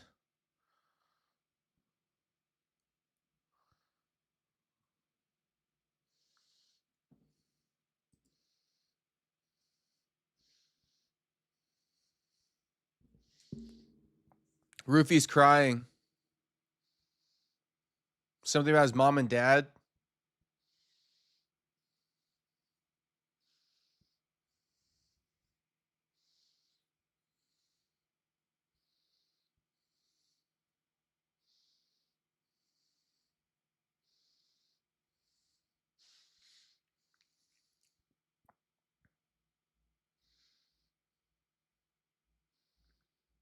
Damn, Ruffy's brother committed suicide.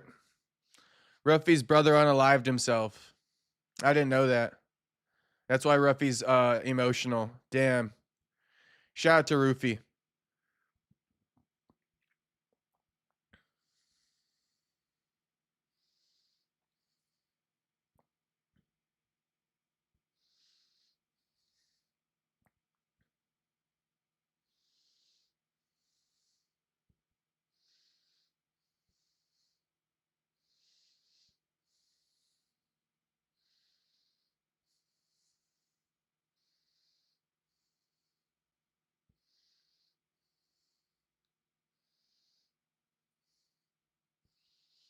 All right, we got the co-main and the main coming up, and then we moving right into Tio versus Shakur, boys.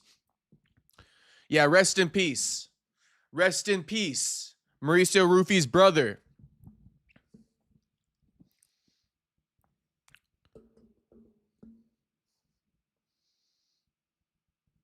$100K his way. He getting that $100K. Easy. That's performance of the night right there. That's performance of the night.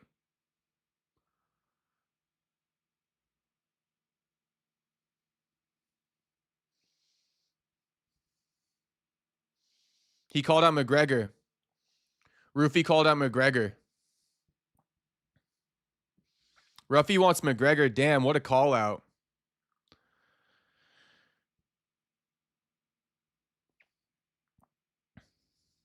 Franklin says, last two bets worked out perfect. Just rooting for Diego now, but I think the fix could have been Rufy and Volk. But come on, Diego, you'd think he'd have a chance. Franklin, stay tuned. I got a bet with HT. I think HT got to be in the chat, but I got a bet with HT. You know, HT rocking with Diego. I'm rocking with Volk. 200 push-ups. If Diego wins, $100 dono from HT. If Volk wins, all right? And actually, we got another bet coming up right now. I don't know if Tyler Betts is in the chat, but me and Tyler Betts, $40 dono if Dan Hooker wins, 80 push-ups if BSD wins, all right? That's the bet right now. That's the bet, and I'm going to run them on stream. Or I won't run them on stream. You feel me? Or I won't.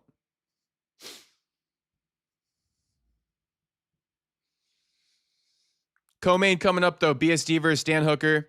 Then the main event. Then we move into boxing.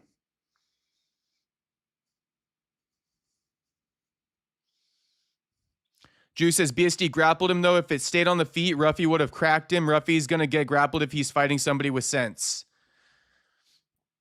All right, Jew. That's a good take. That's a very good take.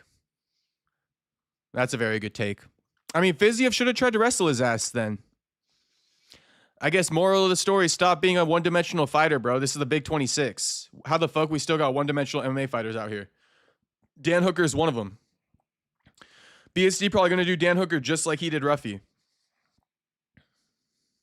Ruffy's takedown defense looked good. I wanted to see him pressure, and he did it. Did he really show off any takedown defense, though? Only when Fiziev got dropped and shit like that. But before that, there was no takedowns.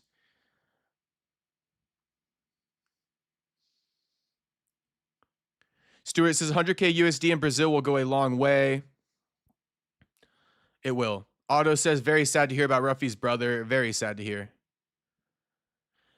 Franklin says, big money on Volk. LMAO, rather not have, but might do that too. I mean, homie. If you got your money on Volk, me and you, we locked in for the main event. Stewart says McGregor won't fight again. Juice says he should fight Moicano or Dariush. You know, they're calling for Salkill to fight Moicano. Give Ruffy Dariush. Stewart says McGregor won't fight again because he likes the yayo too much. Franklin, I need Benoit. Second leg parlay, probably the parlay buster, LOL, but thinking Dan's luck runs out, question mark. Honestly, I think Dan's luck is running out. Yeah, I do. I think his luck has already ran out. Miata Boy saying we are Rufy, dropping the crosses in the chat, straight up. Space, could I see it as if Volk can take out Max 3 times? Why not Lopes twice? I mean, that's an excellent point. That's an excellent point, Space Kid. Volk used to rematches. Lopes, not as much. Space Kid saying Volk gets it done, baby. I mean, we hoping Volk gets it done. Everyone, you better be rocking with me. We hope Volk gets it done. All right. We got money and push-ups on the line. Miata Boy says Ruffy looked way different than he did in his last fight. He's in the best camp. Training with Volk. Training with Volk's team. Freestyle, right? BSD's looking for a takedown inside the first 2 minutes. He would be wise to do so. Miata Boy says Ruffy needs to leave the nerds and stay with Volk full time. Yeah, why not? And I mean, considering the fact that Gene Silva unfollowed his ass because he's training with Volk, yeah, why not? Why not? All right, give me 1 second. I'll be right back. But Juice says, I like this fight for Dan, but yeah, if BSD is smart, he's going to speed run into grappling and try to choke or finish him in a tough spot on the ground and ground and pound. Okay, I'm going to keep it a buck with you guys. I got to go take a shit. So I'm going to go take my shit real quick. Sorry for the TMI boys, but shit. Honesty, the best policy. Honesty is the best policy around here. I'll be right back. And I'm going to mute this shit. I'm going to mute it.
All right, we back. We back.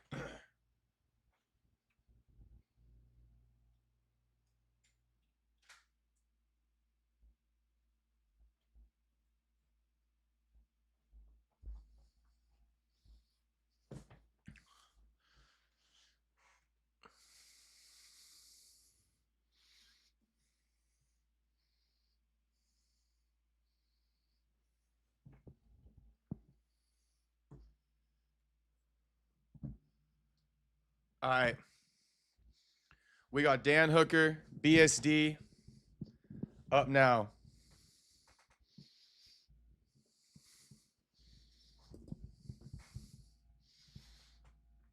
BSD Dan Hooker about to start. Shout out Red De La Cruz, most beautiful octagon girl we got. No coincidence. She's Asian. All right, let's go. Midlife crisis Hooker. Shout out Jew. Fights on. How quickly can BSD get Dan Hooker out of here? Although I got a bet on this fight. I'm gonna have to run 80 push-ups if Dan Hooker loses.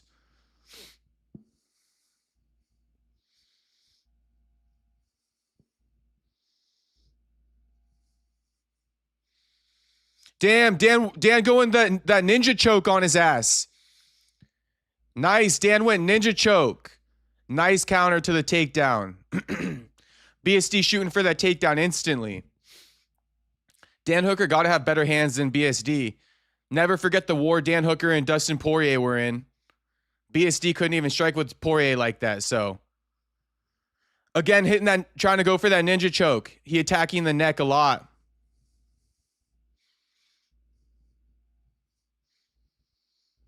BSD already given up on that single leg for the second time.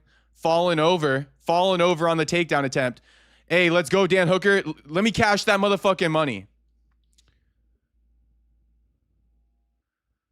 Nice and patient, Dan. We rocking with you, Dan. Teep up the middle from Dan. That's a nasty teep right to the belly button of BSD. Commentary team was like, oof. Ooh, head kick. Hooker goes head kick. Maybe grazed off BSD. I'm not sure. There's a bad angle on that head kick with the cameraman. BSD is definitely looking nervous on the feet. Damn, teep into the fucking belly button again.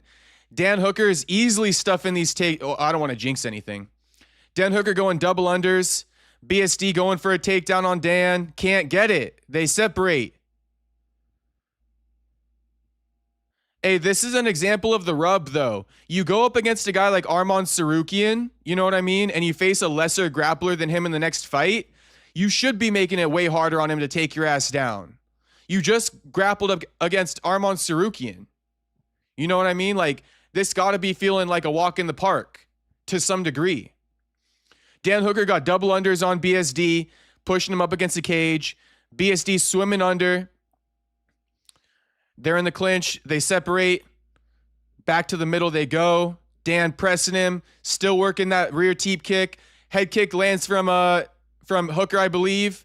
Again, these angles on the camera for Dan's head kicks, they're not the best. I would like to let's show a different angle, the left side of things, not the right side of things. I'd like to see them from a different angle. Where's the multi-view when I need it? BSD looking to take down Hooker, can't get it. Can't get it. He's trying to throw him. Hooker using the whizzer. Actually, BSD was more so trying to use the whizzer to take down Dan. But Dan was countering with a whizzer of his own. BSD trying to throw Dan again. Finally gets it. Finally gets the head and arm. Dan on his back. BSD looking to, probably slide to mount or at least half guard. But right now, BSD's in half guard. Sorry. BSD's in side control. He might either put himself in half guard or go full mount. We'll see. But right now, he's working on elbows on Dan. Elbowing Dan's forehead and shit. Dan needs to get his ass up. A few more strikes landed from BSD on the ground here, and he's going to start winning this round. Because Dan was winning, but not by a lot. BSD setting up a Kimura. A minute to go. Can he get the Kimura? He might be able to get this shit. Dan should be peeping the clock, though. Juice says, damn, got him with the judo throw. Yeah, he did. He eventually did. Okay, Dan Hooker's up. BSD, dirty boxing, uppercuts, elbows. Dan Hooker trying to get it in where he can as well. Both exchanging body shots. BSD going multiple to the body. Dan Hooker rocking, or not rocking, but popping BSD to the head. BSD giving Dan Hooker no room to breathe. Pressing him, punching him. This fight's going crazy now. BSD crashing out on Dan Hooker. BSD taking Dan Hooker down. BSD finding his way now. BSD's learning no space for Dan Hooker. I got to be going forward, balls to the wall, all 15 minutes.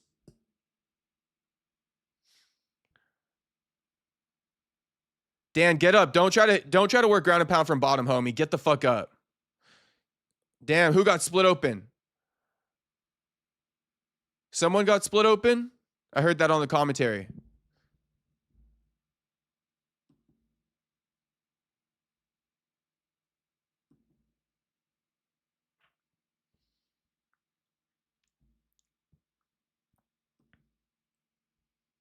Space Kid saying, W fight time you finally added. Now I can sync.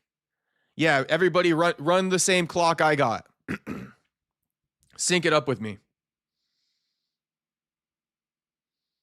Maiko's saying MGK sitting in the front row. Is he?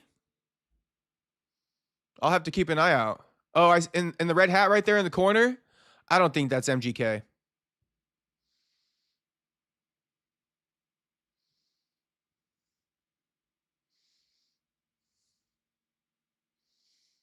Jew called it. He's like, I want to see if Hooker can keep up stuffing without getting gassed, though. Well, he gave up a takedown. I don't know if he's gassed yet, but if he gets taken down this round, it'll be an indication that the fight's over with.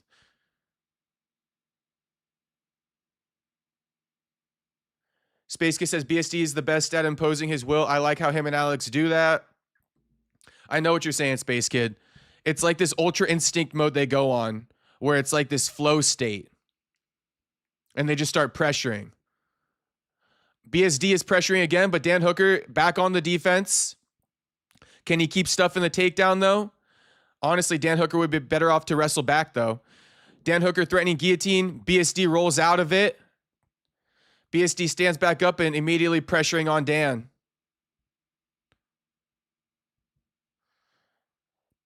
Damn. Dan Hooker keeps threatening BSD with that choke, though.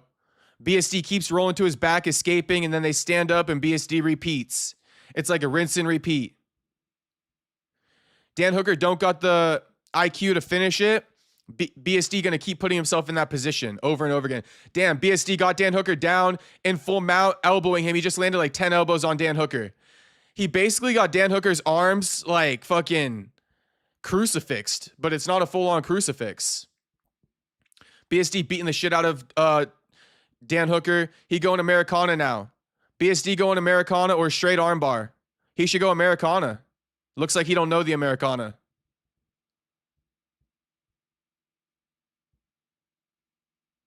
Bro should have gone Americana. Surprised we don't see more Americanas in the UFC.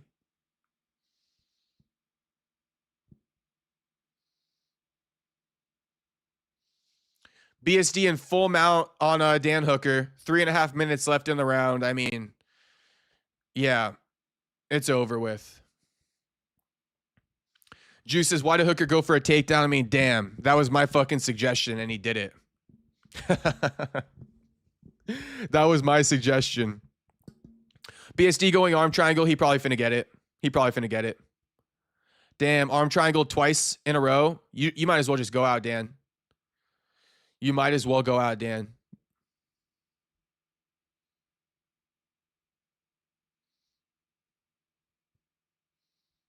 Turn into it, Dan.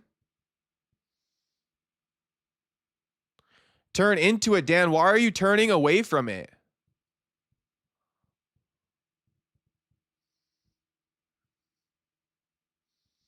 Dan needs to answer the phone and he needs to turn into it. Damn, he's fucked. He's absolutely fucked. Bro, answer the damn phone. Don't be doing this weird shit.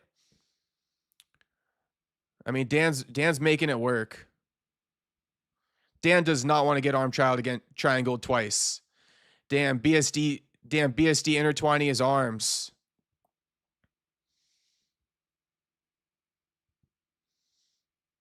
Damn, it's over with for Dan.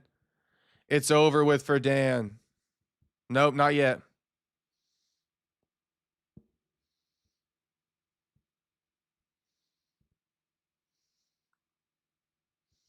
BSD now ground and pounding Dan. I think BSD might be bleeding from the top.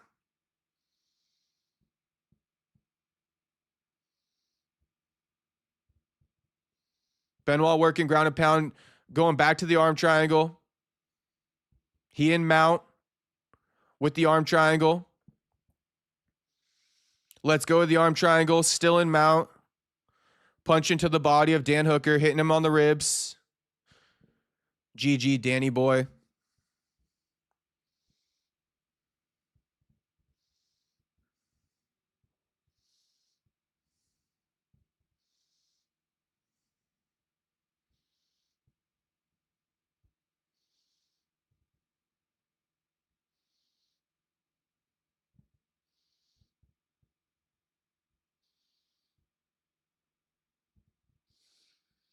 BSD working ground. Now I'm thinking about having to do these motherfucking push-ups. I'm mentally getting ready for them.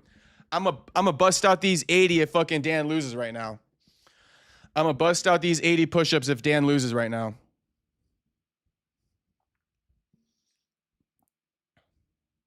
BSD in full mount, just resorting to punching on Dan Hooker now. No more submission attempt. Punching on Dan Hooker. Looks like the referee's considering stepping in to stop it. He finna stop it before the fight's over, before the round ends. He finna stop it before the round ends. BSD just going crazy on him. Yep.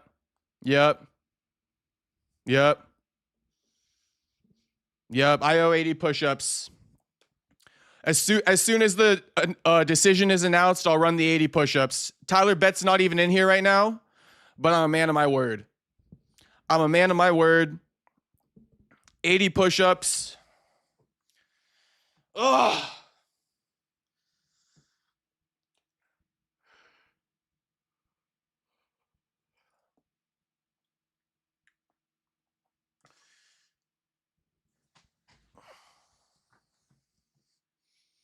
Well, congratulations to BSD.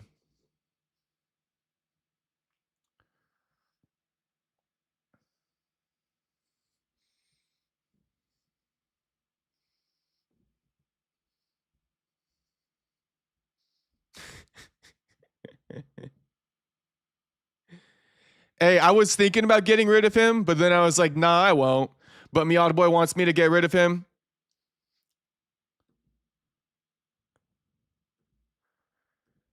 24-hour ban. Come back in 24 hours, Dickman. We didn't give you a lifetime ban. Come back in 24 hours. Go take a lap, homie. Go take a lap and come back. 24-hour ban, homie. Go take a lap and come back. 24-hour ban. I'll see you tomorrow. 8 p.m. tomorrow, the ban will be lifted, homie. You can come back to talk some shit. I was honestly going to let him stay. But Miata Boy said get rid of him. I got rid of him. I'm going to run these push-ups, but I just figure, you know, let's just wait for this thing to end so that there's enough dead time for me to run it out in full. Oh, the poll. Damn. Should I unhide homie? Nah, I can't. It's too late for that.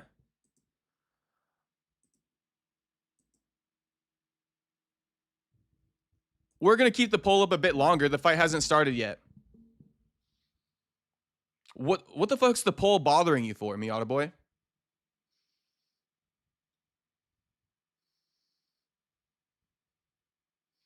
That's the most random thing ever.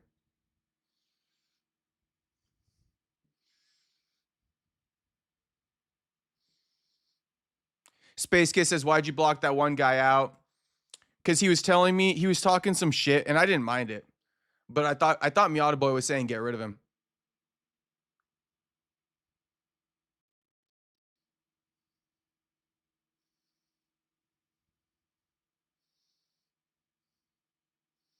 Miata Boy says he predicted round 2, rear naked choke. Oh, do they get in the way? All right, I'll get rid of it. I didn't know it was getting in the way. I don't mind getting rid of it if that's the case. Fucking Mr. Prince Miata Boy gets whatever the fuck he wants. Even if he didn't ask for it. All right, we got the main event coming up, so everybody run up the likes on the stream. Run up the likes on the stream.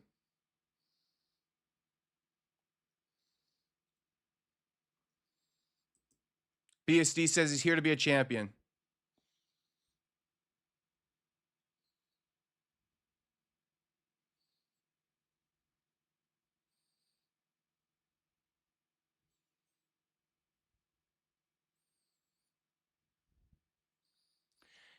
Yeah, Juice says BSD versus Armon run it. I think so.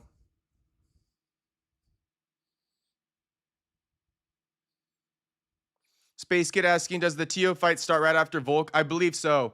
I'm staying tuned in. Keyshawn is fighting in the co-main event right now. I'll let you know what round they're in.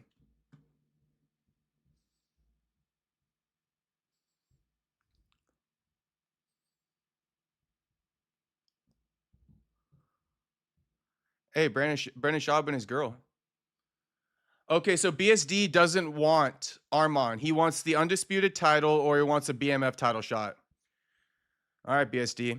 Well, the streets are calling for you versus Armon, so that's what you're going to get. You versus Armon. That's what the streets want. Okay, Kevin says vibes I'm getting are Lopes KO. Let's hope not. Let's hope not.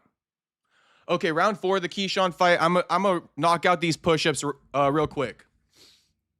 I'm gonna adjust the camera for you boys.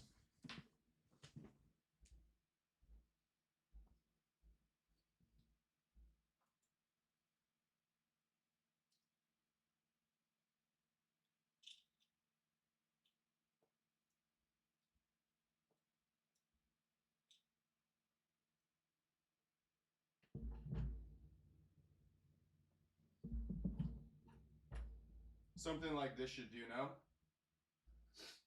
You boys can see. We got to angle it down a little bit more.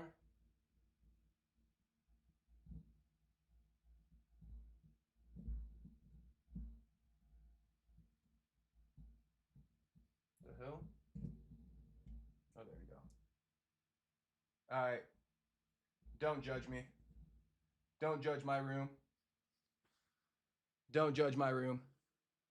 Tyler Betts, we running it right now, homie. You motherfucker. Look at you joining now. All right, we should be good. All right, we running 80. We running 80. Let me see. Am I framed up? Let me make sure I'm framed up.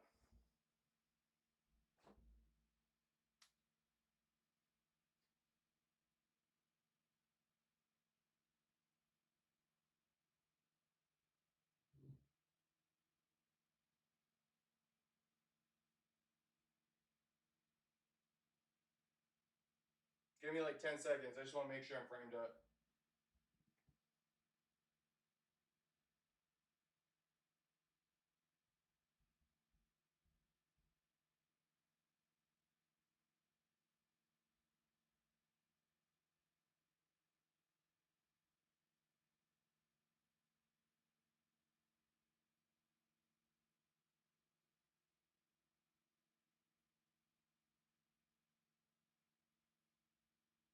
Okay, we framed up.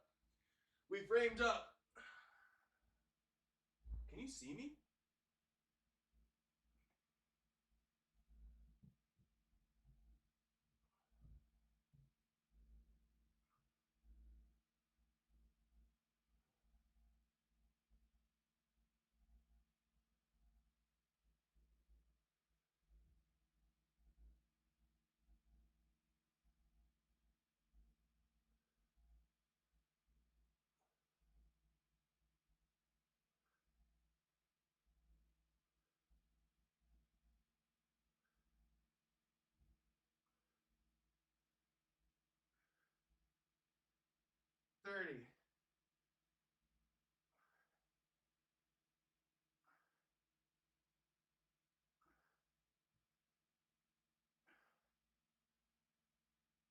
40.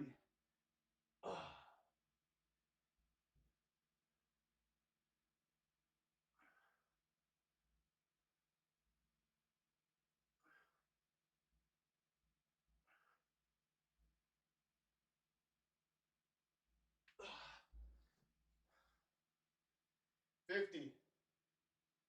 30 more.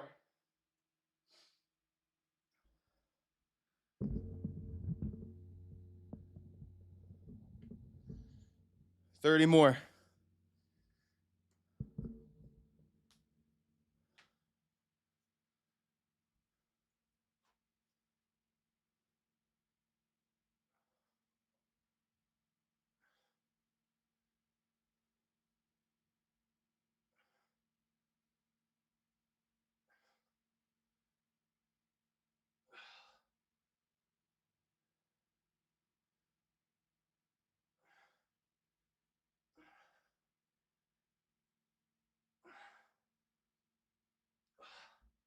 $65. 15 more.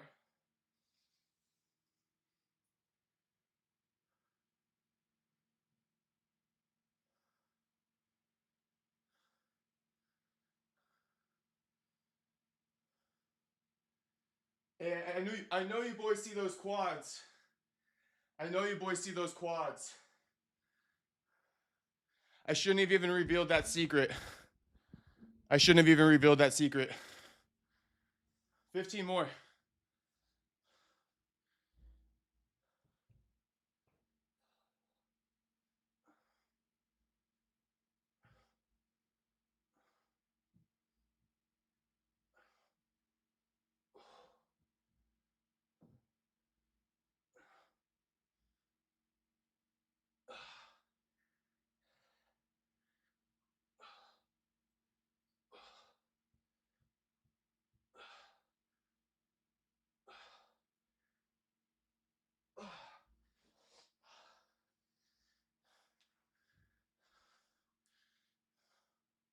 $80.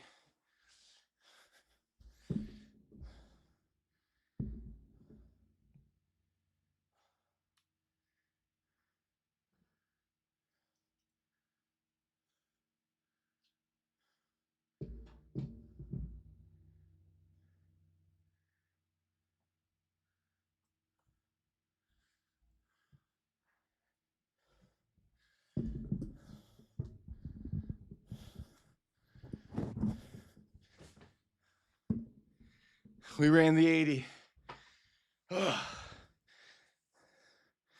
We ran the 80.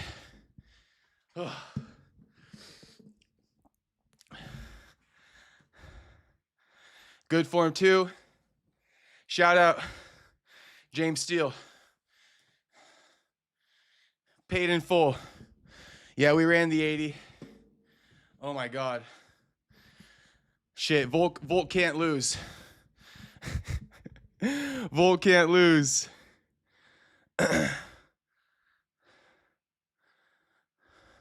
Stuart says I should have done it on my knuckles. You crazy, homie.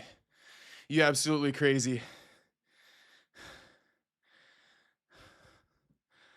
Get to pushing.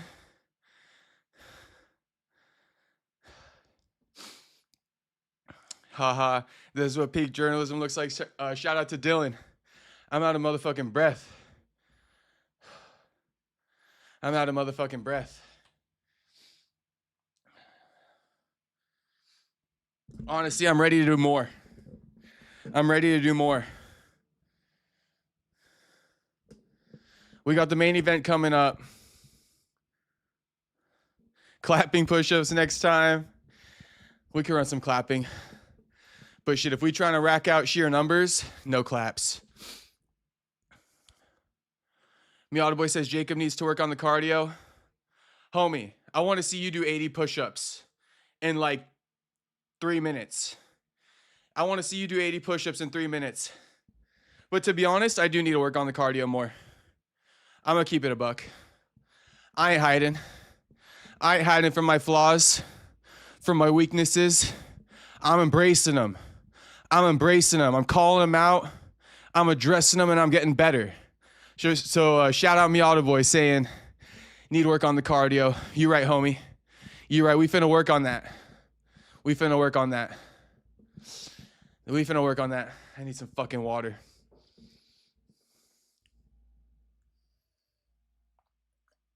Shout out to Joaquin for running 84 straight on stream last week.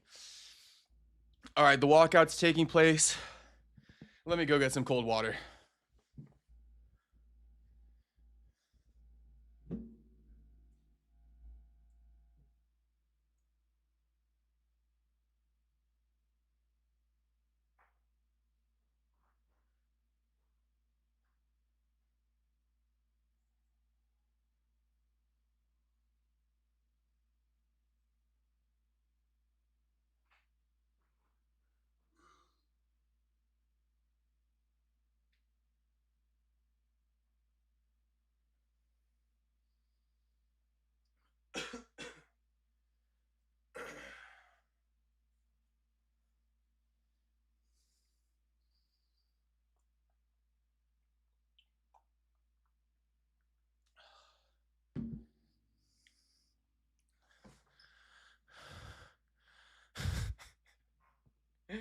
Oh, Miata Boy.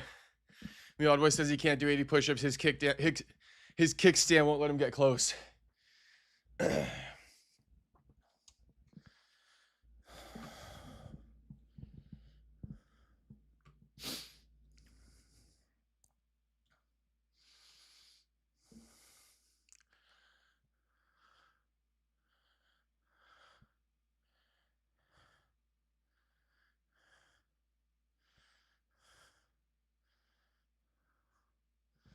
Tyler Betts says, I'm in the casino. Video won't load. LOL. Only the chat. Damn.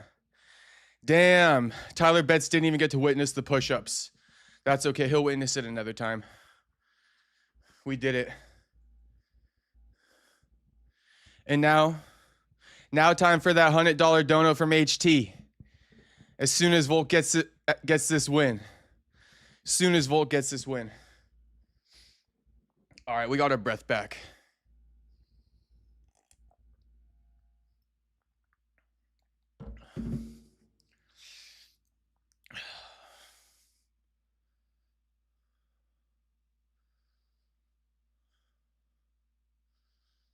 Craziest hair in the UFC, Diego Lopes.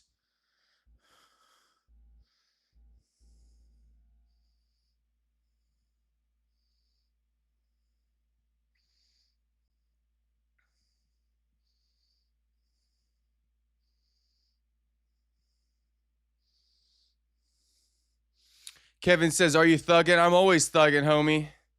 You already know, Kevin. You already know I stay thugging.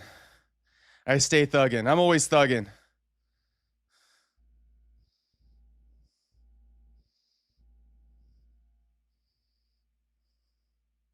Damn, I'm looking back at the tape now. These push-ups I did, legit as fuck. I told you guys, I never capped to you. I always told you, I run the realest push-ups you'll ever see. Full extension of the arms every time.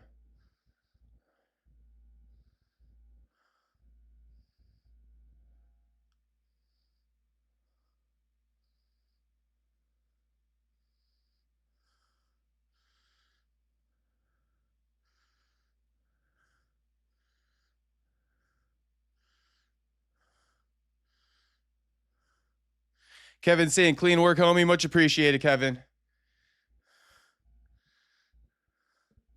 Much appreciated. I come from a land down under. You better take cover.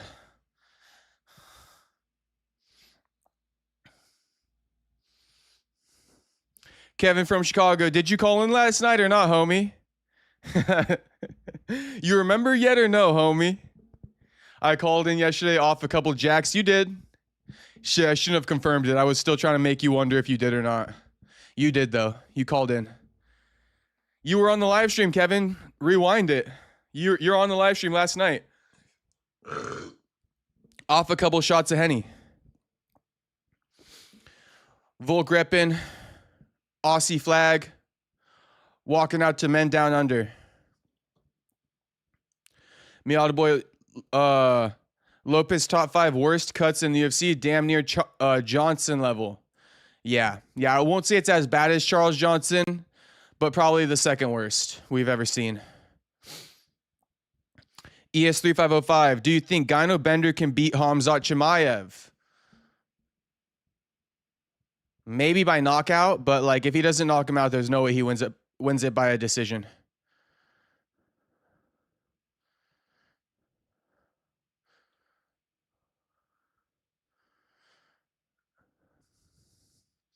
ES3505 says, I think Buckley and Pfeiffer both sleep him. Who, Khamzat or Izzy? You must be talking about Izzy. I think Buckley and Pfeiffer sleep Izzy, yeah. I think Buckley definitely sleeps Izzy. Pfeiffer, we'll have to find out. Because Pfeiffer got outstruck by Jack Hermanson. So if Pfeiffer is getting outstruck by Jack Hermanson, how the fuck are you going to outstrike Izzy? You know what I mean? Izzy would destroy Jack Hermanson.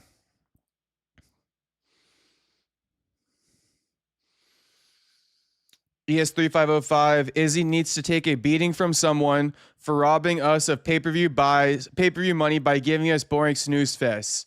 I mean, ES3505, I could totally agree with you on that one. He didn't have a good, I mean, he had good fights. The Pereira fights were good. But the Yo Romero fight was god-awful. Miata Boy says, all my picks have been right. I mean, good shit, Miata Boy, if that's true. You wouldn't lie, so I believe you. Good shit. Stewart says Nathan Cleary there, great league player. I don't know who that is. I'm not a soccer guy. But shout out Nathan Cleary. Stewart says 2026 Izzy and Hooker to retire. Maybe, probably. At the rate Hooker's going, he can't continue taking ass beatings like this.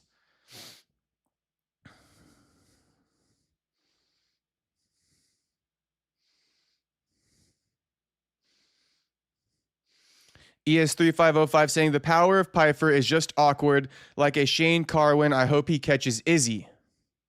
Izzy ran from Romero, gave us snooze fest against Cannonier, Whitaker 2, citing some excuse or another, didn't engage with Strickland.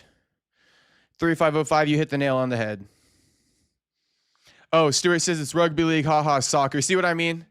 See what I mean, Stewart? I genuinely didn't know. Like, genuinely. All right. Tail of the tape, 37 years old for Volk, 31 for Lopes. 5'6" for Volk, 5'11" for Lopes. 144.5, 145. The reach, I missed it. Anyone else Paramount Plus stream lagging bad? Yeah, but I thought it's because I'm running multiple applications on my computer, on my desktop. It lags and it doesn't lag. It's actually doing well right now.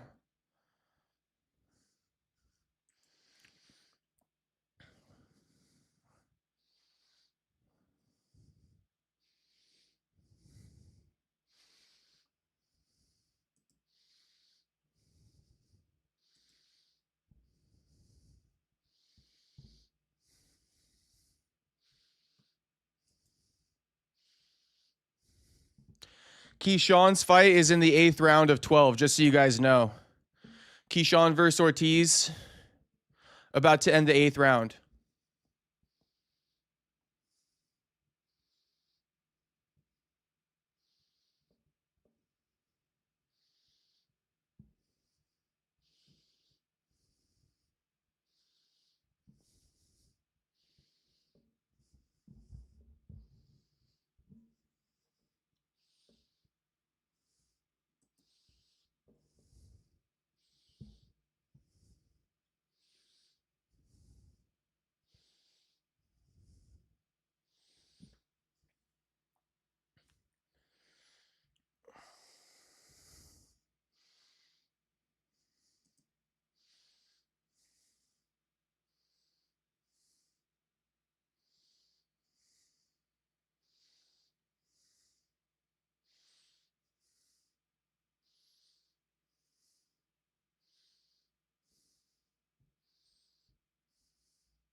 Is Dan Hooker really a jiu-jitsu black belt, Stuart? That's crazy if so.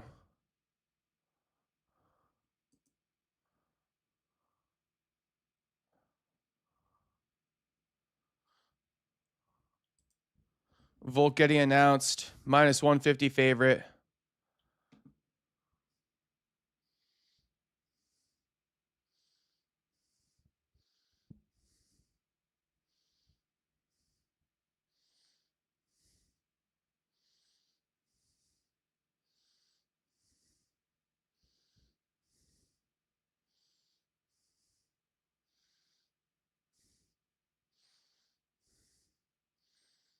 All right, let's go, Volk. Stuart says yes. That's crazy.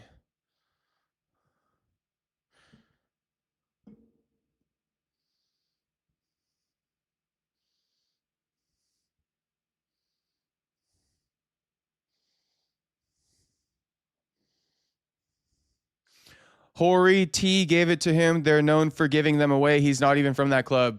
Embarrassing. Embarrassing. If you can't compete against black belts, you shouldn't really have one.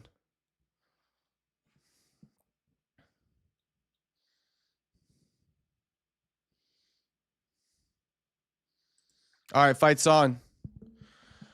Fights on. Rematch. Volk versus Diego.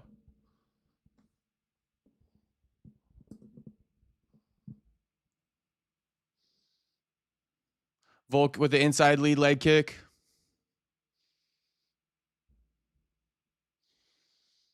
Volk pumping out the jab. Leg kick from Diego.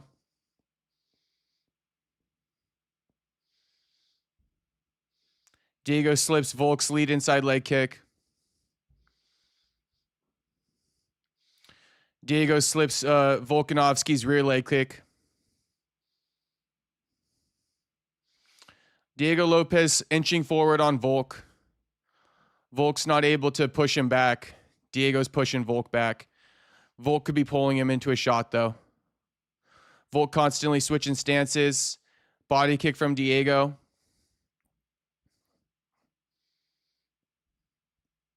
Leg kick from Diego.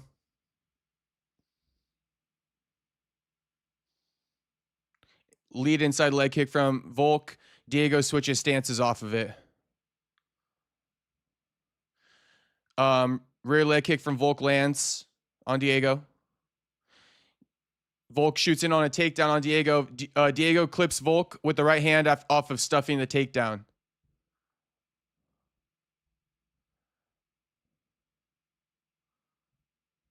Why the fuck is Volk shooting so early, though? You never see Volk shoot for takedowns.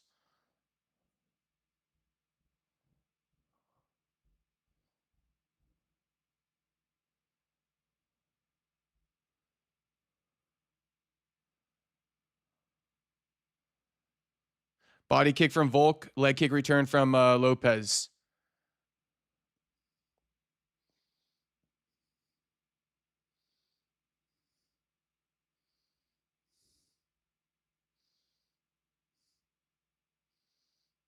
Right hand from Volkanovski lands with the lead leg kick.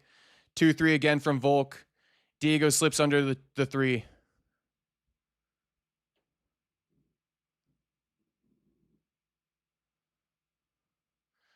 Volk checks Diego's leg kick. Jab from Diego. They're in the center of the octagon right now.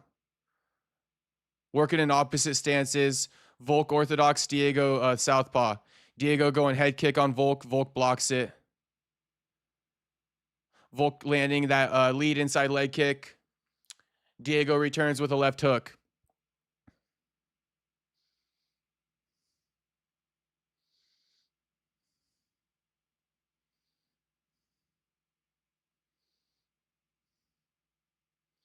Leg kick from Volk. Diego's trying to wait for Volk to throw almost. Jab from Diego. Volk parries it. Diego's scared to go first. Diego not really. Okay, 2 from Diego. Misses. Jab from Volkanovski lands on Diego. Takedown attempt from Volk. Diego stuffing. Diego's been working a lot on wrestling, so I don't know how much Volk wants to keep working these takedowns. But good on him for taking the opportunities. Volk's still in on this takedown attempt. Diego Lopes elevating his arms, pulling him up on his body so they're not attacking his leg. Volk clinched up with him, kneeing him in the thigh, looking to land a couple punches. Right hand lands from Volk on the separation. Diego pressing off the separation.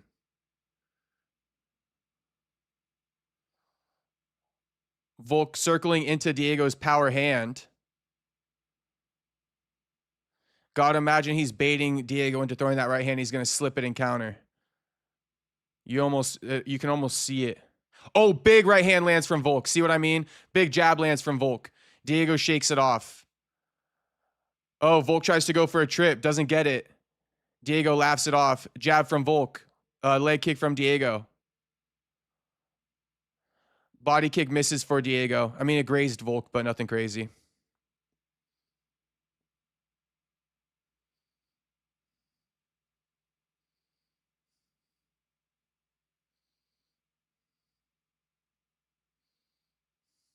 Body kick from Diego. Not sure how much of that body kick was blocked to end the round, but I think it was blocked a little bit. Juice says Volk gonna get caught. It's an interesting fight through one. I could say that. I don't think if Diego got to change something up if he wants to win this fight, because Volk really wasn't in any danger that whole round. I think in Space Kid saying those questionable takedown attempts from Volk, not gonna lie, I was on that train of thought originally, Space Kid, but now I'm on the train of thought that they might be good on Volk. You know, he's mixing it up, and it's actually stifling Diego's offense, right? Volk mixing in 3 takedown attempts took away about a minute and a half of striking offense from Diego. And you know, like Juice saying, Volk gonna get slept, so it would behoove Volk to keep mixing in some takedown attempts, but not gas himself out doing so, if you feel me. I know you boys feel me. What we seeing first round, fellas? First round goes to Volk. First round definitely goes to Volk. I mean, Diego didn't do much. Volk landed a big 2-3 as well. Also landed more leg kicks and shit. So Diego pressing forward again. Volk circling into the power. Or no, now, you know, Diego's at southpaw stance. But Volk keeps circling to the left.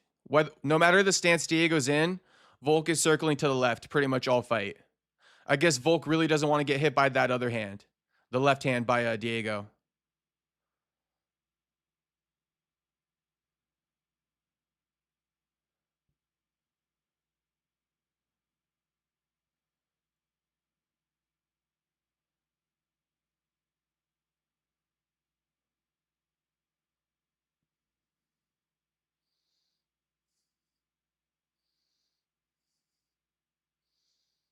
Diego's scared to open up on Volk because he knows he's going to get countered. He knows it. Leg kick from Volk. Diego fighting out of orthodox now. And Volk's not worried. I think Volk likes it when Diego fights orthodox. It means he's not fighting with his lead hand in the back anymore. So Volk doesn't have to worry about it. That's what it seems like to me. Big leg kick from Diego. Off a missed leg kick from Volk. Volk jabbing Diego. Leg kick from Volk. Leg kick from Diego, but might have been checked by Volk. Volk tries to return leg kick and misses. Left hook lands from Volk, though. A little light left hook. And Diego did miss with a big left hook.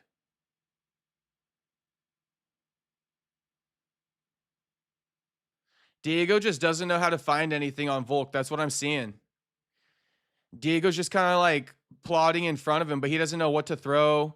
He doesn't know what to expect from Volk. Leg kick from Diego. Landed.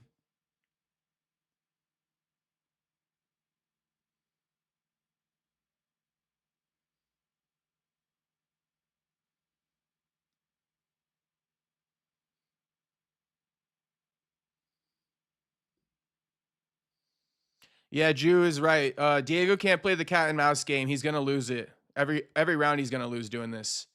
Because Volk is piling up. Volk is jabbing him. Even if they're not really significant, Volk's catching him with a lot of shots. I mean, these are jabs landing.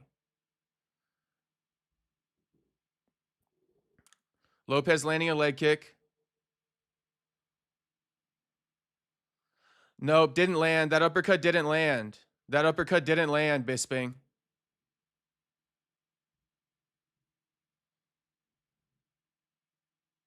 Jab from Diego. Slips through the guard. Right hook, left hand from Volk. Another right hook. Another right hook from Volk. Volk saying he might have been eye poked or something. Rubbing on his eye. Yeah, so Volk, he's confident to go forward and get off on his offense. Diego's not. Big right hand from Volk.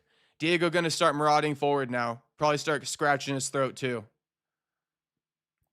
Diego landing big right hands on Volk landing big right hands on Diego. Damn, no Diddy. No Diddy, DC. Doesn't want to hit him hard because he comes harder. Oh shit, no Diddy. Pause, DC. He comes harder. Right hand lands again from Volk.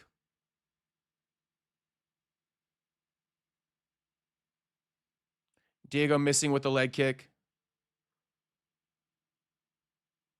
Bisping pointing out how Diego does a great job of firing back every time Volkanovski throws, and that's because that's his only chance at really landing.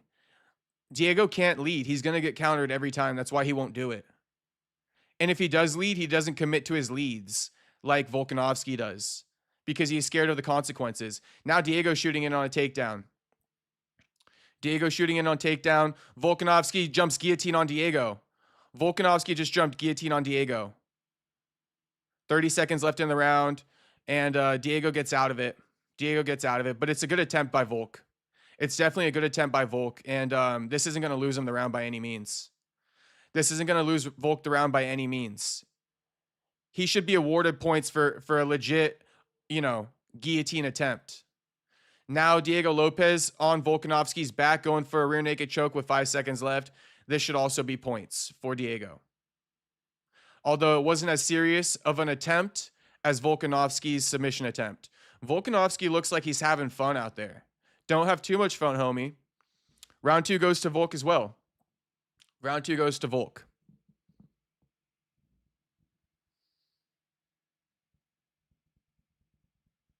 Everybody, like the stream. Subscribe if you're not subscribed. 2-0 Volk, in my opinion. Drop your scorecards. How you picking it? 2-0 Volk. 1-1. Honestly, I don't really know how you scored that round 1-1. But I want to know. 1-1, 2-0. Miata Boy says Volk 2-0. Got you. Jew says Diego can't win rounds against Volk. He just tried to finish him the whole time. I mean, that's Diego's best bet. Top tier hustle W stream. My man, top tier hustle. Volk not worried about the choke. Nah, there wasn't enough time left. Top tier hustle saying, yup. Got you guys. Yeah, honestly, Diego, it would behoove him to start throwing himself into the fire and like just risk getting finished. You know what I mean? It would behoove him to do that because you're not going to win this fight playing cat and mouse like Drew's been saying. You're having a tough time winning rounds. Volk's like a Russian in that sense. I mean, Volkanovski, that's definitely Russian anyway. But he's like a Dagestani in the sense where he knows how to steal rounds, bro. He keeps it close, and then he picks it up in certain spots. By the time the round's over with, Volk had all the moments in that round. Bigger shots by Volk, says Stewart. I agree. All right, my timer's 25 seconds behind. Sorry about that. It's 4:18 in the fight right now, but my timer says 4:50. These guys got to stop smiling with each other. Even Annick saying, see what I mean? Even Annick saying, you guys didn't smile much when you fought, right? It's gay as fuck. Even DC's like, it's super stupid. Volk got that IQ. DC agrees with me. Nice defense by Volk. Jab to the head, jab to the body from Diego. Only the jab to the body pretty much landed.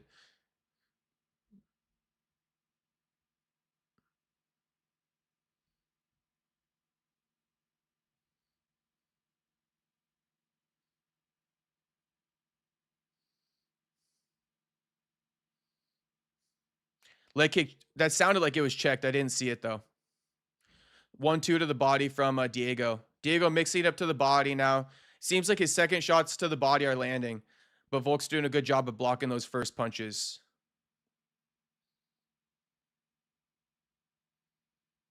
Nice right hand from Volk. Nice jab from Diego. A little pop and jab. I just spit on the mic. Volk too defensively sound for Diego, bro. Too defensively sound. Diego lands a nice right hand or elbow in the clinch. Volk jabbing as they separate. Volk trying to steal his spot in this round. He's trying to find the moment. He hasn't really found it yet. But, you know, best believe once he finds his moment. Oh, big right hand from Volk. Big right hand again from Volk. Stops Diego. Jab from Volk. Diego pressing forward like a marauder. So what does Volk do? Uses his momentum against him and takes him. Oh my God. Shoots for a takedown. Can't really get it. They stand back up. He shoots in again. Now they stand back up. They're clinched up. They separate. Leg kick from Volk. Diego tried to slip it as best he could. Leg kick from Diego. Right hand from Volk. Jab from Volk. Body kick blocked from Diego. Throws a body kick on Volk and Volk blocks it. Turn it up, Volk. Oh, Volk tried to go big right hand, missed it. Diego is privy to that technique. Watch out for Diego's right hand, though. Jab from Volk. Yeah, watch out for that right hand from Diego. But Volk ain't tripping about that right hand. He's tripping about the left hand. That's why he continues to circle to the left hand. He not even worried about it. Diego switches back to southpaw.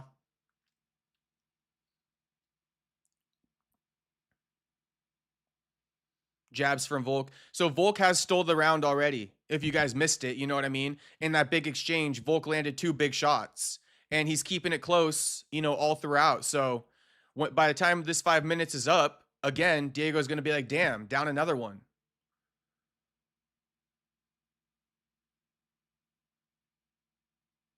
Commentary team saying Diego got to start taking chances. I mean, he got to throw himself in the line of fire. He got to. Oh, big right hand from Volk. But Diego, I think, dropped Volk. Volk just dropped to his knees. Damn, Lopes dropped Volk, I think, with a left hook or a right hook. I don't know which one. But Volk flash dropped to his knees like a sack of fucking potatoes. Volk dropped to his knees like a sack of potatoes. Volk got to recover. Oh, my goodness gracious. Part 2. 20 seconds left in the round, Volk. Keep your composure. Keep your focus.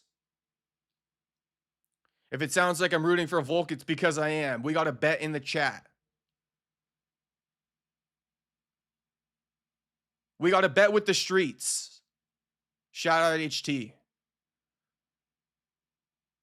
But I am trying to call it fair. Honestly, that's a tough round to score because Diego did drop Volk. You want me to give it to Diego? I'll give it to Diego. I'd love to know how you guys are scoring it. I'll give that round to Diego. Although, you know, all he had was 1 shot that he landed. How would you guys score that? Let's get a consensus going.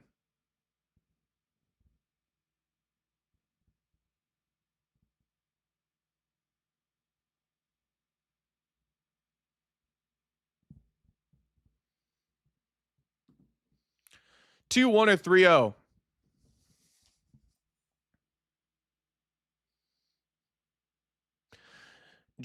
Diego has to rush in and stop waiting for Volk. Can they show that replay of the drop? Boom, yep. Volk dropped like a sack of potatoes. Honestly, it was a bit of a slip, but you got to count it as a drop. It was a bit of a slip, but you got to count it as a drop. We on the last fight already? Yeah.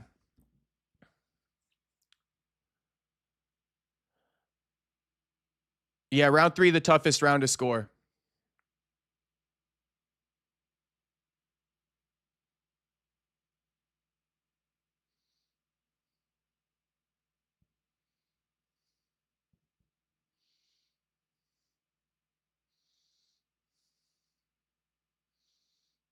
DC's saying a lot of Diddy shit on commentary tonight. He goes, those live odds are swelling.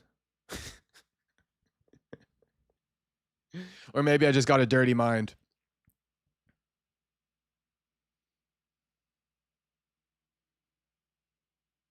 Unbroken fucking passed out. No worries, homie. You all good, Unbroken. You don't need to apologize. But we hear now. You got to apologize to Volk and Diego for missing their fight. Jew saying Volk fixed that problem where he would drop his left hand when exchanging. That left hand is glued in front of him now. I never picked up on that, but I'm going to keep an eye out for that now. Volkanovski has landed 46 of 96. Lopes 44 of 126. I don't see how that could be even like accurate at all. Diego's not landing the same amount of strikes as Volk. There's just no way.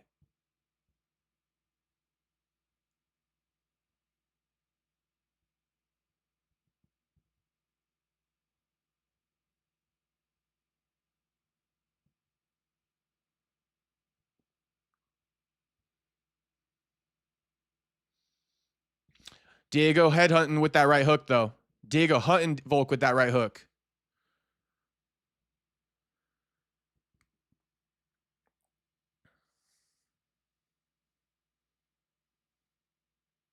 Oh, big right hand from Volk. Diego kind of blocked it, though, with his left hand.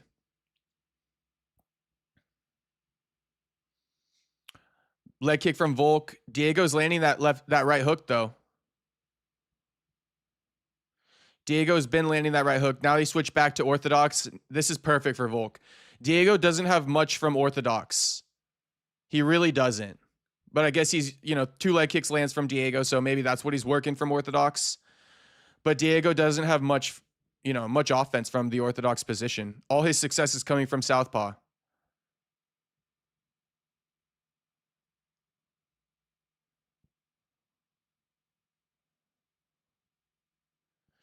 DC saying Diego needs to throw more right hands because, like I've been saying, Volk is circling into the power hand of Diego, but I think Volk's setting him up with that.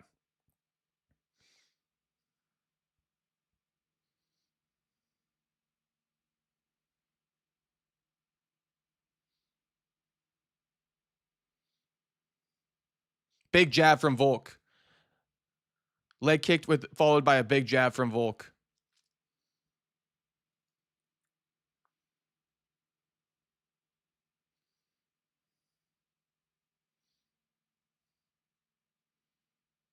Someone got to steal this round. 1:30 left. Who wants to steal it?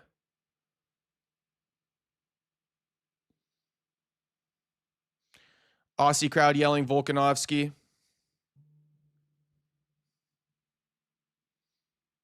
Leg kick from Diego. Big right hand from Volk. Left hook from Volk.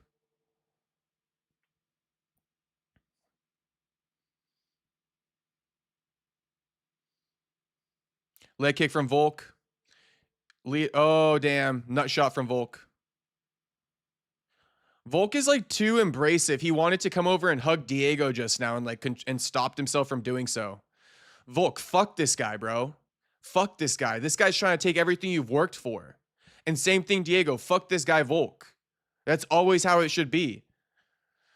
All right. So we got a little break going right now. We got a little break. Everybody like the stream. Subscribe if you're not subscribed. But run up the likes as this main event is concluding. Dream, believe, and make it happen. Truer words never been spoken. Diego Lopes a dreamer now. All right, action's back on. Volk might have worked in Volk's favor. You know what I mean? A little mental reset, a little break.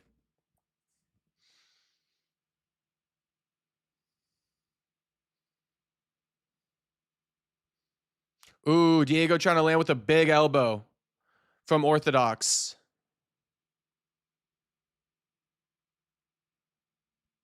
Unbroken says, geez, Perry never hugged as a kid. No, I was hugged. I was hugged.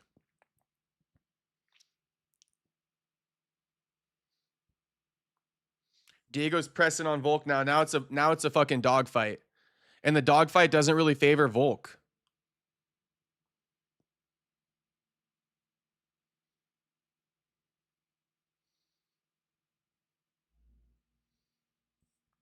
Tough round to score, man. Tough round to score because it's a lot of sloppy punching. I'm not gonna lie. It's a lot of like exchanges and sloppy punches. Diego's politicking with Mark Goddard a little bit. I don't know what for. If it's like, you know, point deduction for the groin shot. I don't know what he's politicking with Goddard for. Would love to know what he's politicking over. Space Kid saying Volk masterclass. Juice says, I'm not liking that we're getting a part 2 of the same fight. I mean, homie, I know. We're on to greener horizons after this fucking card's over with, you know. Unfortunately, these were the first 2 cards of the Paramount era. It's off to a bad start. I'm going to keep saying it. Paramount era off to a bad start with these 2 main events. But it's not about how you start, it's how you finish. Hey, tell me though, everybody please everybody take a moment and drop your picks in the chat. What's the score right now? 3-1, 4-0, 2-2. What's the score? Please. I'm asking you guys, drop it in the chat. 2-2, you know, 3-1, 4-0. Please drop it in the chat. Don't make me be desperate now. Round 5. All I know is Volk won the first 2. You know, round 4 was close. Round 3 was closer. Round 4, barely anything happened. Round 3, you know, Volk won it, but he got dropped. This is the tale of the tape so far. Cupcake says 4-0. Top Tier Hustle says Volk maybe 3-1. Stewart says 3-1, could be 4-0 or 2-2. God damn it, Stewart, that doesn't help me at all. But shout out to Stu. Shout out to Stu.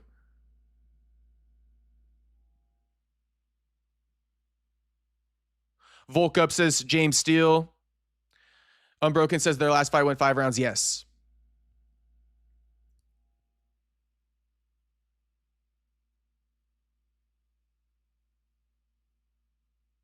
Volk gets a takedown on Diego in the 5th. Diego's threatening guillotine, but Volk can't really get it. Or sorry, Diego can't really get a guillotine from this position. But he did prevent the takedown. He did use the guillotine to prevent the takedown.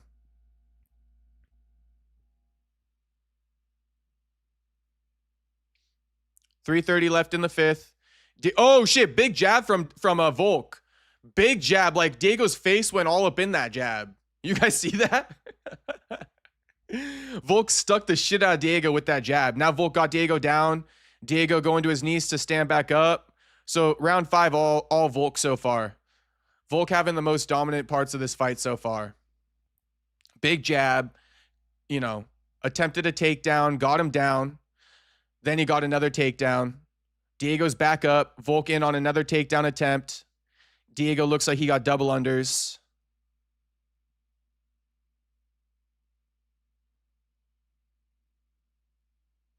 Now, Diego got the body lock on Volk.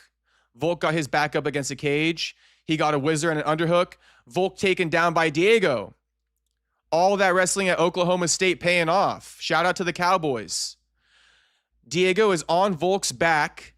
Diego's on Volk's back, but he got he got both hooks in now. Diego got both hooks in on Volk's back. Body triangle locked in pretty much. Actually, not yet. He don't got the body triangle yet. Now he got it. Now Diego got the body triangle. Volk breaking him off. Volk breaking off that body triangle. Good shit by Volk. Great awareness. Great awareness. Great awareness by Volk. This is that varsity level. Even DC saying it. You know what I mean? These are mistakes you don't make at the varsity level. And Volk ain't making these mistakes. You know? Very privy to that body triangle off the back take. He didn't let it happen. He didn't let Diego get settled in it. Right now, Diego is clinched up against Volk. But now Volk just reversed position. Volk's clinched up against Diego. Diego's back against the cage. Over, under. Except Volk got one underhook, and then he's using the free hand to punch. Now Volk going double unders, trying to take down Diego. So they're just grappling this round. Got the body lock from behind for Volk. Diego tripoding with his head up against the cage. Diego goes down, but he's using the Kimura sweep, and he's getting it on Volk. Volk's in a very precarious position. Looks like Diego might be threatening an armbar, but he don't got the angle, really. He just don't got the angle on it. I mean, he kind of does. Diego kind of does have the angle now. Volk almost went right into the angle. 50 seconds left in the round. Okay, Volkanovski smashes him. Now he's got his cock on his chin. I'm playing. But he does have his fucking butthole right on his chin. Like Volk literally sitting on his face. I've been in this position before, but with a woman. Volkanovski got his butthole right in Diego Lopes's chin. All right. Just imagine that. Just imagine that. Now, if a woman's sitting on your face, that's a different story. But if Volk's sitting on your face, homie, you got to get out of there as soon as possible. Volk got his butthole off of Diego's chin now. They're standing up. 5 seconds left. Fight over. Well, if Diego won the third and the fourth rounds, Volkanovski won the fifth. Now Diego eating his ass. I mean, very precarious position Diego found himself in there. He was definitely eating. He was definitely eating his ass. Okay, we are going to switch over the stream, though, in a couple minutes here for Tio versus Shakur. All right, everybody? So everybody move over to Tio versus Shakur. But we need the final verdict. HT, we need the final verdict. HT, we need the final verdict.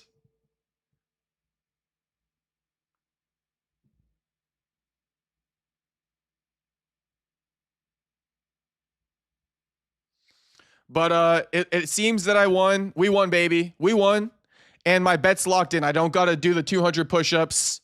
But shit, I might run another 50. I might run another 50 once HT drops in that dono. I might run another 50. Once HT drops that thumbnail, I might run another 50.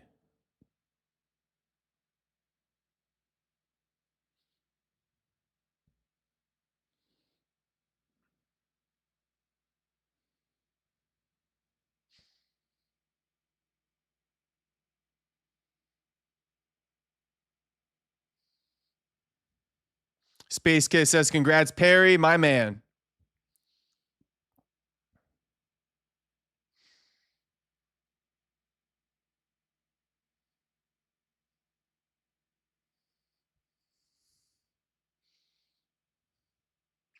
HT saying, what a BS fight. Volkan Lopez are shit. I mean, we can agree with that one, HT.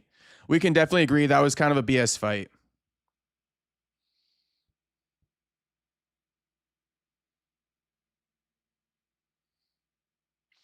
The only thing that made that fight sweet was the fucking bet. Volk by unanimous. And still.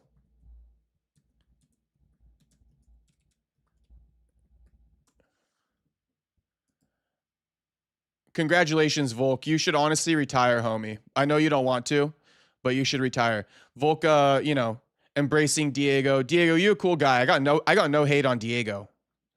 No hate on Diego. But I am trying to set up the stream right now.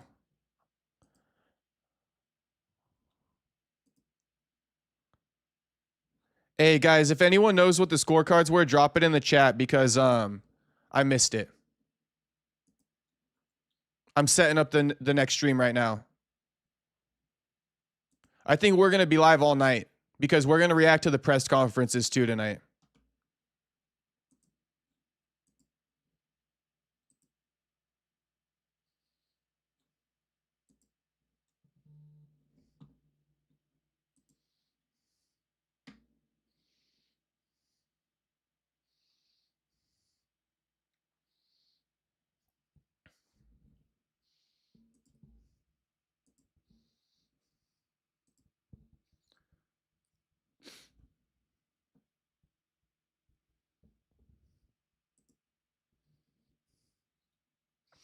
49-46, 49-46, 50-45. Okay, I got you.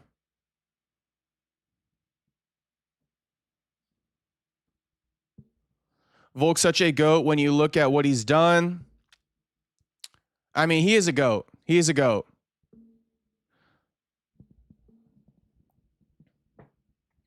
Volk just got $1 million. Good for him.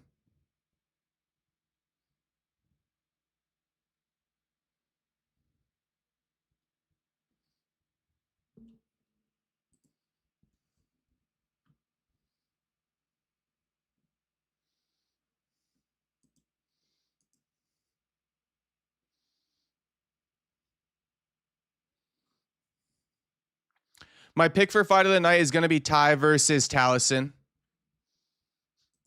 That's my pick for fight of the night, Ty versus Taliesin. Performance of the night, if you guys want to know. Ty versus Taliesin. Fight of the night. Performance of the night.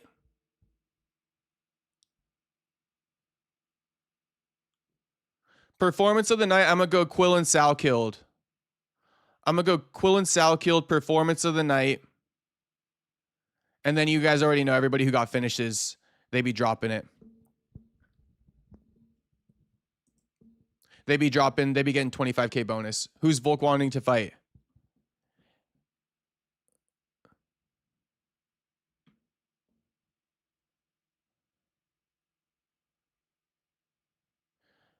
Volk's making his... Okay, so Volk didn't make a call out, but he says Movsar or Lerone Murphy.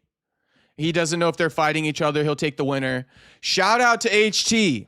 My man HT. Pleasure doing business with you, HT. A bet's a bet, and my man HT honored it. All right. $100 dono for HT. We all mans of our word in the chat. All right. Shout out to HT for the one time. My man HT. Much appreciated, homie. I'll read out his chat. I hate it when fighters pat each other after the end of each round. What's the point? Good sportsmanship. Congrats, Jay. Shout out to HT. I also fucking hate that. I can't stand the friendly bullshit, and I despise it. Not a fan of this fight. The only thing that made this fight good was the fact that we had a bet on the line, HT. So shout out to you. If it wasn't for you, I wouldn't have been invested in this fight. All right. Stuart says Castro going to book a lady of the night now. Shit, we going to the tuggy parlor, boys. We going to the tuggy parlor. We giving him a blue face baby. We going to the tuggy parlor. We sending him a blue face baby, calling it a day. I'm playing. We got rent due tomorrow. And this gonna help pay the rent. I told you boys, I don't got a day job. I'm trapping. All right. I don't got a day job. I'm trapping. Okay. And, shit, $100 dono means a little bit less trapping for me. So shout out to HT, shout out to everybody. Shout out to Franklin. Shout out to Stuart. You guys are real ones for those donos, and they are much appreciated. I can't express enough gratitude to you boys, all right? Even though HT and we had a bet, I respect HT. He a man of his fucking word.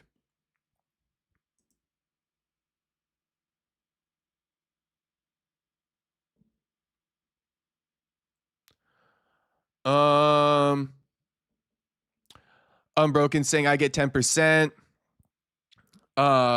Space Kid laughing. Unbroken says, here we come, happy ending.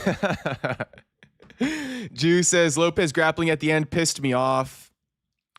Yeah. I mean, I guess he was just trying to get a submission, you know. But he should have tried that earlier, Jew. Too little, too late. Miata Boy HT is a Chad. My man HT. Stuart says, save your press-ups for her. HT says, I enjoy the reckless fighting, like how BSD fought. Me too. Real ones, fam. All right. Okay. Where are we at with the Shakur Teo fight? Still on the ring walks. Do we got time to rack out one more set of push-ups for the chat? For the streets. Do we got time to rock out one more set of push-ups for the streets? I think we might.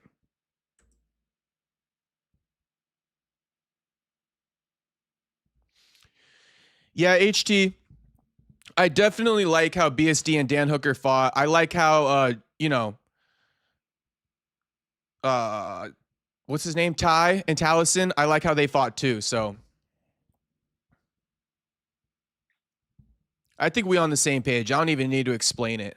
We definitely on the same page with the type of fights that we like to see.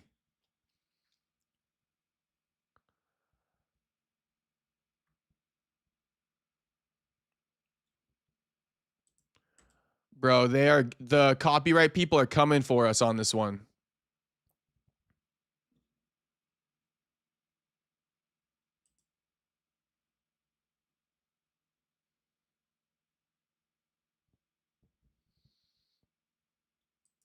Okay, looks like the fight's about to start happening.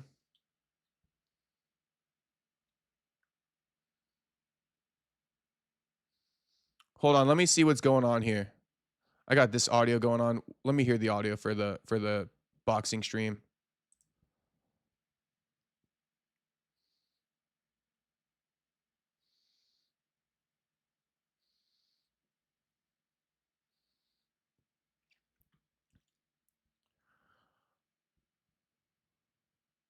Okay, let me stop this stream.